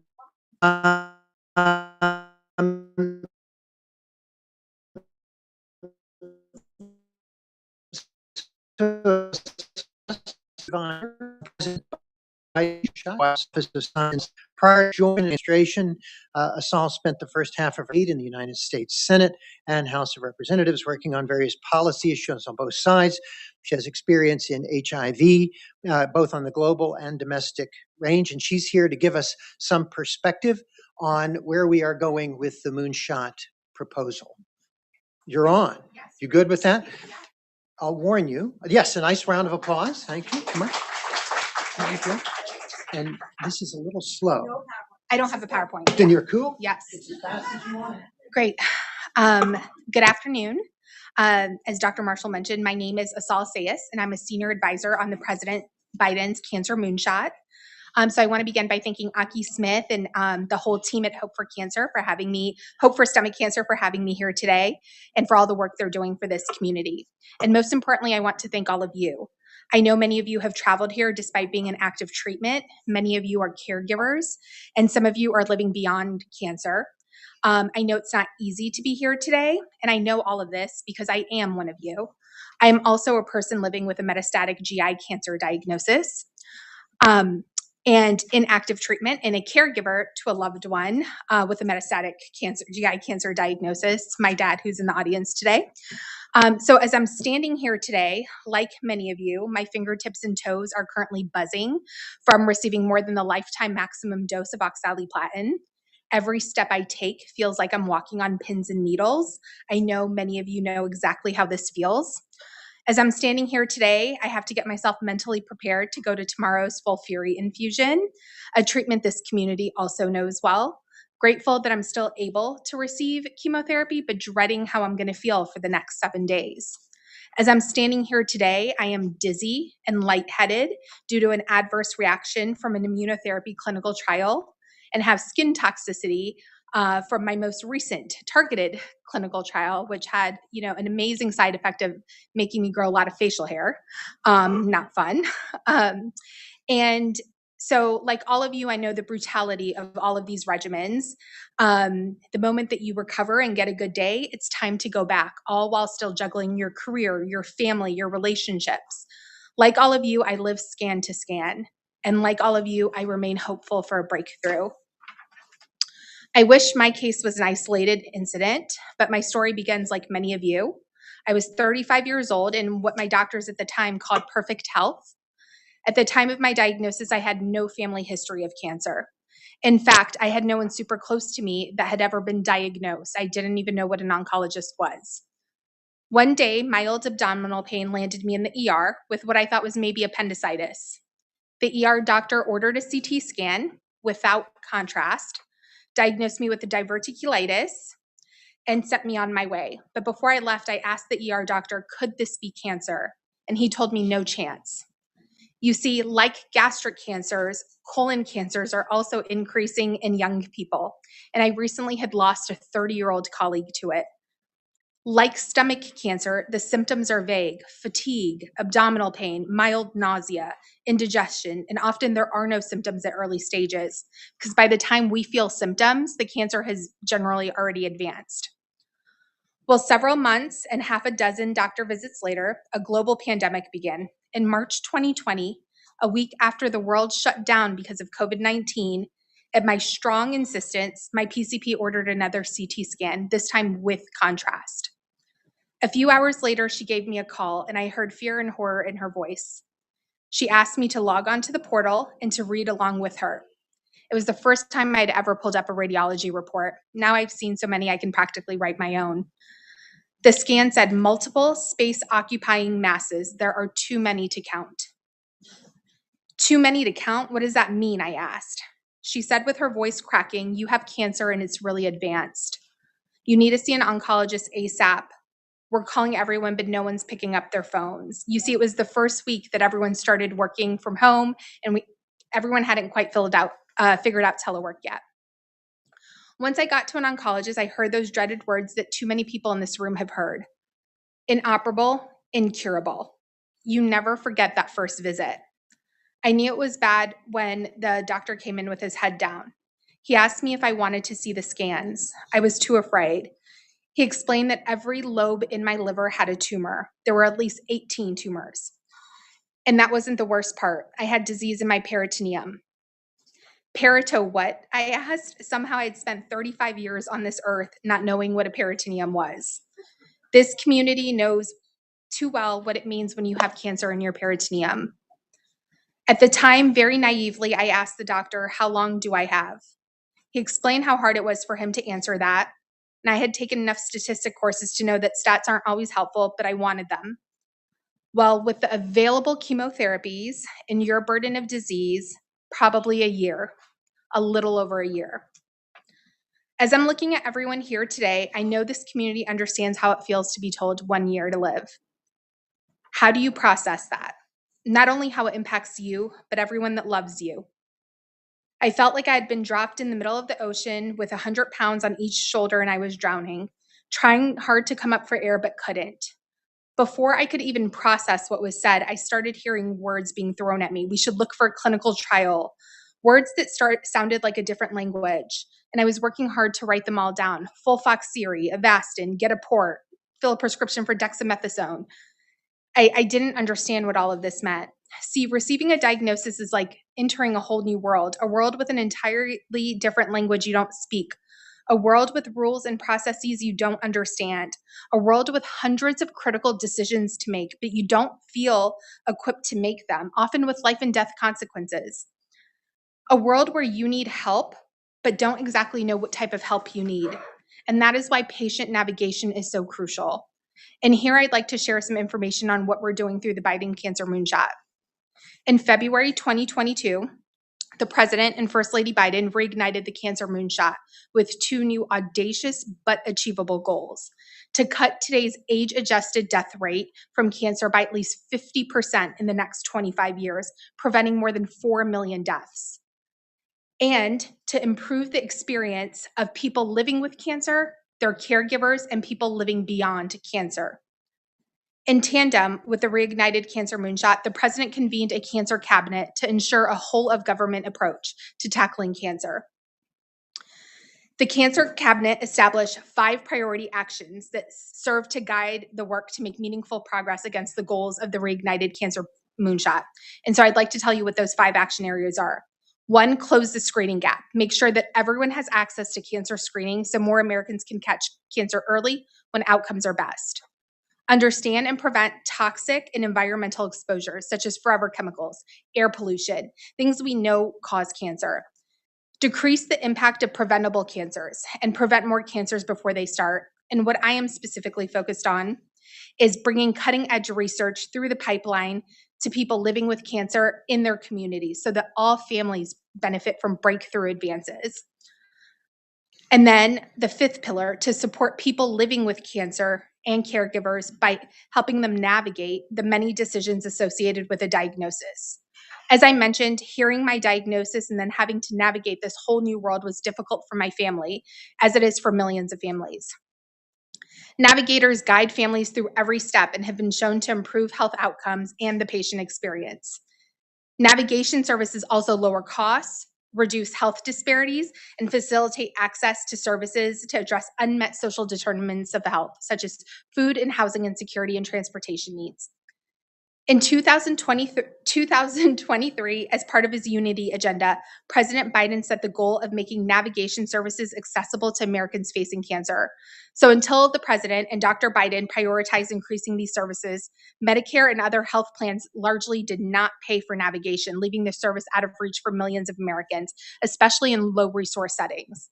As of January 1st of this year, the Biden Cancer Moonshot delivered 6 codes to report navigation services for payment. As a result of these codes and commitments from several leading health insurers and oncology providers, navigation services will now be available to more than 150 million Americans. Navigators are so crucial, and this community knows that, because 1 or 2 oncologists thought that I was inoperable. It actually didn't mean that I was inoperable. It was, in fact, when I was navigated to a HIPEC surgeon, Dr. Travis Groats, who's a huge friend to this community, that I found out that I was operable. It would be a huge 15-hour surgery, and it likely wouldn't be curative, but it was an option I didn't know that I had and has helped extend my life to be standing before you here today. I didn't know the various multidisciplinary approaches or who I needed on my team. That is why navigation is imperative to improving outcomes. Now, turning it to the other pillars of the cancer moonshot, I know what maybe some of you are thinking that are living here with a metastatic cancer diagnosis.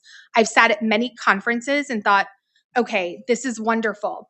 I'm glad there is a focus on prevention. I'm glad we're trying to detect and treat cancers earlier. I want this for everyone else. And I don't want anyone to experience what my family and I have experienced. But what about me? It's too late for prevention for me. It's too late for early detection. Do policymakers think that my life matters? What is being done to help me? And I want you all to know that is equally a part of our work and a pillar of the president's moonshot. Driving innovation and bringing that cutting edge research to patients and communities is one of our priorities. And that is truly what brings me a lot of hope. And I hope it does for you as well. So President Biden established ARPA-H, the Advanced Research Projects Agency for Health. It's a brand new agency that supports transformative biomedical and health breakthroughs. ARPA-H has awarded more than $500 million to researchers and innovators. These include projects such as producing innovative approaches to visualize cancer cells during surgery to improve patient outcomes through the Precision Surgical Interventions Program.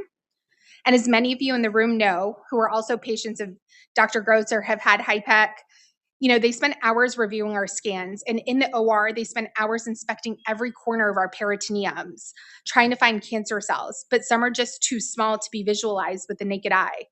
That is why the Precision Surgical Intervention Program is so important. But ARPA-H is doing more than that. Their programs are pursuing new treatment approaches, like directing non-harmful bacteria to kill cancer inside of the body and designing devices to deliver treatments to cancer cells to treat tumors more effectively.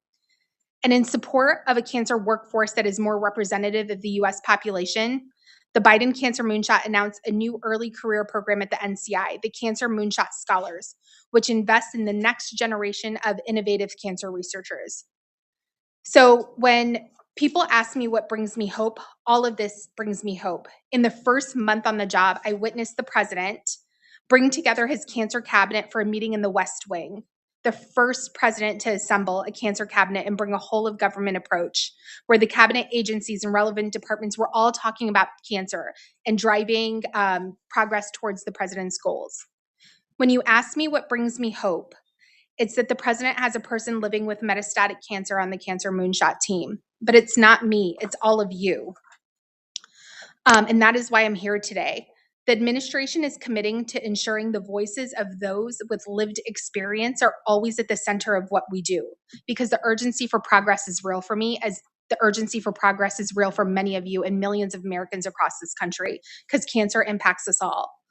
When you ask me what brings me hope, it's the work we're doing on clinical trials to modernize them and make them more accessible to more people, and to broaden eligibility criteria, which is really important for this community and people with stomach cancer, and to ensure there is diverse representation. Because by including people from all backgrounds in clinical trials, we can ensure that new approaches to treating cancer work for everyone. And I just want you to know that I'm staying here through the break and through more of the day, because I want to hear from all of you. Your voices are important. Your stories are important. Your experiences are important. I want to hear them all, because they're not just important to me, but they're important to my team, because this is personal for me, but it's also personal for my team. And you all know it's personal for this president. So I didn't have a chance to talk about everything we're doing through the Cancer Moonshot, but you can go to our website, whitehouse.gov/cancer moonshot. And if I don't get a chance to connect with you today, we'd love to hear your stories, your ideas, your experiences, because it's really important that we work with all of you. Again, you have the most important PhDs in this room, and that is personal history of disease. Don't let anyone tell you differently. And so for people living beyond cancer, I just want you to know that we recognize the importance of survivorship too. For those of you that had gastrectomies, HIPECs, CRS, oxaliplatin, we know the effects from these treatments are lifelong. And quite frankly, I've lost the number of organs I've had removed or resected. You know, our bodies are forever changed. Dr. Marshall, you were actually my second opinion. You probably don't remember me because I had a lot more hair, thanks to Rena Tegan. But cancer changes so much, and then you're thrown back in the world expected to resume business as usual. And so survivorship is a big part of what we do at the Moonshot. So again, look forward to meeting everyone today, but please visit us on our website and know that we can't do this without you, and we do not want to do this without you. Thank you.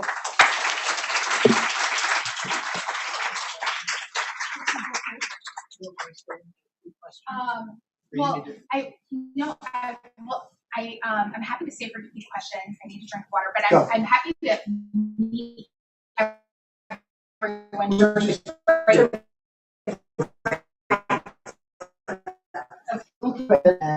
Officially call. We are much right then. We'll officially let the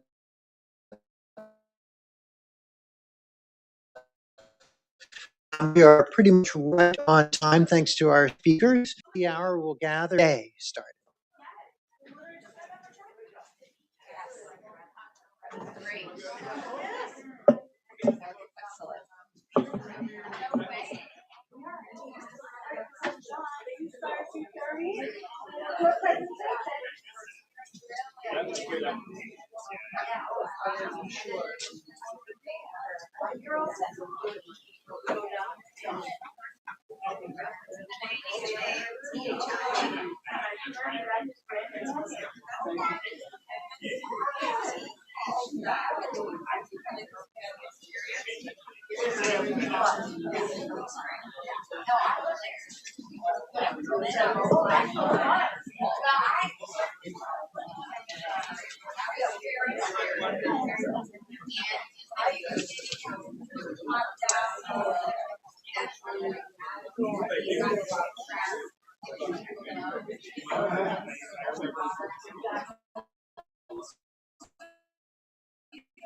So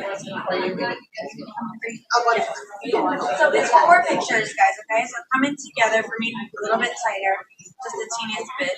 Right? So when I hit start, it's going to count down and then it's going to take it. You hold your pose all the way through the flash, okay? So there's the countdown. All right, now hold it. Beautiful. 3 more. Well, you can do whatever you want. Photo booth, not a photo shoot. So just have fun. All right, I love it, laugh. Yes, whatever you're doing, just commit. Just commit. See that? All right. Yes. This is what I love to do. That's what people do last second, so they get like a picture they would have. All right, one more.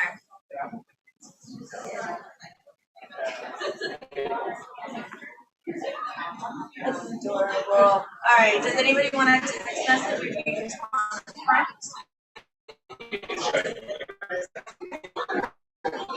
Okay.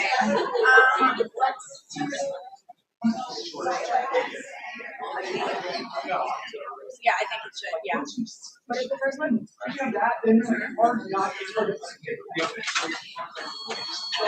Or 1. All right, and your number? Okay. Wait. What's your area code? Okay.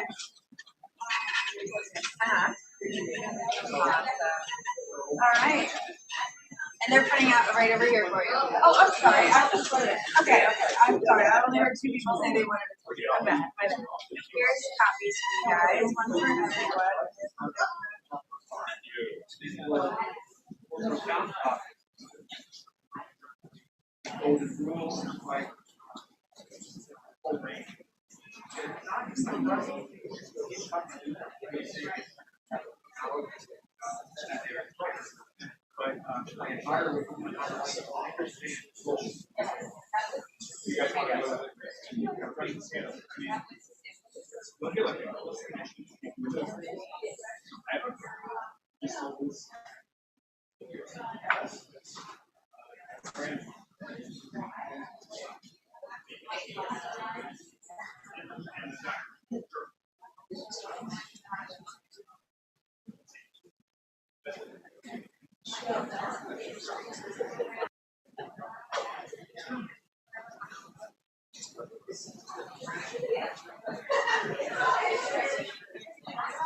He took it on.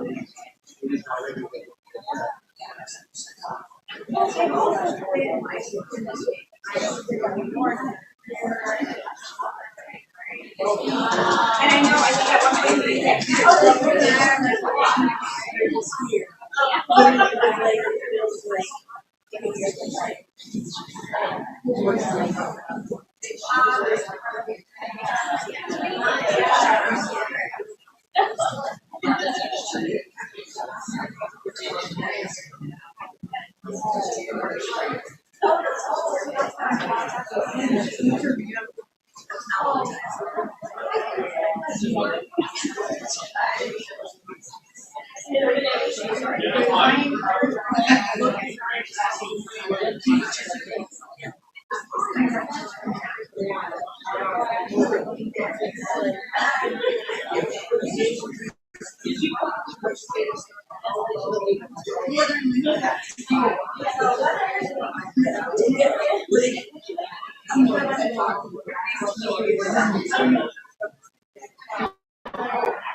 Let's see, it's one old China.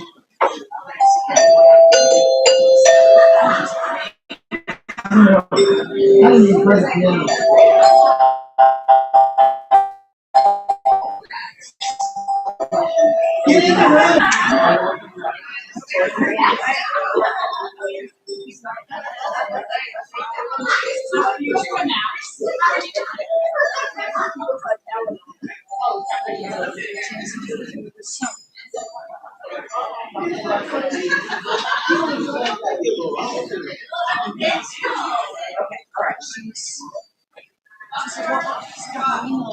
You know what? It's 5 a.m. It was like boiling earlier. I was like, no, it's crazy.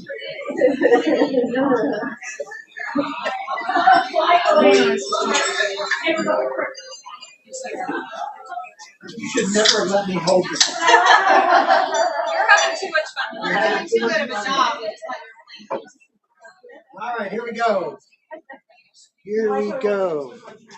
I know, it's great.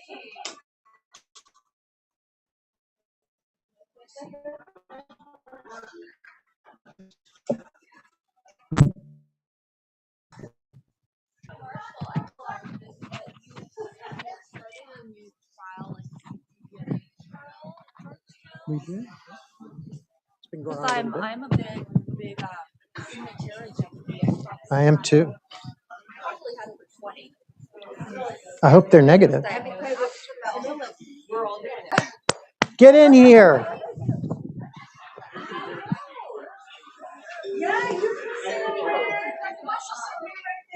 It is my turn. Can I have my first slide? I don't know what I need to do.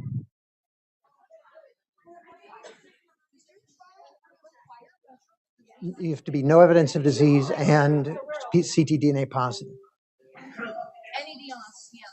Nothing. You have to be clean, visibly. When you see the welcome sign, that means. I know. I've told them back there. I'm looking for the welcome sign. I'm afraid to push this too many times. All right. Who's popcorn people? Who's brownie people? Brownie people are better, just in general. I just should know my general take on this is kind of pro brownie people. When it's time to talk about tomorrow, who's going tomorrow? Okay, so one of the things, I like our head of the NCI can't answer this question, but what do you say tomorrow? In my opinion, if a hospital system accepts government payment for healthcare, the electronic medical records must talk to each other. So in other words, for example, here I work in Washington, D.C., which is about 1.5 miles from where we're standing right now. Arlington Hospital, Virginia Hospital Center, which is about 1.5 miles that way. Those two EMRs don't talk. Now I can see Maryland, but I can't see Virginia because Virginia doesn't want anybody. So and that's bad. It's bad. We need to be able to share our data. And so one thing you could say is there needs to be data sharing across electronic medical records. Would help us a lot in research. My name's John Marshall. I'm your moderator, and I'm going to head off this afternoon where we got a bunch of really smart folks after me who are going to talk about where we are in cancer medicine today. And I'm going to try to give you kind of an inside look as to where we are with things. So I think I just touched it. Maybe I did, maybe I didn't. Maybe I have to be near here. I don't know.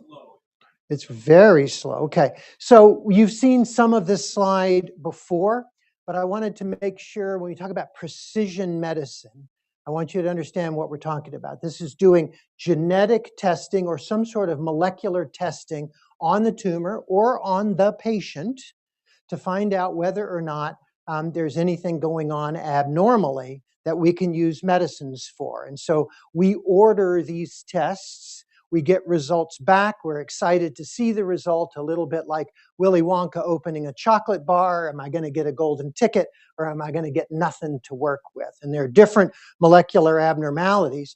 When I first started 1,000 years ago, there was none of this. Okay, it was all one disease. And we treated them all the same because we didn't know any better. And the more we look, the more we are dividing and conquering into the different molecular subtypes so that we can understand how best to treat the patient in front of us. There's a lot of talk in the world today about guidelines, the NCCN guidelines. That sort of suggests it's not a rule. It's sort of the map. You should follow the map if you can, but you don't have to follow the map. No, you have to follow this map. This is beyond guidelines. This is, if you don't do this for your patient, you're deviating from the standard of care. Does anybody know a nastier way of saying that? That's called malpractice. That is a deviation from the standard of care. So if anybody in this room who has gastric cancer and doesn't know these answers, your physician, your team has deviated from the standard of care. All right, so you need to know, and everybody needs to know. There is no breast cancer patient who doesn't know her ER, PR, HER2 status. They all know, right? There's no lung cancer patient who doesn't know if they have a particular molecular abnormality. They all know, because their treatment varies dramatically by which one of these they are in their category. So we need that same culture. It's not an option. This is the standard of care. We're going to get into it. I pushed the wrong way. I'm going to pay the price for that. All right. So let's just look backwards about 10 years. I've been doing this a long time, so I get the benefit of looking backwards. Just about 10 years ago, now 15, the belief is that cancer was clonal.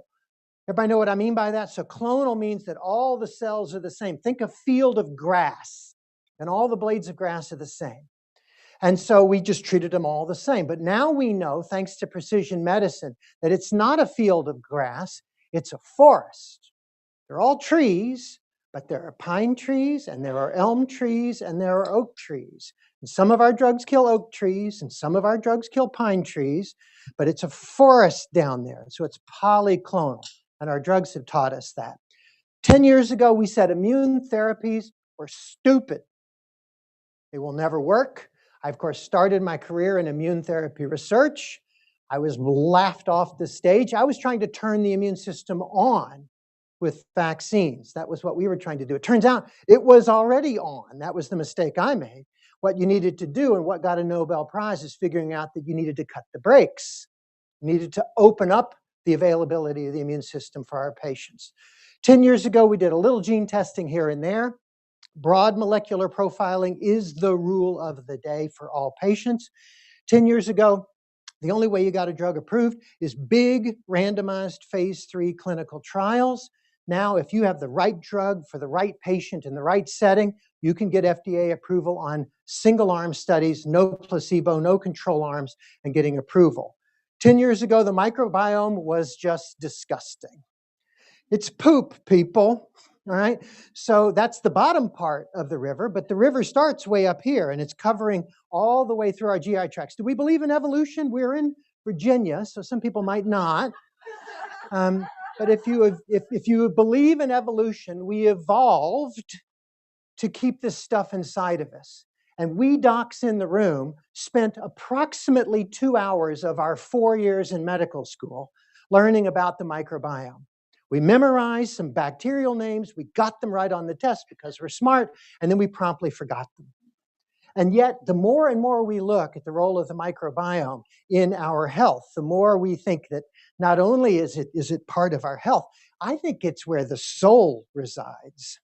I'm actually not joking about that. I think who evolved to hold who is really what we need to start thinking about. And the more and more we look at the microbiome, the more critical it becomes. 10 years ago, I said cancer treatments could not be more expensive. I was wrong. 10 years ago, oncologists loved our jobs. We were among the happiest of all healthcare providers. Currently, we have the highest burnout and suicide rate of all. It's a different world right now. And what we do is hard, and they're part of the team. And I'm here to represent that part of the team. So I'm going the wrong way again, hopefully. Then this little thing called the pandemic changed everything. But this is healthcare today in the United States. We have everything. We have fancy genetic testing. Surgeons don't even need to be in the same state as the patient. That's true. They tested it. You need to be in the same country. The lag between Europe and here is just long enough to make it not safe. But it's still a fraction of a second. It's a video game. It's a total video game for the surgeons nowadays. This is CAR T therapies. These are engineering immune cells to go and fight cancers. But unfortunately, this is also healthcare today, where I'm not looking at the patient. I'm looking at the chart over here, right? And so we need to figure out how to turn ourselves back so that we are with the patient in our world. So we have robots, we have all sorts of things, but we don't have enough people. We're losing trained professionals. There's going to be a shortage more and more. We're doing more and more of this kind of fancy stuff, IO therapies and cell therapies. We've lost control over research. The nice head of the NCI has some control over research, but that is incremental science. When she says foundational science, those grants that are at that 10% pay line are not asking very provocative questions. They're answering safe questions to get us one more step higher on knowledge, right? So what we need to figure out to do is how to leap some stairs, right? And that's different than we could not do it without the incremental science, but we have to leap. But the other piece is that with the industry, and we are all here together, they have a certain perspective on what they want to do. And they're investing a huge amount of money in research, but for their gain, right? Not necessarily for global gain. And so we need to get some of this control back. Now, that's Ho Chi Minh City. 1 in 7 people on our planet has access to the cancer care you all are receiving. 1 in 7. It doesn't take very far to go to where they don't have really much of anything. That's 40 people. That room turns twice. There are 3 nurses. There's no Metaport in that room, all right? And looks like to me they're all getting the same thing as far as I can tell. But nonetheless, versus business class, right, over here, where you get meals through the day, they serve you stuff, you get extra. You want a little more Zofran? How about some Ativan? We got a special today on Ativan. We'll throw a little of that in for you. So this is the difference around the world of what we're delivering in cancer care. So we have everything. We pay a lot for what we get, right? Cancer care teams are in cities. You can't get high-end, complex, multidisciplinary care in a town of 50,000. You can't get it the way it's delivered in cities. Our patients, you, treat us like employees. We're expected to answer that portal message by the end of the day. And you're wondering what we're doing and why we're not answering you and your question, okay? So we are expected to deliver. I'll go into this judgment of value when you talk about things you can talk about on the Hill tomorrow. We're monitored by insurance companies. We have people, I'll order a chest, abdomen, pelvis scan, and I'll get a thing back from the insurance company that says, we approve the chest and the pelvis, but not the abdomen. How many people are watching this? So I go like, fuck. You know, what do you mean? I've got to do a peer-to-peer evaluation for some clerical error that somebody made. It's going to cost me about 20 minutes, me and my staff, about 20 minutes to get that abdomen approved, even though it's an appropriate test to do. Our economy is dependent on this system. It's a false economy, but we're dependent on it. And if you don't have insurance, we'll figure it out anyway. And then, of course, who's experienced one of these? There was actually an IV Ativan shortage right now. We have to decide who's going to get the IV Ativan in our infusion center. There was an oral 5-FU capecitabine shortage. There's been a leucovorin shortage, all sorts of stuff that's been around forever. All of a sudden, you know, one plant somewhere, gets broken, and that drug was being only made by that plant. So we're starting to have shortages in the U.S. Here's the law of the land. This comes from Bush 2, the Medicare expansion law. And the deal was that if we're going to give Medicare coverage for drugs, here's going to be some new rules. First one is that the FDA can't see how much it's going to cost, and Medicare can't see what the magnitude of the benefit was. So if the FDA says, okay, it met a statistical endpoint, throws it over, CMS says, okay, 2 months of improved survival, I got to pay the bill, right? So without being able to see magnitude of benefit compared to cost, we cannot judge value in this country by law. Okay, that's a law of the land right now. I'll show you where it's being challenged. It's not true everywhere. In Europe, in England, formerly known as Europe, briefly known as Europe, England has this, the public health service. Some love it there, some hate it, but nonetheless, everybody has health care. If it's FDA approved and you have money, you can have it. Okay? If it's FDA approved and you want the public health service to pay for it, and this committee called the NICE Committee, National Institutes of Clinical Excellence, reviews it, publishes it transparently in Lancet or Lancet Oncology, their review, because they've got to decide if we're going to bring a new drug in, the books have to balance. So I've either got to take it away from here or tax more. Those are my choices. So if they're going to make an expensive decision, they have to be transparent about it. And then the public health service pays for it or not, right? They are judging value in their system. And then you need to know this, is that lots of clinical trials are done in parts of the world that are never going to get that drug back, okay? Because they are dying to get on these trials. How did this happen? You want the best treatment. I want to give it to you. The guidelines, thank you, NCCN, approves them quickly. I'm incentivized to give you more treatment. The more expensive the drug is, the more money I make. New developments come along. Media loves this stuff. Channel 4, NBC 4 here is I'm always on NBC 4, right? Because some new thing happened, we want to talk about it. It's a good story. It's a positive story. Value is not judged, and the wheel spins, right? And we believe it's free. We think it's coming from our insurance companies. Free, the government. Who's paying those people? You are. It's your money.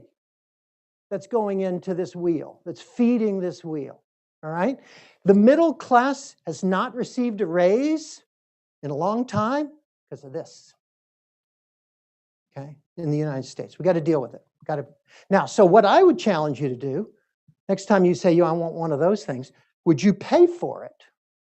Would you whip out your Visa and pay, I don't know, $30K a month for some of these drugs? It's a used Toyota Camry. You can't get a new Toyota Camry anywhere in the world, but a used Toyota Camry every month, would you pay for it if you could, right? It becomes a value judgment. And then there are people, that's us, who can afford to be here in Washington and go and advocate for ourselves. But what about those folks who are just trying to get by already? And they're the ones who find out that their appendicitis is not, in fact, appendicitis, right? And that all of a sudden their world's turned upside down. So I heard, everybody talking about the language. It's a whole new vocabulary you've got to learn.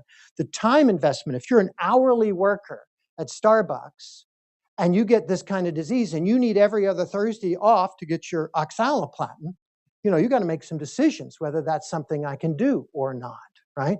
And so, and then we've talked a lot about survivorship. Thank you, thank you, thank you. You can't do this by yourself. You need a team around you. Cancer care is complicated to give. It's complicated to receive, and you need help around you. The more education you have correlates with your outcome, right? So it's not even in that case. And then where you live, we talked a little bit about international, but of course rural. If you don't live near one of these cities that has a cancer center or multidisciplinary care, we know your outcome is less good. But let me drill down even further on this, just in the interest of time. How do we figure out how to manage which patient? If we could become more efficient with what we're doing, we could give the right patients the right treatment more efficiently and to be less disruptive. And that's what we really need to do. Standing where I am, if you go about 1-2 miles that way, you'll be at Georgetown Hospital. If you go about 4, 5, 6 miles that way, you'll be at MedStar Washington Hospital Center. These are both great hospitals, big, busy hospitals. They have all the multidisciplinary team they could need inside those hospitals. The survival of GI cancers is 1 year different at those two hospitals. Has nothing to do with the care being provided. It has to be how well can I receive it? How much can I advocate for myself to receive it? So we were just hearing about navigators. We recognize that without special navigation to look ahead for cycle 2, cycle 4, cycle 6, do you have somebody who can watch your kids, make sure your rent gets paid, this sort of thing? It takes a village. So we have lawyers who provide free care to combat things like getting your rent taken away. We have data extraction that's being provided to prove that what we're doing is good. We're partnering with an advocacy group in this program to try and intervene.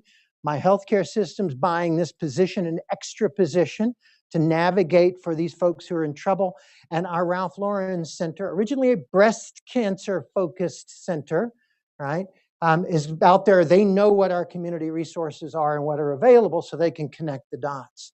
This is what I think it's going to take to level that playing field of access. And we got to decide if this is something we care about when you go up on the hill. Is it really that kind of care for everyone? I want you to do a real big gut check right now.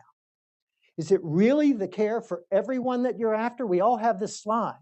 Or is it you? Okay? I want to be cured. That's a really important point to say. And so with that, that's going to be research and high end and making sure we can do it for those who can versus some for everybody. These are two very different perspectives. And I think in your heart and your soul, in your own microbiome, you need to decide which one of those it is, okay, that you're out there to do for others. Now, right patient, right target, right drug, you can get FDA approval. We'll have someone confirm or deny that later to see if I'm too much out there. But this is where we're going. If we're going to cure GI cancers, this is mostly focused on stage 4 cancers, okay? So we have to figure out how to make our immune systems work better. They're already working. They're not broken.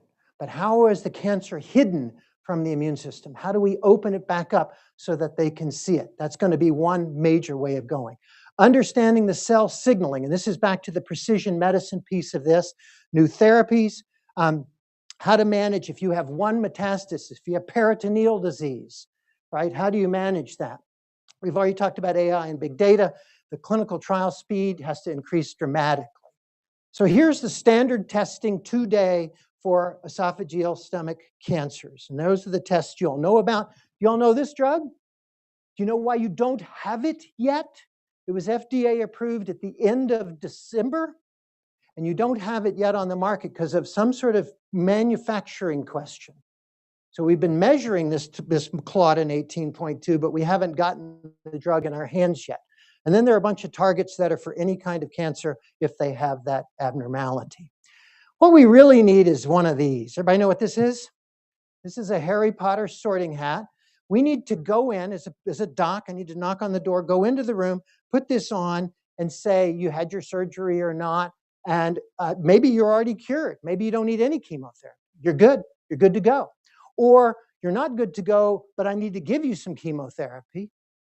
Or even if I give you chemotherapy, your cancer is going to come back. This is the categories that everybody faces once they think they've been cured of their cancer by surgery, for example. Instead, what I do now, I give all of these people chemo.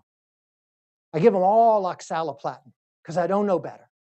When in fact, probably only 5% of people really need the oxaliplatin. Most of the people are benefiting from the 5-FU. Okay, so I give everybody that when in fact these people don't need it at all, and that's not going to work for these people. But I just give it and see what happens, right? So what I need is a Harry Potter sorting hat. And this is minimal residual disease test by a company called Natera. And essentially, it's a blood test that looks for DNA from patients, from the tumor. And if you're negative, your outcome is very good. And in fact, getting adjuvant chemotherapy doesn't change your outcome. If you were negative, you don't need it. Not going to change things. If you are positive, you're in trouble. You have cells somewhere, and if I just watch, your curve's crummy. If I give you chemo, I cure some people, right? So I'm finding the right patient for the right drug, even in the adjuvant setting. This is a study that we have open at Georgetown, where if you find yourself positive for ctDNA, and yet no evidence of disease on your scan, we actually are trying to bring in some immunotherapy to see if we can wake the immune system up to kill the microscopic cancer as a pilot study. So these are cropping up all over the country. If I do gene testing, DNA testing on these two critters, I get exactly the same result. Their next-gen sequences are identical because they're actually clones of one another. Now, this cute pink one lives in a lab and has a controlled diet. This one has been in the wild for 4 months, eating dirt, probably a different microbiome. We call this post-translational modification, but if I did a DNA test, it's going to be the same. Which cancer would you rather have? Cute pink one. Feels better, right? So I sometimes can't tell the difference between which one of these you have because my DNA test is going to look the same, okay? So we know we're getting beyond DNA into proteins and phosphoproteins. Remember, the DNA is the blueprint. The proteins and the phosphoproteins are the walls that actually go up, right? I thought that was glass. Turns out not so much, right? And so measuring this then requires a higher level of quality in order to make sure you get it right. So we're going to need help because we're now talking about terabytes of data on any individual. And we can't see it. We can't see the pattern, right? So we're going to need help to help us identify what's wrong, what are the patterns, so that we can say you need treatment and this treatment or not. Today, we are what I call in our awkward adolescence of precision medicine. We have the parts, but we're not quite sure where to put them just yet, right? And so we're learning, and I think AI will be one of those secrets. everyone has been dancing around this concept of microbiome. We don't even know how to measure it. There is no button in my electronic medical record that says do a microbiome test. There's not one. I don't even know how, And where do you sample it from? Because it's different up here than it is up here than it is down here. In fact, you can even look at the colon now. This is, I realize, not our main topic, but it's at least 2 organs, a right side and a left side. And I think it's shaped that way to try to keep the 2 microbiomes apart, because they're doing different things in the body. So the more we look, the more we're learning about this, but I think there'll be answers there. All right. We hate our medical records.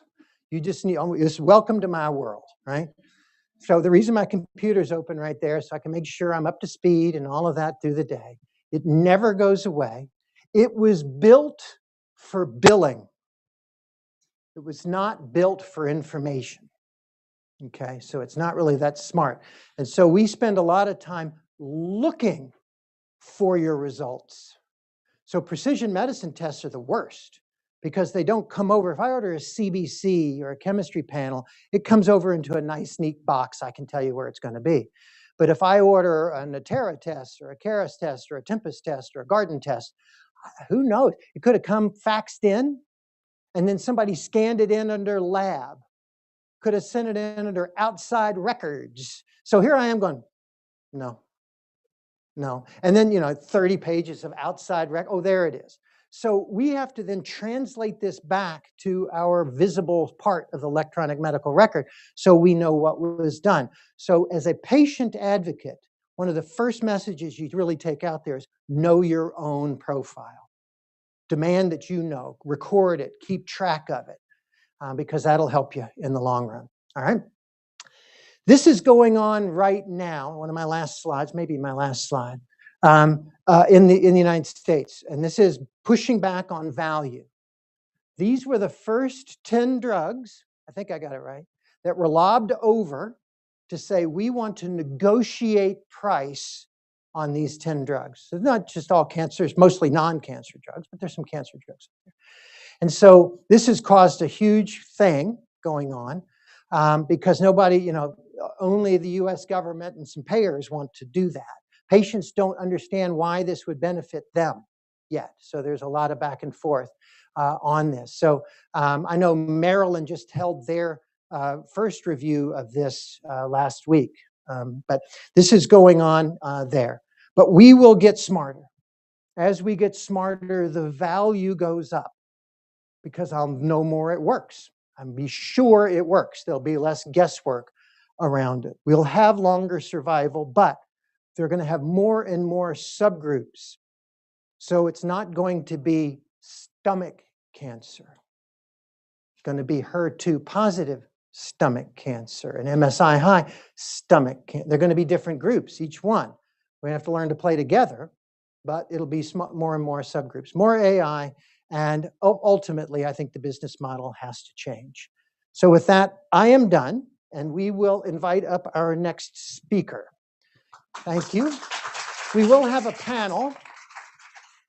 We will have a panel discussion. He's already on the way up. Mark, I think you're in the right place. This thing is a little slow. It's not as slow as too bad. This man has come down from the world-famous world of Boston, where they keep all the smart people. We keep them up there. It's cold. I think brains don't... Yeah, we don't have green leaves yet. Yeah, you don't? That's sad. No, That's it's sad. really... There's a really long list here, but I'm going to just basically say he comes as a world's expert in GI pathology and a very good, strong supporter of the Gastric group. You can read his entire thing there, but I'll let him take over the field and take us through. Thanks. Do I need a Mikey thing? Do I have one of these? You want to walk? Yeah, I think so. You can stand or walk. Can I stand and walk? Is that allowed? Yeah, there you go. That's on. Thank you. All right, maybe this will help for the people on the live stream. I think nobody in here is going to have a hard time hearing me. Never had that problem.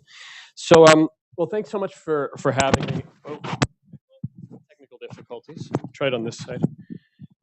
All right, maybe that works.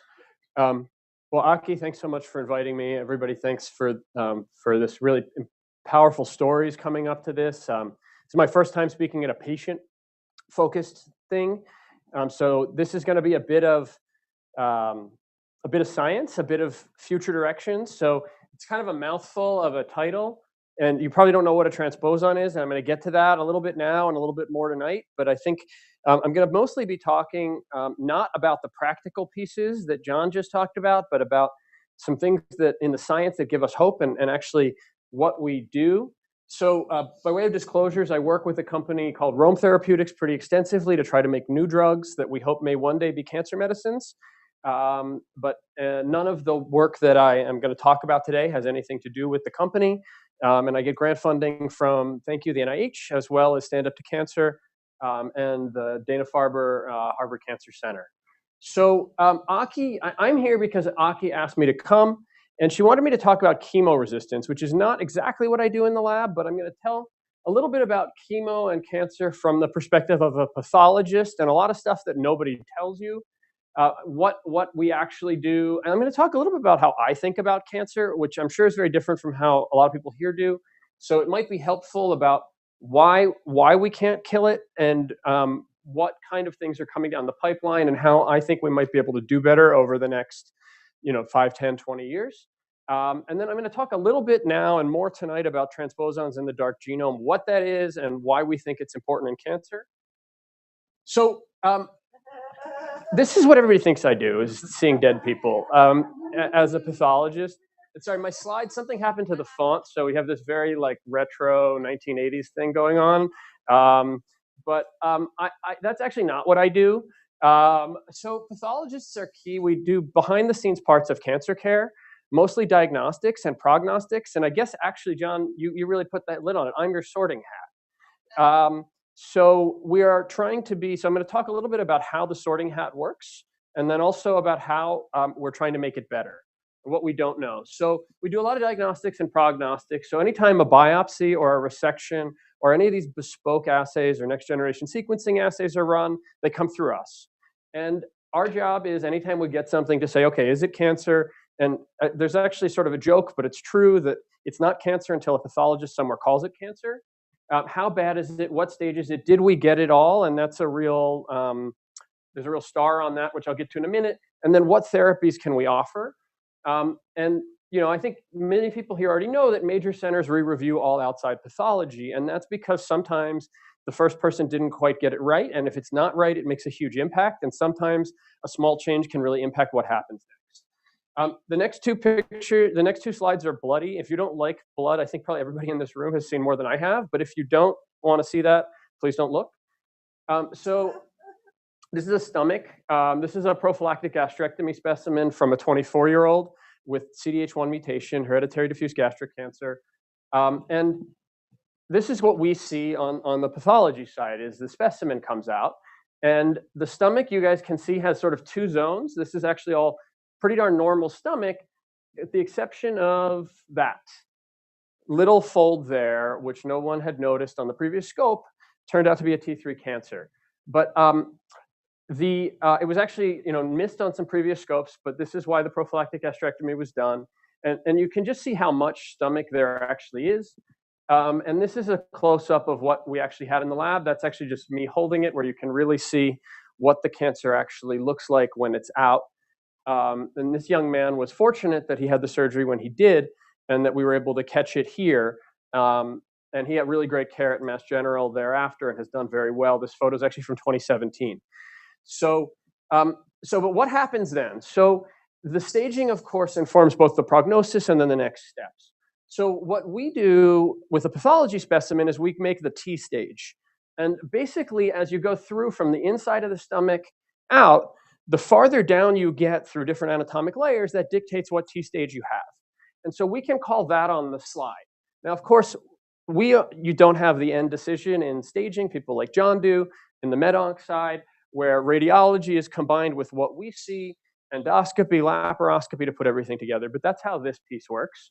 And the earlier the stage, the more localized the disease, the better our chance of cure. And I think this probably audience doesn't need to see this, but of course, the earlier we find it, the better. And it's really inspiring stories of a lot of people in this room and otherwise who have taken these distant metastasis conditions and have shown us that that the statistics are statistics, but aren't just everybody, right? And that's really important. But what we need to do is figure out how to do better about finding people before you get to stage 4, and then, of course, treating people once you are at a late stage. So I'll just show a little bit of what actually we see. So this is a representative section. Actually, this is a patient from Dr. Davis who's sitting in the back who's going to talk a little bit later. This is a section of stomach on H&E, and it may look like a magic eye, because that's what I thought it looked like the first time I saw it. And what you're looking at here are normal glands in the stomach. This is the inside of the stomach in the bottom left, and the muscle would be attached here in the top right. And the normal glands, kind of the stem cells are down here at the bottom, and they divide and go up. And the normal glands are a lot of the place, but actually this slide has cancer on it in 2 different places. There's some here, and there's some here. And this is a really hard diagnosis to make, because when the stomach is inflamed, the cells actually look a lot like the cancer. So for a lot of, especially early stage gastric cancer, if you put 3 world-class gastrointestinal pathologists together in the same room staring at the same slide, they don't always agree on what to call it. And in fact, we do such a bad job of this that the kappa score of moderate is considered a good job. So we are working on this piece of the dark genome that we think may help with some of this. So you don't need to be a pathologist to find the brown on this one. So what we've found, and I'm going to talk about it a little bit more later, is that this particular piece of the dark genome, this transposon, which is a thing we've been evolving with since we were single-celled organisms, it's kind of like a virus, is consistently on in cancer. And so we're trying to figure out where it's useful. So this is something that's coming down the pipe. It isn't quite there yet. I'm going to talk a little bit about how it's useful. But it's on early, and it's on in these both stage 1 diffuse type and intestinal type in the stomach. And so we're pretty excited about this as a potential future direction. So I think everybody here knows that the 2 things that kill patients are metastasis and therapy resistance. And I'm going to just talk briefly about them. I'm going to talk about why this is hard to eradicate. Basically, cancers are made up of billions of cells. It's a really big number, and it's hard to wrap your head around, and they're old and complicated. So an average colon cancer, when it presents, I know this is stomach, but the same rules probably apply, we just understand the colon a little bit better, is between 17 and 40 years old, since the time the first bad event happened until that cancer is around. So a lot of things can happen over that long, and what comes out is heterogeneous. And everybody says everything is unique, but in cancer, it's really true that every cancer is not the same as any other cancer, because there's a unique path that it went, and a unique genetics, and a unique person. And that matters. And so, of course, I've said we need to find it earlier, and the numbers of just cells and things that can happen in the cell are enormous, because it's a very complicated machine, and all the levers can get pulled in a bunch of different ways. So the classic teaching is that cancer is a problem of uncontrolled growth. Now, I find this actually incredibly unhelpful. And the reason it's not helpful is because the lining of your stomach and of your entire GI tract basically divides every single day. And if your cancer divided every single day, it would double every single day. It doesn't do that. And the problem is the damn thing just won't die, right? It's not that it's growing too much. It just doesn't die when it's supposed to. And if we think about it that way, it's a little bit more helpful to understand what's going on. So this is from my colleague Dan Urich at Mass General, who works on heterogeneity at the Termeer Center there. And the curves are just basically trying to show how many cells are in a cancer and how far you have to get if you want to eradicate it. So even if you have a little cancer, a 1 centimeter lesion, the 1 centimeter lesion has about 1 billion cells in it. When you get out to 10 centimeters, now you have 1 trillion cells. And so we can make a diagnosis on a slide on a few hundred cells because they look funny. But if you think about just how many that is and how many you have to kill if you want to cure somebody, even if you cut out the main tumor, it's a lot. And the bigger the tumor, the harder it is, of course, and it becomes exponential. So, and then heterogeneity is the big problem that causes resistance, because in 1 billion cells or 100 billion cells, you have a lot of slight differences that end up being meaningful. So about half of gastric cancers and gastroesophageal cancers are essentially intrinsically resistant to the therapy that we give up front, the platinum and the FU, the 5FU and everything else, if you measure at least by RECIST criteria, meaning like what happens on the scan. You guys all know this. And then what's been very frustrating is that the genomics that's been done, people have sequenced everything, and generated terabytes of data. And the associations just aren't very powerful. All of the mutations that we know, especially in the GE cancer, they correlate a little bit with how well various therapies work. Now, of course, if you have a particular mutation, we have a targeted therapy, that's where precision medicine is coming in, and that's definitely the future. But we don't really understand that well why people are and aren't resistant. And here's just an example with PD-L1, which is, of course, the marker for the classic immunotherapy.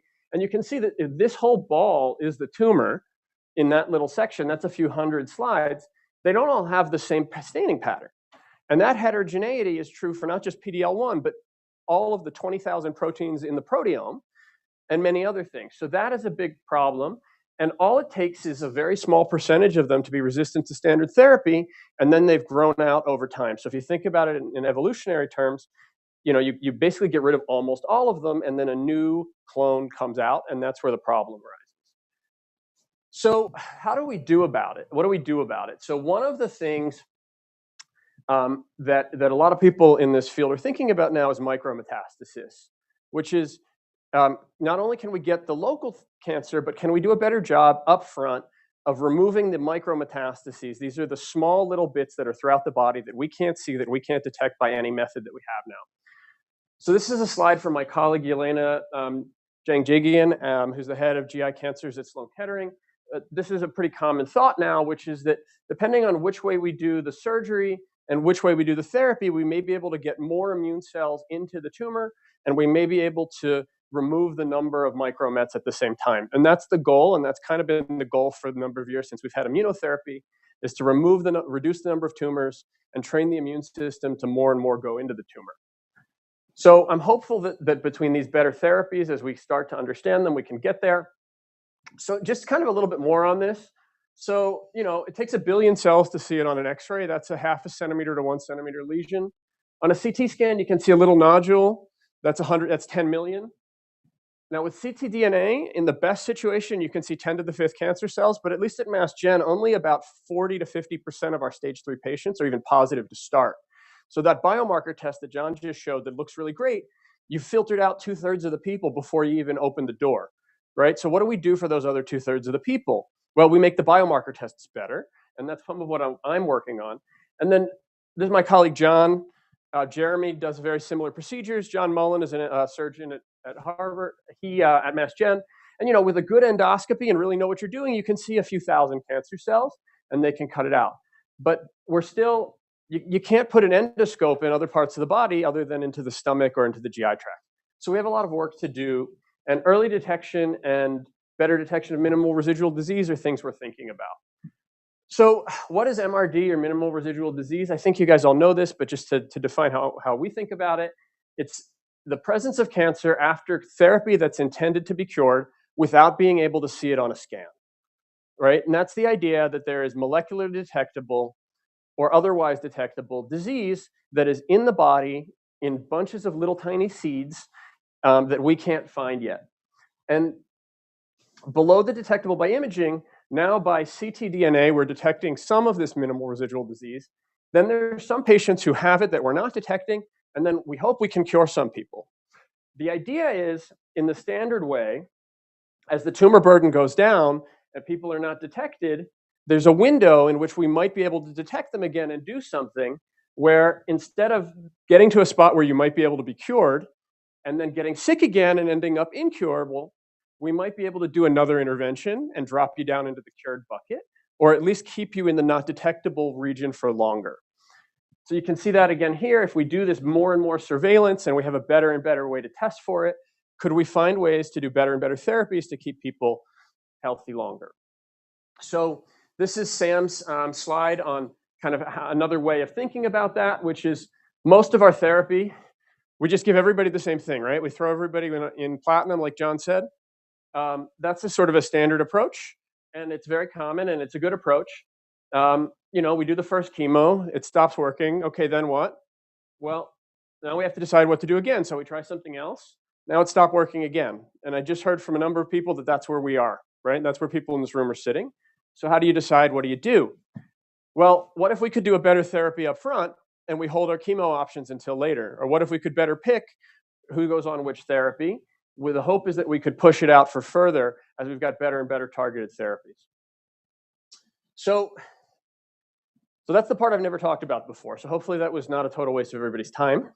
So I'm just going to talk. I have 4 minutes, and then I'll talk a little bit more tonight about what I do. So, well, that way it came out great. The transposon that I work on, called line 1, is a virus-like sequence that makes up, it's written about 1/3 of the human genome. We have hundreds of thousands of copies of this thing that looks a lot like HIV virus sitting in our genome. And of those hundreds of thousands of copies, everybody has about 100 that are active. And all it wants to do is copy and paste itself to a new place. It's like a computer virus that just wants to make a new copy in a new place. And in trying to do that, we think it causes a lot of problems. But one of the things that's really interesting is that our body, because we've been evolving with this for so long, it keeps it off.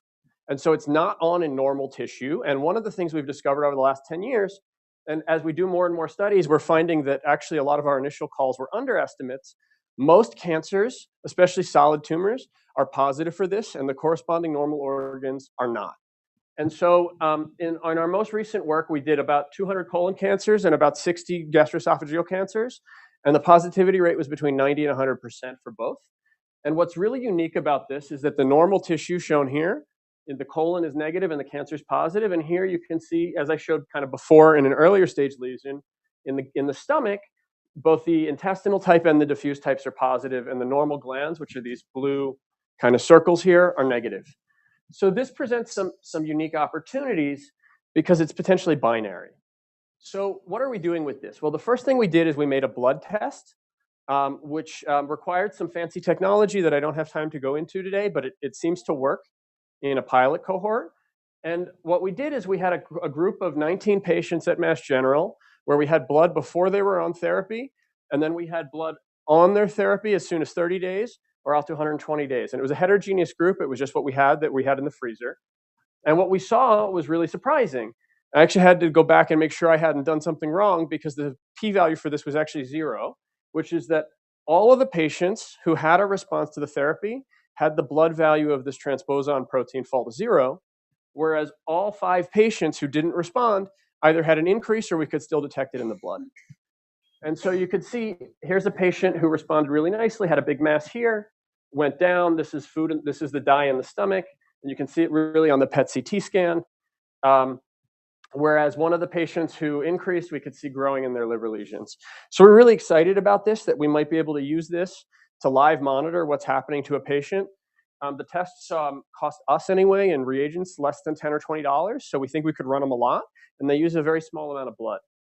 And one of the things we also noticed here is that the patients who didn't respond had higher levels before treatment.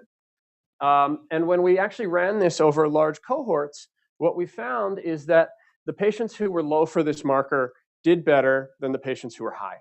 And now this looks a lot like a circulating tumor DNA plot, so we don't know whether we're measuring the tumor burden or something about the biology of the cancer, or both, but we're working on it. And we're interested to use this going forward to help risk stratify people. And so I'm running out of time here, but I think this will end up well because I'm on my last 2 slides.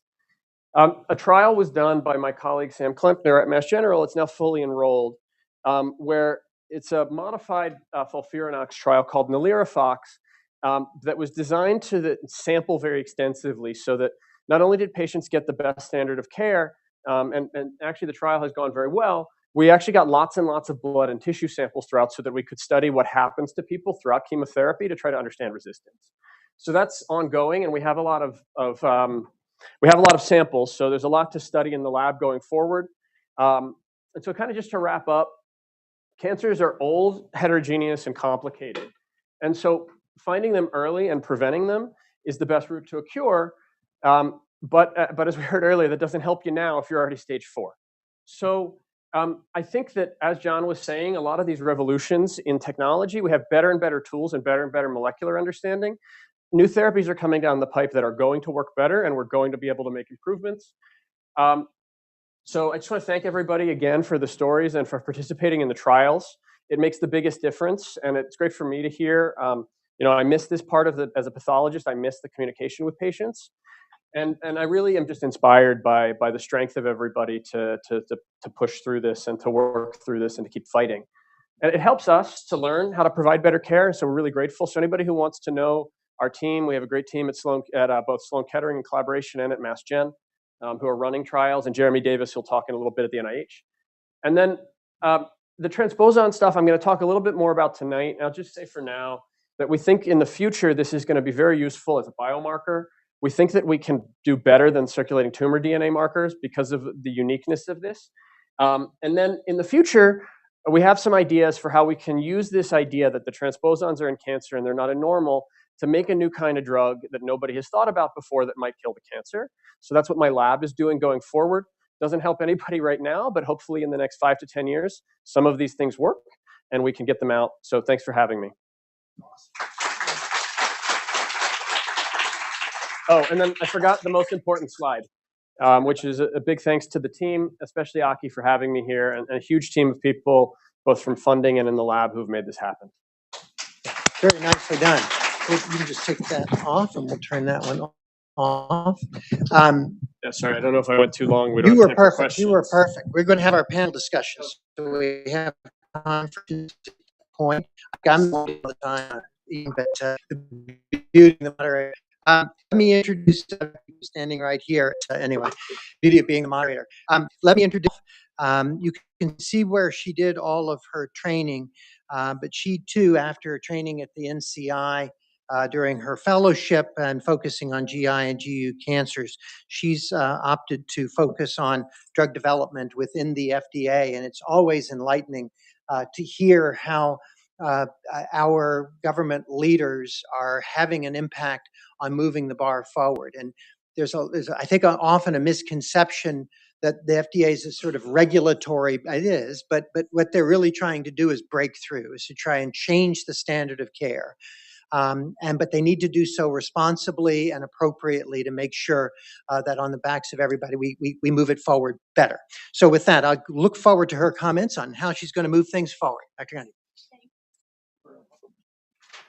Okay. There we go. Thank you, everyone. Can you hear me? Okay. Thank you, Aki and team, for having me here. I am glad to talk to you all about the FDA endpoints and the clinical trial design and all the things we consider when approving a drug. My name is Shruti Gandhi. I'm a medical oncologist, a GI medical oncologist. I work at the FDA in the GI oncology division. And I'm going to talk to you a little bit about what we do at the FDA and sort of how we overall regulate drug approvals, and give you some specific examples for GI cancers and gastric cancers. I have no disclosures. So when I was a fellow, and I was a fellow at NCI, I was quite surprised to know that I actually didn't know a lot about what the FDA did when it came to drug regulations and how some of the drugs that I was actually using in clinic were approved. And so I feel like it's always been good whenever I talk to patients to sort of give them a brief overview of the FDA and the Oncology Center of Excellence, which is what I work under, and how we go about approving drugs and what our general mission is. So this is my brief outline. Then I'll talk a little bit about drug development, cancer drug development, and the clinical trial endpoints we use. And then lastly, I'll end with the approval pathways. And I think there's been a lot of talk in the media about a lot of the drugs that we've approved recently.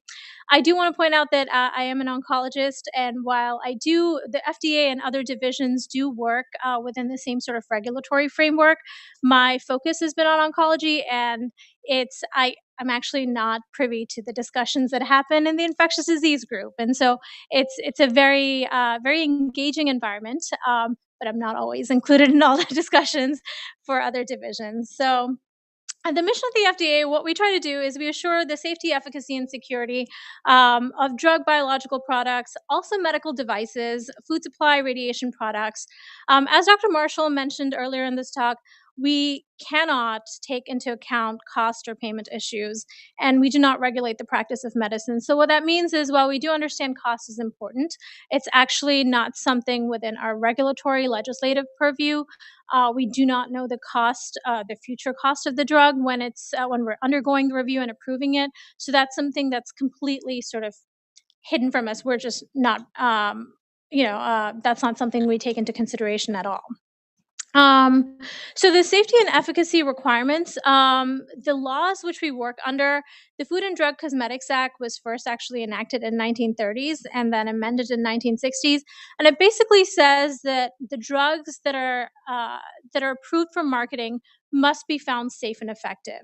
And it was amended to also say that, generally we want to have well-controlled clinical trials to show that these drugs are safe and effective for patients. For biologics, there was a similar act called the Public Health Services Act, and both of them sort of work under the same evidentiary framework, which is, and these are the legal sort of guidelines which we have to work under, and this is what we use as our basis for drug approvals. So I work within under the umbrella of the Oncology Center of Excellence, and a lot of people don't know this, but it's an intercenter institute. We actually interact with other centers. So I work under the Center for Drug Evaluation and Research, which is CDER, but we also work with Center for Biologics Evaluation and Research and Center for Devices and Radiological Health. So we sort of work very closely. We leverage the expertise of physicians, scientists, pharmacologists, toxicologists, chemists, and who have expertise in different areas. So it's a great, and statisticians, of course, and it's a great, very interactive environment. Within the oncologic group, we have 3 divisions that are focused on solid tumors and 2 on heme malignancies. And so I'll talk a little bit about the cancer drug development. Some of the challenges that we see as oncology drug reviewers really are unique to oncology drugs because they treat life-threatening diseases. We do have to take into consideration and provide a balance between patient access and then also making sure that the drugs are adequately investigated, the drugs or biologic agents. Again, as Dr. Marshall mentioned earlier, we are having smaller and smaller trials, mostly because a lot of them are biomarker driven, or they're in rare diseases, which we really encourage. But these trials also involve smaller population of patients, a shorter exposure time. So we have to take that into consideration. They might be single arm trials. And we take all of these things into consideration when we're saying, are these drugs safe and effective? In the past, we've also actually accepted historically severe toxicities because if a drug has been proven to be efficacious. And I think our thinking a lot is changing on that, especially because we hear back a lot from patients saying, no, a lot of drug toxicities are not acceptable, things that we used to say are manageable or controllable with medications, for example, diarrhea, nausea, vomiting. We sort of want to make sure that the drug is now optimized, the drug dosage is optimized so that we can minimize those toxicities while providing the same level of efficacy. And also, of course, risks and benefits change with different types of cancer. Within a certain type of cancer, they can change based on the stage of cancer. So that's also something we have to take into consideration when looking at the review process. And lastly, there are ethical concerns that we grapple with when it comes to trial design. Like I said, we were historically looking at well-controlled randomized trials to look at drugs and make sure that they were safe and efficacious. However, we have in the past few years especially, approved a lot of drugs based on single-arm trials. And especially if these trials show that the drug is efficacious, if it has tolerable toxicity, if it doesn't show any difference within relevant subgroups, it would actually be unethical for us to ask the sponsor, the drug company, to run a randomized trial because we know this drug works, we know it's helping patients. So that's something that we actually really strongly take into consideration. Another thing that we take into consideration is if a drug has very clear, very early benefit, for example, MSI high cancers and treatment with with immunotherapy has, very, very quick, very early, and very robust, especially MSI high gastric cancer. We would not want to require a randomized clinical trial in some cases when we know that there is very clear benefit. Also, another thing that we grapple with is that observations in clinical trials don't really predict real world experience. It is in clinical trials difficult, but also in real world to see whether or not the adverse events that we see are due to the drug, due to the disease, or both. In clinical trials, we have seen, again, historically, they're excluding patients who would normally get this drug based on the clinician's judgment in the real world. So, for example, clinical trials usually only enroll patients who have really good performance status. They exclude patients who have brain metastases, leptomeningeal disease. They also exclude patients who have poor kidney function, poor liver function. And we're seeing that in the real world, the applicability of these parameters is not consistent. So a lot of clinicians will give these drugs to patients if, in their judgment, they think patients can tolerate. So that's another challenge, and we are actually actively working to expand eligibility criteria so that more patients, for example, if they are fit, but if they have brain metastases, or if they're fit but they have peritoneal disease, they should be enrolled in trial if it's safe for them to be enrolled. So we're trying to work. We have guidances out, and we're actively trying to push to make sure that patients are being enrolled. Lastly, this is another thing that we work with. So inadequate demographic representation and healthcare quality are both very different. With regard to demographic representation, we often see that sometimes older patients are excluded from trials. And more often than not, and we're trying to, again, correct this through one of our projects, the patient population in the trial doesn't reflect the US patient population that's going to get the drug. So we're really pushing to get more racial and ethnic minorities enrolled in these clinical trials, especially because that's, first of all, they respond very differently to drugs. They can have different side effects. They can have different efficacy, and we want to make sure that the patients in the U.S. will be getting these drugs are adequately represented in clinical trials. So. And lastly, of course, frequent off-label use. Again, we do not regulate the practice of medicine, so there is frequent off-label use for a lot of drugs, and that is something that's different between clinical trials and the real world. So, all in all, we do have to strike a balance. We want to make sure that we require adequate amount of certainty and data, but we don't put too much regulatory burden, because when we do want, if we require a lot of certainty, we require a lot of data, a lot of times that can be stifling innovation. It's actually going to provide more regulatory burden to the sponsors, and it's not going to have the drug available to the patients who need it as quickly as possible. However, we also want to make sure that we are paying attention to the safety findings. We're making sure that the toxicity of the drug is well reported across the trial, and that's something that we really continue to monitor even after the drug is approved. So now I'll talk a little bit about clinical trial endpoints. Really, again, this differs from cancer to cancer, and even within the cancer, it's quite different. But generally, we look at safety and efficacy to determine if the risk-benefit that a drug treatment provides to patients is acceptable. So with safety, we usually measure it with adverse events that we see in clinical trials as reported by investigators. And again, here we have some issues with single-arm data, where we see patients who are in single-arm trials, but we don't know, because there is no control arm, we don't know if the adverse events they're experiencing are due to the drug, due to the disease, or both. But it's very sort of hard to tease it out.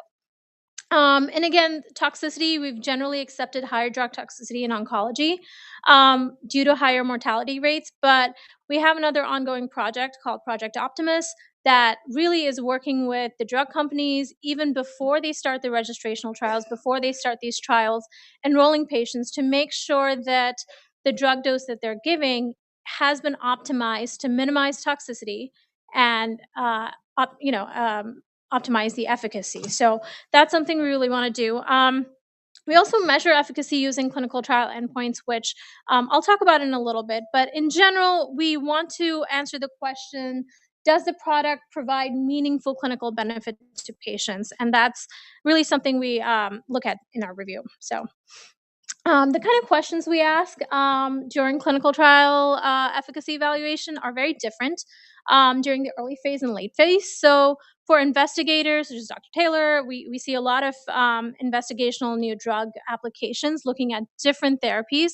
And I actually personally, having trained at the NCI, I think this is really exciting. This is where a lot of the innovation happens. And we really try to work with these investigators. These are usually smaller trials looking at new therapy either alone or in combination with standard of care. But we want to know if the drug is actually active in that case, and that's very early. And our goal when we review these applications is to make sure patient safety is accounted for, because we want to make sure that patients are aware of the toxicities of the drug as far as they're known.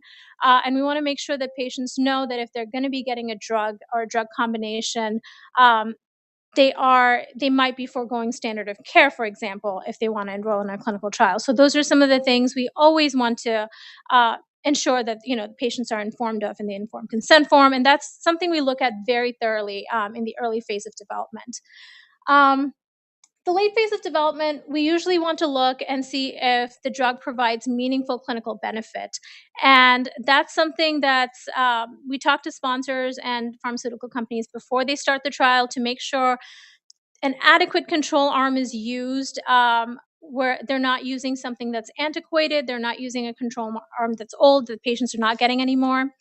And then during the approval process and post-marketing, which is the new drug application and the biologics application, we look to make sure that safety is being continually monitored, especially for things like immune checkpoint inhibitors that can have long-term safety side effects, not just 30 days after the patient has stopped the drug, but those side effects can show up a lot later, 90 days after. So we want to make sure that those drugs are and those safety events are being recorded. So we're actually working continually and evaluating the data we're getting continually from these drug companies and sponsors to make sure that the drug is actually safe. And let's see. All right. So some of the things we measure and look at when we're approving a drug, we look at direct measures. So of clinical benefit, this is really looking at how patients feel, function, and survive. And historically, we've looked at overall survival, which is really how long does the patient live when they're given the drug. These days, we're also putting a lot of attention on clinical outcome assessments, and I'll talk a little bit more about that in a bit. Some of the indirect measures we look at are measures that kind of predict clinical benefit. And these don't actually are not in and of themselves something that you would use to approve a drug, but things like disease-free survival, in some cases response rate, overall response rate, or complete response. Those are things we would use to predict, hey, is the patient going to live longer? Are they going to do better when they get this drug? And a lot of them in a lot of different disease groups are quite established, and we're also sort of working to see what other intermediate endpoints we can use to get the drug, to get it approved faster, to get it out to the patient if it works. And I'll talk a little bit more about that in a bit too. Oops. Yeah. All right. So clinical outcomes assessments, that's something that, especially patient-reported outcomes, is something we're taking into consideration quite a bit. This has its pros and cons because, first of all, it really tells us how the patient is feeling. Things like diarrhea, vomiting, it's something that the patient can report and say, we're getting X number of episodes of diarrhea. Vomiting is, we're vomiting a lot all day, and it's something that's measurable, and we can actually do something about it. There are some other non-observable concepts such as pain and itching that only the patient can tell us. So one of the downsides with this is, one of the limitations I should say, is that it's quite hard to find consistent assessment and metrics. There are quality of life measurements available. It's difficult to do. A patient who's out there getting chemotherapy treatment, any kind of treatment, it's hard to go out and fill a form while you're waiting. There's also recall bias, and a lot of times patients cannot remember how they felt 2 days ago, how they felt 5 days ago. It's how many episodes of diarrhea, how many episodes of vomiting they had. So there are certain limitations, but we are taking into consideration patient-related outcomes especially when they contribute overall to the quality of life of the patient. And some of the indirect measures, and I won't spend too much time on this, but response rate and progression-free survival are two things that we look at as sort of intermediate endpoints. And for example, in gastric cancer, we have approved keynote 811, we approved pembro, trastuzumab, and chemotherapy based on a response rate alone, and because that showed us that this was probably indicative of a survival benefit. And as I'll talk about later, it is incumbent on the sponsors, it's incumbent upon the drug company to provide us ongoing evidence and confirm that the clinical benefit is there if we use an indirect measure of efficacy. So to summarize, we use direct measures, established indirect measures, as well as some unestablished indirect measures. And then I'll talk about approval pathways, which I think is something that a lot of people are interested in, especially a lot of oncologists, because we do tend to approve a lot of things these days with accelerated approval. So we have two approval pathways, regular approval and an accelerated approval pathways. And it's interesting because the regular approval is what had been historically used to show that the drug had substantial evidence of safety and efficacy. Again, we wanted to have 2 or more well-controlled clinical trials, and it's really based on a direct measure of clinical benefit.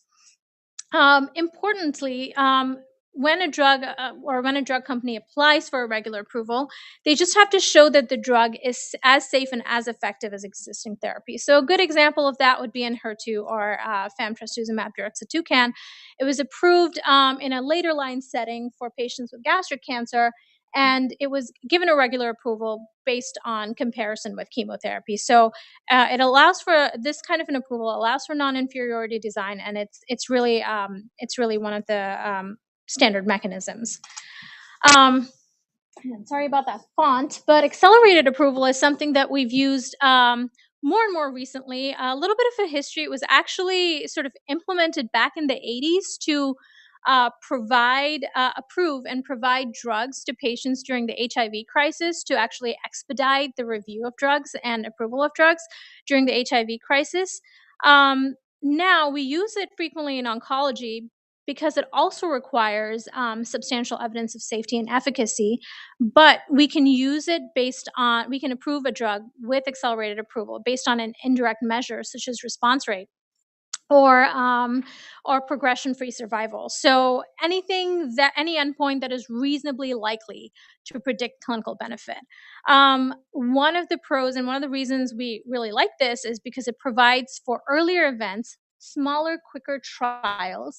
But as I said, it is a requirement and a lot of times sponsors, pharmaceutical companies have a post-marketing requirement to show that this actually has clinical benefit, to confirm that. So they have to continue providing us data. And again, for the keynote 811 trial, which approved pembro, trastuzumab, and chemotherapy, we are actually requiring the sponsor to provide us with ongoing data to make sure that patients are having a survival benefit with this treatment. So that's something we look at. And another thing is that it must demonstrate benefit over currently available therapy. So any drug that applies for, any sponsor that applies for an accelerated approval for a drug must show that the drug is going to be beneficial than whatever is available.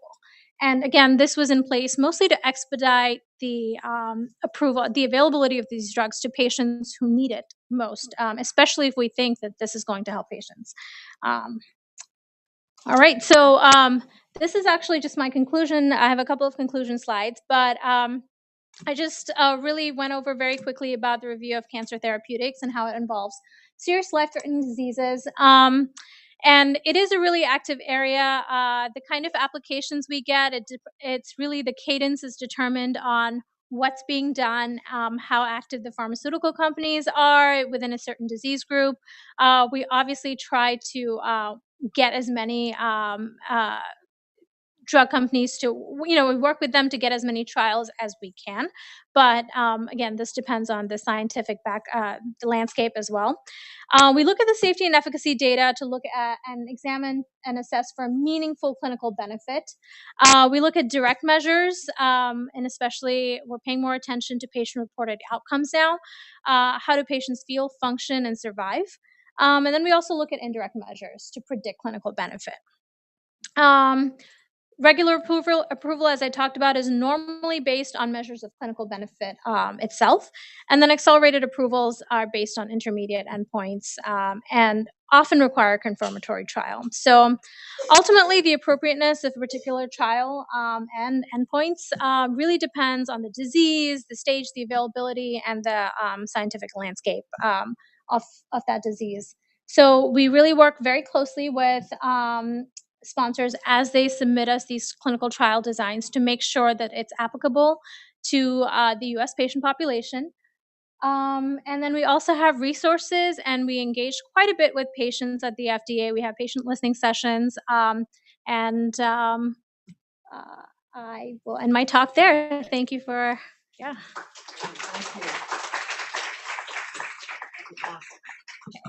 And I hope you can stay for our panel. We will have some time for a panel. And our anchor speaker, Dr. Jeremy Davis, he can come on up there. He's on the way. He's one in the room that, we all try cancer, but Dr. Davis actually gets to do it on a regular basis. Certification of the treatment of cancers in general, and certainly GI cancers in specific. And we're honored that he has some time to cut what you're missing. All right, and we are glad to have you. The audience is yours. Take it away. Okay. So I'm so tired. I traveled all the way from Maryland to see you guys. You know what? I want to move around. Does this thing, does this work? Okay, I'm gonna stick it in my pocket. Okay, so I thought it was bad when I started to walk up here and I saw somebody who may or may not be a patient of mine walking out. Just saying. I'm just saying. I saw you leaving and I thought that's not a good sign. Oh, she's in the back. She had to get away from me. Okay. So hopefully I hit the right button. So thanks, Aki Smith, and everybody for inviting me. It's really a pleasure to be here. Aki asked me to talk about this topic, which is great because it gets me away from talking about surgery and some of my research. So this is what I'm going to talk about. So the picture on the left is gastric cancer in its early days. This is a guy named Theodor Billroth in Vienna in Austria around 1890. And then this is me sometime last year. And guess what? We haven't really changed much in 130 years. We still got to cut it out, right? Well, yeah, I am wearing gloves, and yeah, that's a good point. That's a good point. But the cutting and the sewing hasn't changed. But you know what? So as kind of, pessimistic or whatever, no, that's not the word, but things have changed. And this is how it's changed. Because before, right, it was about, he's the focus of the painting, right? He's the guy. And when I'm in the operating room, believe me, I'm the guy. I get to pick the music, all that stuff. But the truth is that gastric cancer and cancer care in general has changed for the better. And we kind of had one of our art people make this because I thought about it.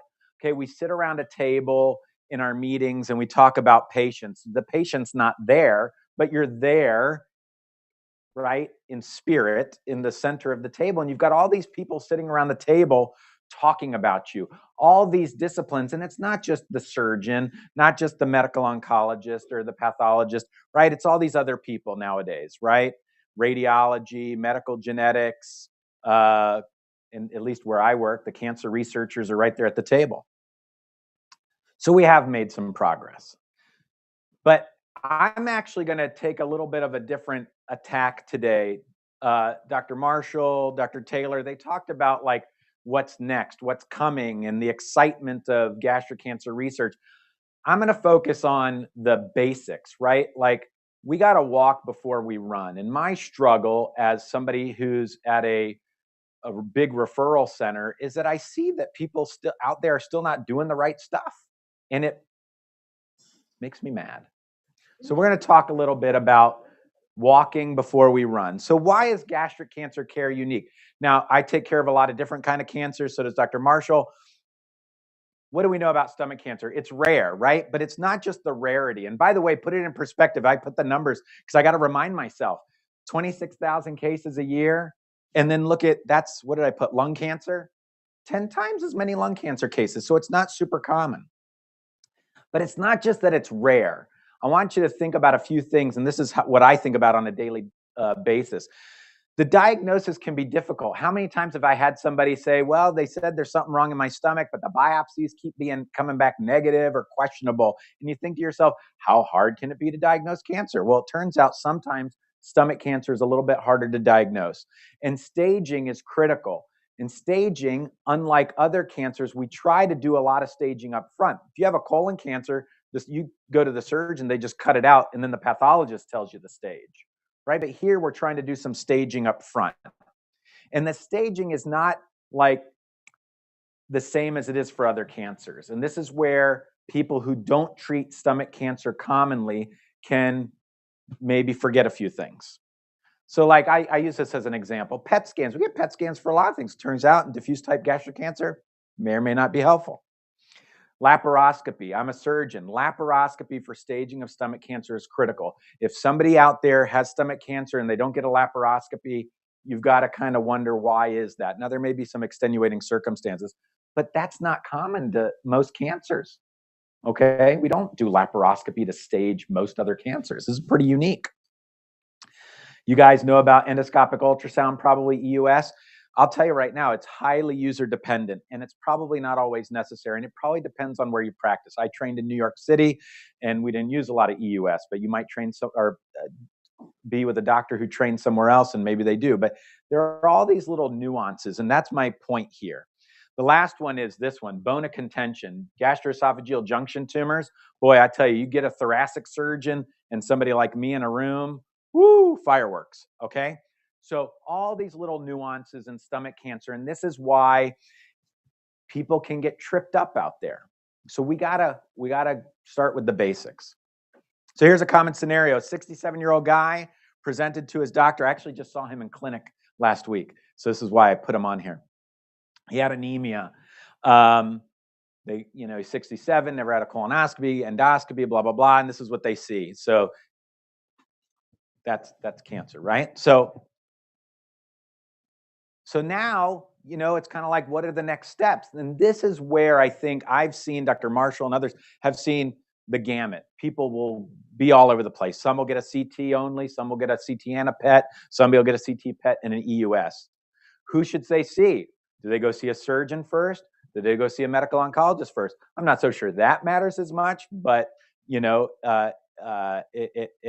turns out to be an issue for some people. And then what other tests? You've heard about biomarkers. I'll touch on this briefly, but what else do you need to know about the pathology? Not just that it's cancer, right? What kind of cancer? So here's the biomarker slide. You've already heard about this. This is information that's unique to the patient or their cancer. So I'm just going to throw this up here.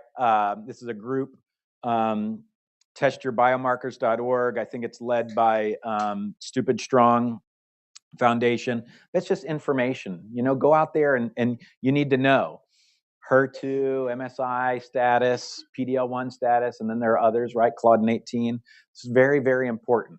But again, my hope out there is that we're just doing some of the basics first, although I really think this has now got to be like one of those things that people just do automatically. So let's go back to the scenario. So this guy, this is the typical thing. He gets referred to the medical oncologist. He gets the CT and the PET, whatever. Okay. Then he goes and sees the surgeon. And this was not, this was before he saw me. Gets a Mediport. Surgeon says, okay, you're going to need chemo. Sends him back to the medical oncologist. Then the oncologist gives him 2 months of chemotherapy. Then he goes back to the surgeon. Surgeon does surgery. Does the gastrectomy season for follow-up? Where does he go? Back to the oncologist. It's like ping pong, right? This guy's back and forth and back and forth. Now, all this sounds like, okay, that everything happened the way it's supposed to happen, right? But what I'm not putting in here is all the other stuff that I think needs to happen when somebody has stomach cancer. So what's missing? Is he getting the most effective treatment? This comes back to the biomarker thing, right? Did he get those additional tests, right? Did they test the tumor for HER2 overexpression? Did they test the tumor for PD-L1 or PD-1 expression, right? Those things have to happen, okay? And in some systems, the medical oncologist might think that the surgeon's gonna do it. The surgeon might think the medical oncologist is gonna do it. We're gonna get to how you address that later. Did anybody ever do a family history? Turns out this guy had a very interesting family history of cancer. He's 67, and you might say, oh, well, it's not hereditary. Oh, guess what? Guess what? It is, or in his case, it was. But is genetic testing warranted, right? Oh, by the way, at a 30-pound weight loss, this is not uncommon with stomach cancer, right? Well, the surgeon just said, well, go drink some protein shakes. You'll be fine. Okay? I'm going to bring up later, like these are things that are critically important to the care of the patient. It's not just that they saw a medical oncologist. It's not just that enough that they saw a surgeon and that they did the right things, right? It's all that other stuff in there that really, really matters. So this gets to the whole point of what I wanted to talk about is what is a multidisciplinary team? Now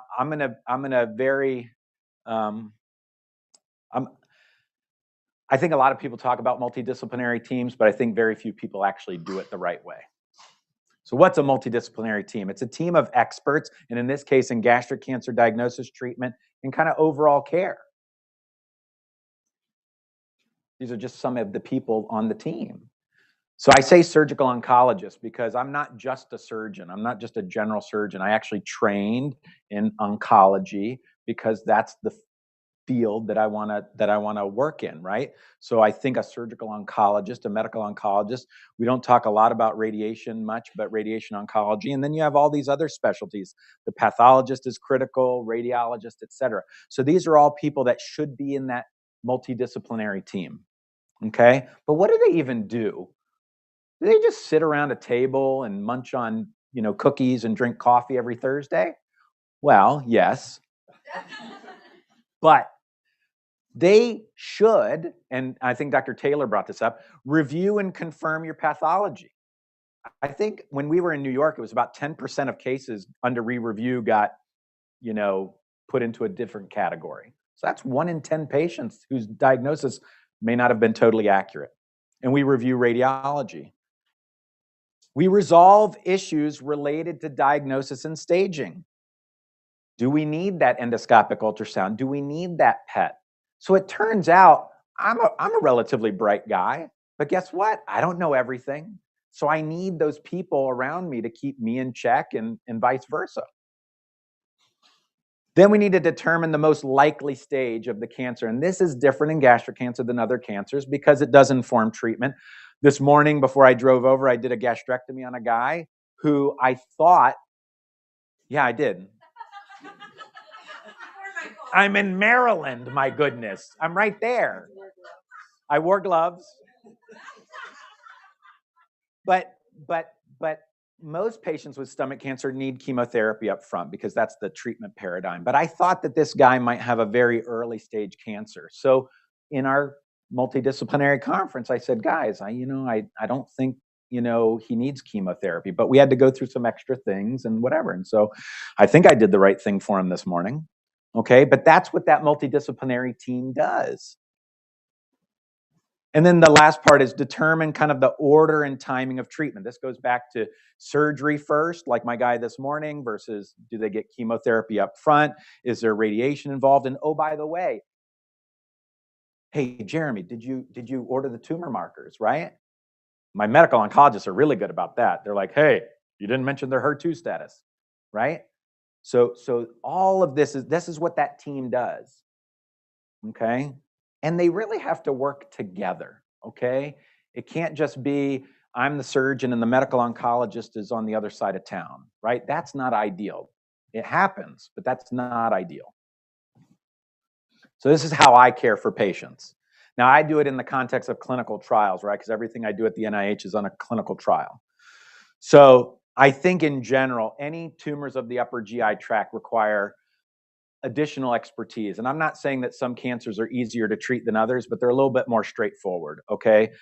Stomach, esophagus, pancreas, bile duct cancers, they're not like the, you know, straightforward, easy to deal with cancers. So we created our multidisciplinary team at the NIH several years ago because these tumors are not like super straightforward. And I just show a picture. This is when we formed many, many years ago. But the reason why teams are important is because there are data out there that outcomes are optimal or more optimal with a team. Patients' care is maybe safer, right? You can certainly lower costs. You can improve efficiency, right? By the way, I've seen patients make multiple trips back to the surgeon, you know, unnecessarily, right? For staging procedures and then Metaport and whatever. It's like, why not just kind of like be efficient? Patients generally are more satisfied with team-based care. And I think it just makes sense. There's some things you don't need a clinical trial for, right? There's like an old joke about parachutes. Like you don't need a randomized controlled trial to know that parachutes work, right? Okay. So the last part I'll say is you have to, as a patient, I think, you really should seek out programs, not providers, right? I would say the same thing for me. You see Jeremy Davis on a billboard or something, you know, like I use the robot and I'm super cool, whatever. You don't go and seek out the person, right? You need to seek out the program, okay? Same thing with institutions. I wouldn't go, oh, that institution, right? It's the program. Do they have all the things you need, okay? So seek a team of experts, okay? For example, I use the example, a good surgeon's important. Of course, we're very important. We're self-absorbed and all that stuff. But a good surgeon who doesn't take care of their patients as part of a team is not going to be as effective. I'm sorry to say it. You can be the best surgeon in the world, but if you're out there on an island, it doesn't matter. So I was just talking to somebody in the back. You have to advocate for yourself. And you guys do that very well, but don't be shy, okay? I put it on here. When you go to see or you tell somebody, don't be shy. Ask, do you have a team? Is it a real team? Fake team. Fake team, real team, right? Ask real questions. How often do you guys meet? How many patients with gastric cancer do you take care of? Ask the surgeon, how many gastrectomy operations do you do? People ask me, and I give them, I tell them my data, you know? You shouldn't be shy. Meaning I shouldn't be shy and you shouldn't be shy. I'm going to skip over this because it's late and you guys are probably hungry. But I'm going to tell you, one of the things about this, that this is my soapbox, is like gastric cancer, I'm taking out your stomach. Do you know how many patients I know have gotten a gastrectomy and saw the dietitian on the day they were discharged from the hospital? I've talked to a lot of people. And in fact, I've worked in some really nice places in my life, and that happened. Makes no sense. How in the hell do you take out somebody's stomach and then on the way out, here's your parking validation, here's the dietitian? Asinine, okay? So I'm going to skip over this, right? Because nutrition matters. And it matters for so many reasons, right? So what I usually tell people, and I can't remember if I put it on here, is, for instance, the dietitian is part of our team because you have to start talking about nutrition before you even initiate therapy. Don't talk about nutrition at the time of gastrectomy. You're going to be getting chemotherapy for a couple months. We need to be talking about nutrition up then. Okay, so we do a lot about that. So I want to just end on the clinical trial stuff. These are just some facts. This was data that were a few years old out of the Division of Cancer Control and Population Sciences out of NCI. 40% of Americans reported not knowing anything about clinical trials. I think the number of people surveyed or whatever was like 8,000. And only about 5% of Americans had ever participated in a clinical trial. Now, we know that there are lots of barriers. Dr. Marshall mentioned the difference between the Georgetown Hospital and the hospital center, right? Only a few miles apart, but worlds apart in other ways, right? There are lots of barriers to trial participation. And you know, some of them just have to do with not knowing what being in a clinical trial is about, right? Am I going to be a guinea pig? You know, are you experimenting on me? But clearly there are going to be groups that are not as well represented based on race and ethnicity. So I just wanted to show you a few things. There aren't a ton of clinical trials in gastric cancer on clinicaltrials.gov, but I just perused it briefly. There are about 200 interventional studies going on right now in the United States. I just looked at this the other day. Interventional study means that we're doing something. You're getting a drug or some sort of treatment. We're intervening, not an observational study. There's about 37 of those. But this is what you keep in mind, right? These are early phase studies, right? We're testing drugs, right? To see if they're efficacious, if they do anything. Well, that's that. This is just to see, like, can we give it to you without a ton of toxicity, right? We're finding a dose. This is efficacy. And then there's about 9 studies, phase 3 studies. But when I looked, about 3 of those weren't just gastric cancer specific. They included other GI cancers. So I don't know if that's a good thing or a bad thing. I mean, gastric cancer is not super common, but you know, so to have 9 phase 3 studies ongoing right now, I don't know how many studies in breast cancer there are, but there's probably way more than that. But you know what's interesting? Most of these clinical trials close early because of poor accrual, right? So when an investigator tries to run a clinical trial and then it fails or they fail to accrue, it's because they can't get patients into the study. And those are things at Dr. Rathmell's level in some ways to figure out why is that? Why aren't we getting more people into clinical trials? But they're really important. So for my clinical trials and look at all the people that I need, okay? This is one of the reasons why clinical trials are so hard to do. They cost a lot of money because all these people are getting paid, right? They're not doing it for free. But I have a big team. And I don't know how I would do it, you know, but this is why clinical trials are both important but costly. So in conclusion, this was more of a pep rally maybe. You have to insist on team-based gastric cancer care and don't let people pay lip service, okay? It has to be like the real deal, guys. It really does, okay? Don't be afraid to advocate for yourself, okay? It's okay to ask tough questions. If your doctor gets offended, go find another doctor. I used to tell my grandma this all the time. My grandma's dead now, but when she was alive and she was complaining about her doctor, I would say, Grandma, why are you even wasting your time? Go somewhere else. Seek programs, not providers, okay? Seek programs, not providers. Yes, I'm a great surgeon, but if I'm just a guy, I'm not going to do you any good. I need a team of people around me. And then I think in general, this is just more of a challenge. We all have to work harder to improve participation in clinical trials so that we can move that needle. Okay? That's all I got. That's awesome.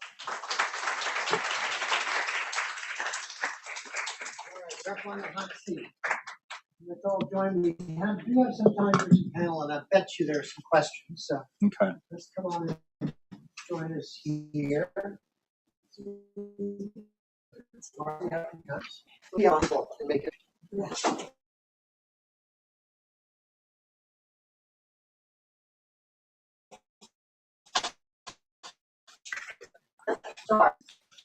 Shouldn't it work? You're not hearing me.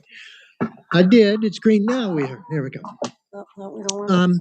I want to, we talked, this session was a lot around trials and eligibility and biomarkers and things like that. And I think we had some discussion earlier in the day about, particularly with gastric cancer, one of the ways it's unique is, and as we give chemo and radiation before surgery, we often don't have very much tissue to give you to analyze. And so maybe I was thinking you could start of what do you need to show up in your shop in order to actually do good tissue molecular profiling?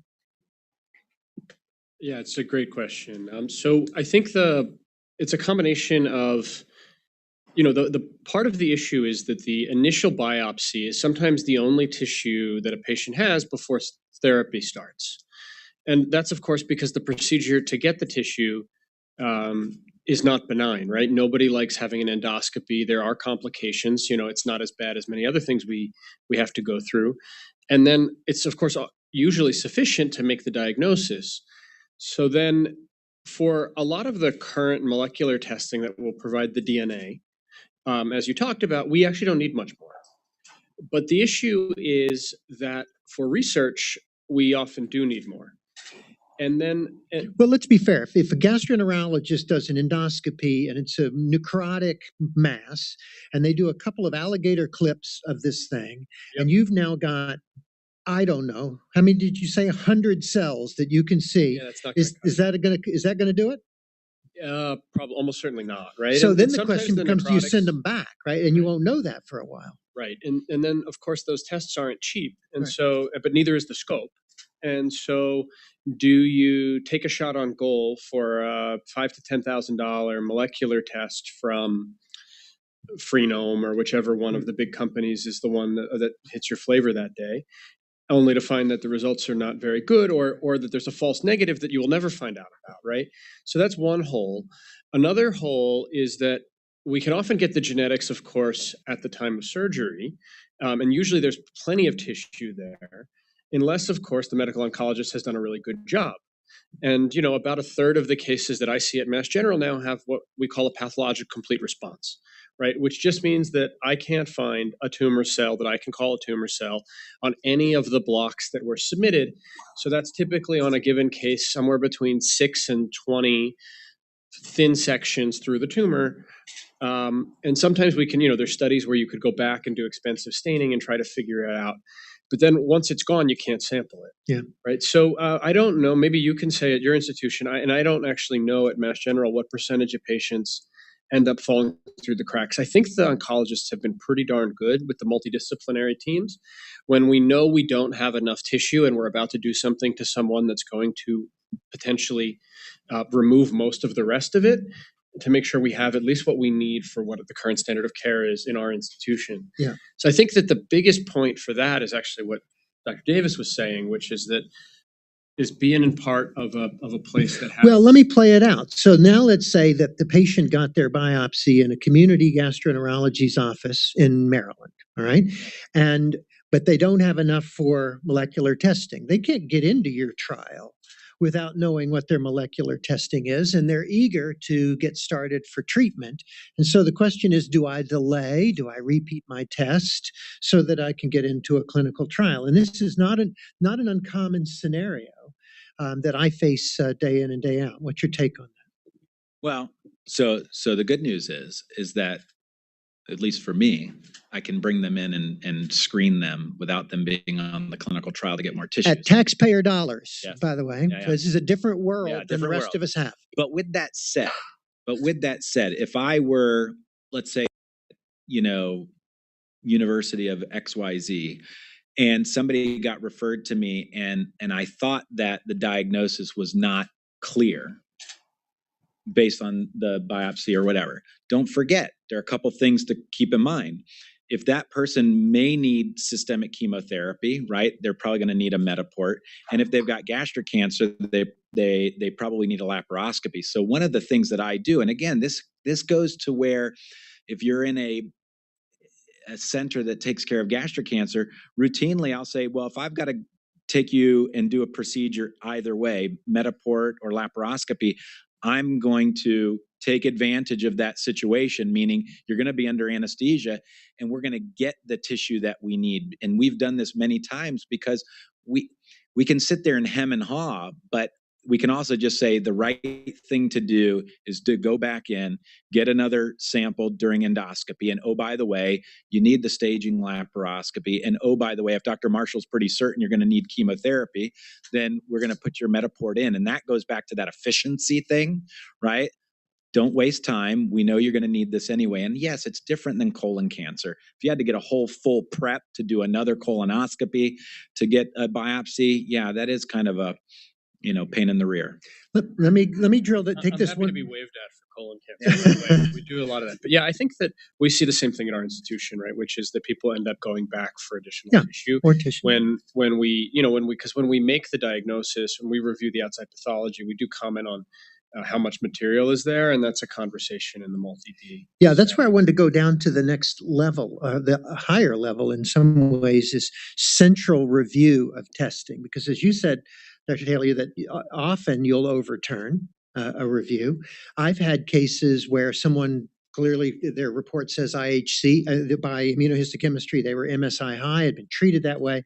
I questioned it. It was not true. So these assays are not perfect. They don't always repeat. So, and there have been clinical trials of immunotherapy, for example, some that did require central review, meaning you had to prove at a separate lab that the tissue had the marker, whereas others that said, we'll believe whatever's on the piece of paper from whatever hospital it came from for that patient's eligibility, and you get different results. So is there sort of an official FDA perspective on biomarkers and their approvals in relationship to drugs? Everything's changed in the last 2 weeks, right? So yes, there is an official FDA perspective. Any drug that comes in that requires a biomarker positive population or a biomarker negative population must have a companion diagnostic. And oftentimes, these drugs are, when a clinical trial is run well, when it's started well, when it's run well, they will do, as you said, enroll patients based on local testing, but they will have a confirmatory central testing. Now, for certain things such as MSI high or HER2, we do accept, if they have been using a validated test to confirm, we do accept that. But it's something that has to, and it's actually the other division we work with, CDRH, Center for Devices and Radiological Health. They have to go through and make sure that that test is adequate and it's been used properly. So for every application we get, we do look at that, and yes, that is our official stance. Yeah. But it's messy, right? Because for immunotherapy, if you're going to get PD-L1, well, there are, 6 approved PD-L1, 4? I don't know, it's a lot. And they're all with different companies, and they all have their own competing companion diagnostic from a different company that uses a different antibody from a different clone to measure the same thing. And they're not fully equivalent. Well, tell these people what you mean by having an antibody. These are like everybody's pathology department in the basement, usually, because we like to keep you guys out of the sun, is, you've got on the shelf the antibodies for these local pathologists. Can they go bad? Are they all the same? Oh, it's a huge resource. They have shelf lives. They can go bad. They're absolutely not all the same. We spend a lot of our time making reagents for things that, like, antibodies are a type of reagent, right? So an antibody is a molecule made by an immune system of typically an animal, but humans make them, of course, as well, that have these remarkable properties where they can very specifically recognize only one thing or mostly only one thing. And so a really good one should only measure the one thing. But that measurement depends on lots and lots of conditions, and exactly, especially when something needs to be quantitative, exactly which tool you use can change how a human perceives it. And then for something like PD-L1, it's a whole entire other conversation, actually, which I don't know we want to go down this rabbit hole. It's a long rabbit hole, is that actually humans are really good by eye as a pathologist at measuring, okay, this isn't here, 0, nothing. It's all here, it's more than half, it's less than half. But for PD-L1, the CPS, the score that's used, it matters if it's less than 1, if it's 1, if it's between 1 and 5, if it's between 5 and 20. Percent was what we're saying. Yeah. And we are atrocious at this.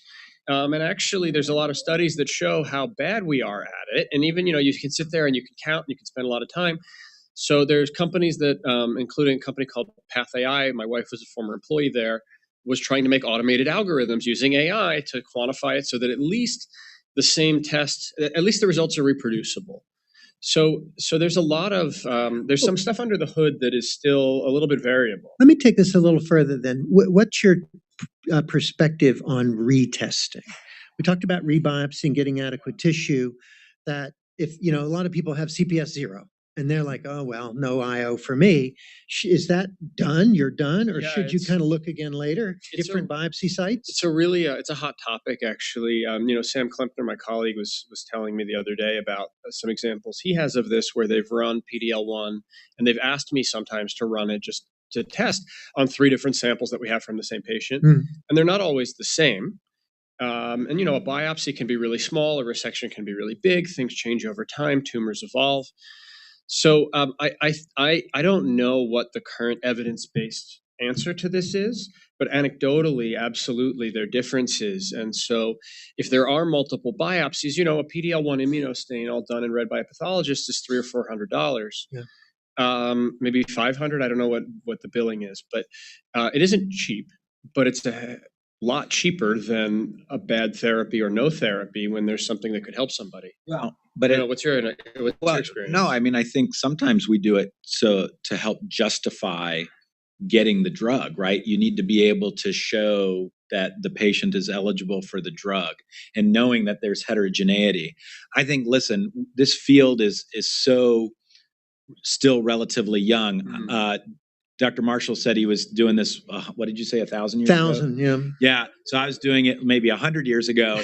and before all these checkpoints were available, we were studying immunotherapy. And the truth is, we still don't have a full understanding about why it works, when it works, right? So all these cutoffs that we have right now, in some ways, have to do with justifying, that somebody somewhere, an insurance company, is going to pay for the drug. Well, I mean, they were made up at some point. We'll talk a little bit about that. So, Right. so these cutoffs, a lot of these But then they were studies, shown to at least have some value. well, retrospectively, right? So these studies were done where everybody got either A versus B, maybe an immune therapy added, and we did the markers after the fact, so you were all in.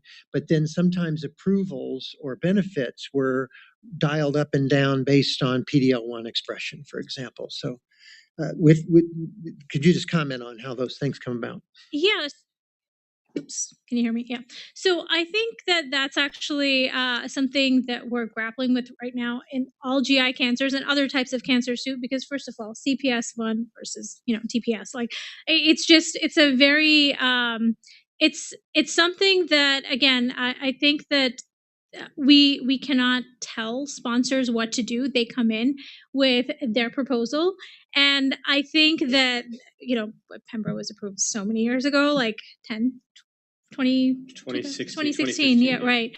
So it was approved several years ago. So based on what we knew then, we went ahead, and I was not at the FDA then, but based on what we knew then, I think we were like, well, this is what seems to help, and these are the cutoffs that seem to help. I will say that now that we're getting data, and we're actually getting better at it, because again, I think we just restricted the approval of pembrolizumab to CPS more than one based on internal FDA subgroup analyses, based on the data we got from Merck showing that it was not effective in CPS less than 1, which really makes sense. But I think we constantly have to do that, and I think we're getting better at it. We're also trying to come up with a more reasonable way to assess all of this, given that PD-1 has just blown up, and immune checkpoint therapy in general has just blown up, and there's so many different drugs coming in, bispecifics, etc. So we're trying to get a good handle on it. And the reason not to slip your pathologist a C note and say, can you just make it CPS1, please? You don't want to do that. You don't want to do that because the data says it doesn't really work. But The the reason- we hurt people. Yeah, right? you hurt these, people. These drugs are not they're not benign at all. I mean, I can't tell you how many cases I see every week I'm on service of somebody who has nearly died from some complication of immunotherapy. So, 1 in 5. It's Not died, but get serious toxicity. At least to the point that something really horrible has happened to them. So I think it's important that we be thoughtful about the way that we administer all of these things. And one of the things that's most exciting is what you just said, which is that there's so much coming down the pipeline. And it's hard to explain, because I think the science gets very overwhelming for everybody, but it's hard to explain how little we actually know versus how much there is to know. We don't understand how these drugs are really working and why they're working in the cases that they're working. We don't know when we basically push the gas or took off the brakes of the immune system, what it's actually seeing and which of the things that it's seeing are the things that are effective. We don't know in the people who get toxicity what it's seeing. We don't know how to reprogram it to actually go after the thing we want, not just sort of hit it with a sledgehammer. So we would like to have, I think we're sort of in, actually, I like your picture from Bill Roth. We're sort of at Bill Roth right now with immunotherapy, and we'd like to have Jeremy Davis with all of his excellence. Let's open the floor. I've got one other topic I want to cover with the panel, but let's open the floor, right? Thank you. Thank you for a superb set of Thank you very much. Thank you for a superb set of presentations earlier. Continuing on the topic of advances in technology, and Dr. Gandhi, I don't mean to put you on the spot, but there's certainly been a lot of enthusiasm about multi-cancer early detection tests. I think for gastric cancer, the figure is that you need to perform about 833 endoscopies to pick up one of those 26,000 cases occurring annually in the U.S. And having a test available where you could screen for a large number of cancers at once, particularly cancers for which we really don't have adequate screening tests, would be a great boon. That plus we've heard already this afternoon and this morning about the value of molecular residual disease testing. And I think I'm certainly may be mistaken, but have we heard that perhaps a week or two ago that there may be more FDA involvement and oversight for some of these types of tests? And if so, if we could ask what you might anticipate with FDA and oversight. Well, let's see. It was directed to the FDA, so respect the speaker. Push it one more time and just hold it and let go. Okay. Let go and you're good. And once it's green, you're good. Got it. Okay. So thanks for that question. So as a medical oncologist, I will not personally be overseeing that. I review the drugs. This would be something that will be overseen by the Center for Devices and Radiological Health. So the details are coming out slowly, but I do anticipate that, like you said, there will be a better oversight in trying to figure out like how we can detect these more efficiently. I think that's something that's been frustrating all of us. Dr. Taylor. Yeah, I mean, this is a super exciting area of research. I'm biased because I'm going to talk about it at 6 o'clock. But I think, so a couple things that we now know. So if you look at the DNA mutations that Dr. Marshall mentioned that define cancer, and you sequence powerfully enough in anybody's blood, you can almost certainly find all of them. So what we don't understand actually is what the range of normal is so that we can understand the signature for cancer. And what we're learning, and I think we're really still very early in this endeavor, now that we have more and more powerful tools where we can ask very broad questions with a lot of power at one time, is we're starting to learn a little bit about what makes cancer and what makes tumor. What makes normal, but also we're starting to learn that we're going to need multiple modalities, which is why this multi-analyte thing is interesting, which is one of the places we're hoping our transposon test could be useful is in part of an MCED panel. So we only have proof of concept that this might be useful, but the circulating tumor DNAs are great, but they have both false positives and false negative rates.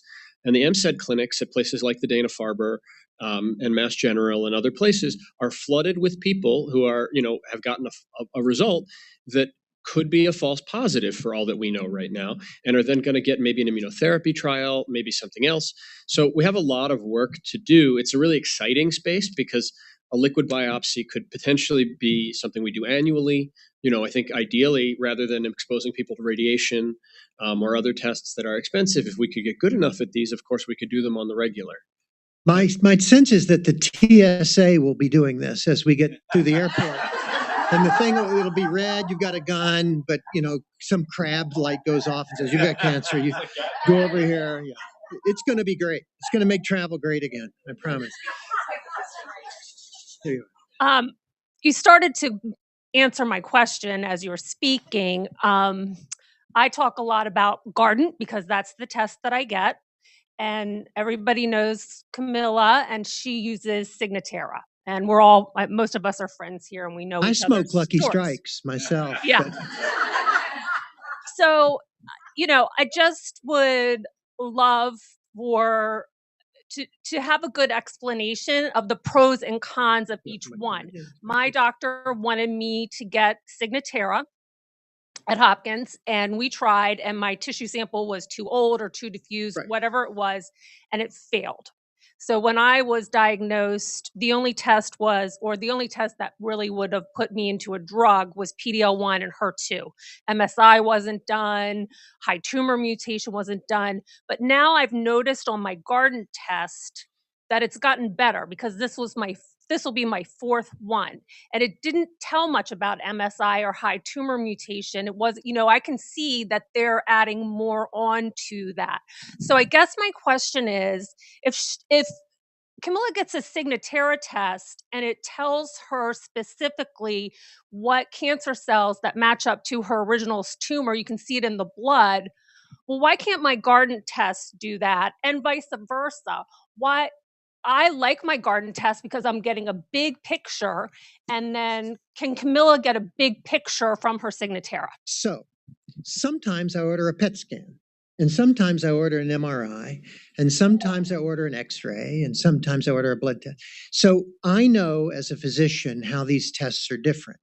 Now, these molecular tests have evolved rapidly over the last 10 years or so, from very, very basic, not very good tests to fancier and fancier versions. And they do different things, and they're competing with one another for different niches and markets. And so some physicians are more comfortable with one test versus another. The Natera test, for example, the so-called Signatera test, first started with tumor and made an individualized QR code, genetic QR code for that patient, right? So if you had two cancers, it might not pick up one because it's a different molecular abnormality than the primary tumor. So it's looking for that specific tumor. And because if I go down really deep, I know if I find that mutation, it's from that tumor versus just schmutz, okay? Just old man genetics, right? Which is what I've got. Right. So on the other hand, the Guardant test is not tissue informed. It's just looking for any gene that's associated with cancer, P53 or a RAS mutation. And what they've been able to do is get a little smarter over time to pick up some of these more subtle things and use AI to say MSI or not. But in order for it to be there, for any of these things to be there, and I'll be corrected, I'm sure, but my understanding of this is a cell has to have turned over or died in the last 3 hours, because the half-life of ctDNA is about 3 hours. And so when the needle's going in, if it's not swimming past at an adequate amount, it'll be negative. And it'll come and go. And so certain locations, for example, we think in the abdominal cavity, it may not get there as well. For bizarre reasons, the Natera test is not picking up lung metastases. Okay. When I got a visible known lung metastases, the Natera test will be negative. And we don't understand why that's true. So the tests are different. We're learning different things. And I love, there's some correction and color commentary on all that, but that's why it's different. I got no corrections. I just have a little color commentary, which is that I agree completely with this point that these are all companies that are competing to do the best test and to capture bigger and bigger shares of the market, right? So for the sequencing of a solid tumor, for example, Foundation Medicine holds a huge piece of the market. And that was because it was much easier to send things to them than it was to make your own tests. And part of the reason I actually went and did my residency at Mass General is because Mass General Brigham had their own tests where we could look at the data ourselves and not just get a black box report at the end of the day from Foundation. Now, the thing is that all of these companies have billions of dollars now in research and development. And so they're able to actually scale and basically just buy technologies like the one that were made at Mass General Brigham, where they're useful, and incorporate them into their testing. So it's a little bit of, if you're a football fan, are you going to root for I guess they're not the Redskins anymore here in town. I grew up in Baltimore. Yeah, I can't get used to that. No. But are you a Ravens fan? Or are you or can you not get over the Colts thing still from 1976? So, I think there's a little bit of a what are you used to? And how as a physician can you interpret this huge amount of data that's coming in? Now, in your cases where you have established testing, and now you're going to compare it to what was there before, there's real value in repeating the same test because there was data before. So I think there's a different conversation of, in a vacuum, what do you do? Or if you don't have a positive test, which is most patients actually, then what do you do? And I think that's a conversation with your oncologist as to what's available and what's their experience in a patient population who looks like you, who has, disease that looks like yours. How has the rates been? Because the companies, because there's so much money involved, are also not very transparent about releasing how the data is generated and also how often they're false positives. So I hear from people I know in one company about another company about how unhappy they are about how the statistics are reported, because they're all trying to show them in the most favorable possible light. And I'll add to that, well, we're going to end on a different topic, but just that the data that's being collected from this genetic test is worth something. People are unsure exactly what.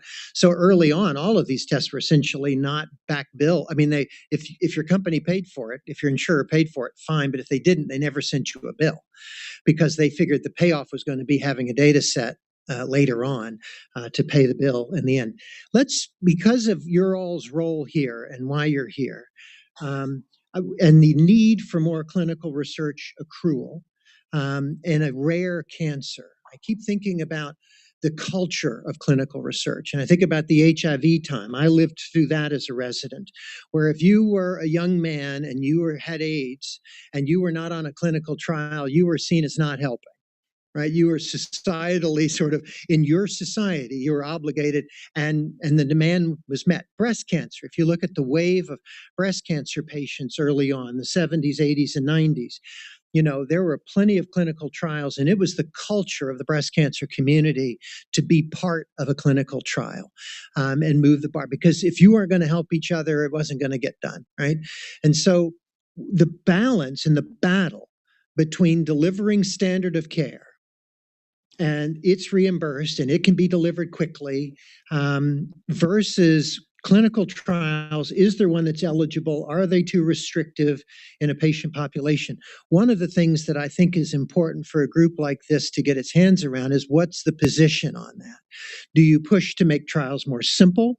Do you make them multifaceted so everybody's eligible regardless of what kind of marker you have, but you have your own treatment pathway? There are ways of doing this to work together to drive the business to, in essence, the faster trials can get done, then the cheaper they are to do in many ways. So I wonder if anybody has thoughts or comments on that about the balance. And let me make one more provocative statement.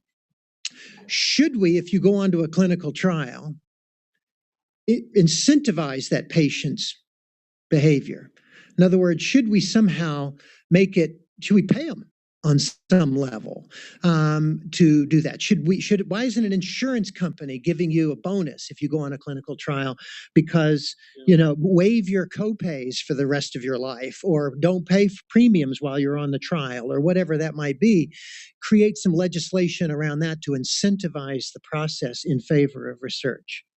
Yeah, so a couple of things. Since I live in the clinical trial world, which is not the real world, obviously, because I don't think about insurers and I don't bill, and that makes me happy. I think first is there's a stigma amongst patients and caregivers and whatnot, and the data are very clear. There are a lot of racial and ethnic groups out there that have been experimented on in decades or bygone eras, and that still permeates. I think we have to destigmatize clinical trials as last hopes. We have to remind people that you can be on a clinical trial and be in first-line therapy, right? Meaning that you're not forsaking anything by being in a clinical trial. I think from a person who writes clinical trials standpoint, we need to write clinical trials that are open and aren't too restrictive. These are kind of like more practical or pragmatic trials. And then I do like the idea of incentivizing. At NIH, they pay people to come and do all kinds of crazy stuff. Mm-hmm. I mean, like they lock people in rooms and give them measles or I don't know, some crazy stuff. And they pay them like... This is not going to help that, right? But my point is that, we do incentivize people for a lot of things, right? Think about donating blood or plasma. There are places, right? So I think there's something that if we want to talk to legislators, what they can do. You also don't forget clinical trials are expensive to run out there in the real world. Okay. Very expensive. And guess who foots the bill most of the times? Pharma, right? Pharmaceutical company wants to run a trial on drug X. They're giving, Dr. So-and-so, $30,000 per patient, or the institution, to run the clinical trial because it costs a lot of money. So we need to figure out ways to make it easier for places to participate in clinical trials, right? Not just write the clinical trial, but actually execute the clinical trial. I just want to say something a little also provocative about gastric cancer, which is like we have this marker now where we think we might be able to tell within 10 or 15 days if the therapy is working. The problem is there's not a plan B, right? So if you're going to have a plan A and then you're going to be able to tell really fast if it's working or not, you need a plan B. And so the reason we even have this marker is because 10 years ago, I thought it was interesting that there's this thing that's different between monkeys and humans that we've been evolving with. And what do you mean it makes a third of the genome and we don't know how it works? The point is that, and all of the immunotherapy also comes out of really just truly basic curiosity-driven science, which has fallen off the funding cliff in this country. Right. And so the problem is that we are reaping right now the benefits of many years of really great basic research with a pipeline that is pretty stuffed and starting to feel really nice. But the new discoveries are not being made because that work is not being funded. And those people are going to companies instead of staying in academia because it's not a tenable career. So there's another problem, which I know doesn't help anybody who now has stage 4 gastric cancer, who wants to try to find the best next trial, but is a really big societal problem, which is that if we want to actually fix some of this, we need to keep funding the basic research that makes the new therapies that may one day change the needle. So money. We want money and different ways of getting it. So one more. I just have something interesting to add about your original question. I do think that there's a really large push towards decentralized trials, and that's something that, again, I'm not part of this group, but there is a working group at the FDA, and we've been pushing towards that because a lot of what we've seen, ironically, I've seen working at the FDA where I don't see patients, is I've learned a lot about how difficult it is for patients in the community to get access to drugs. And actually, I think the harder thing is to just go once a week or once every other week to get lab tests.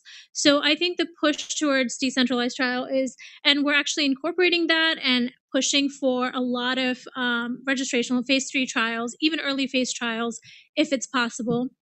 To include that is patients can get labs done at their local provider and just send those results because we just need CBC, CMB, things like that. So I think that's a great, even on a Monday at 4:45 in Washington, D.C., that's really close to happy hour. So we're going to call it right there and really thank everybody for coming. We have some closing comments. I want to thank our panel for all that they have done. Thank you, Dr. Marshall, Dr. Taylor, Dr. Gandhi, and Dr. Davis for your discussion and presentations today. This officially concludes our second Stomach Cancer Patient Empowerment Summit. Thank you to everybody who tuned in live stream and came in person. Lovely to meet you all and see you all. And thank you again to our sponsors, whom without you, this program would have not happened. We have a break until 5 o'clock, and then we'll be back for Advocacy Day Hill training. Thank you.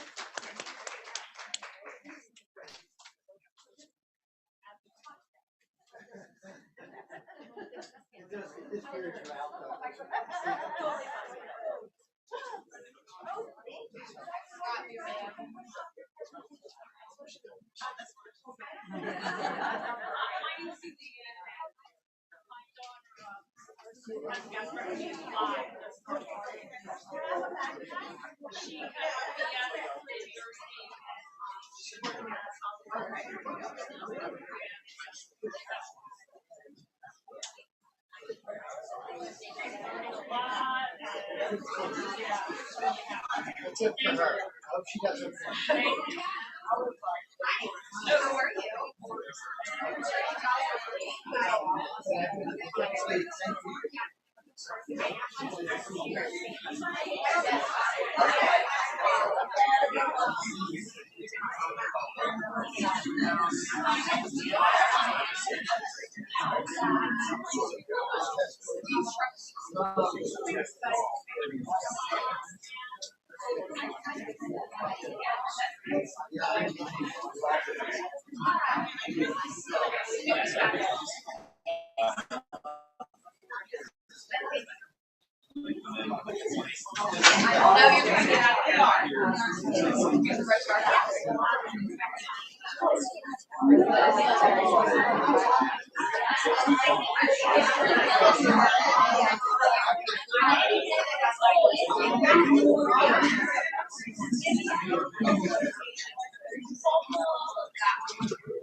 Very seriously, if you want to, please do.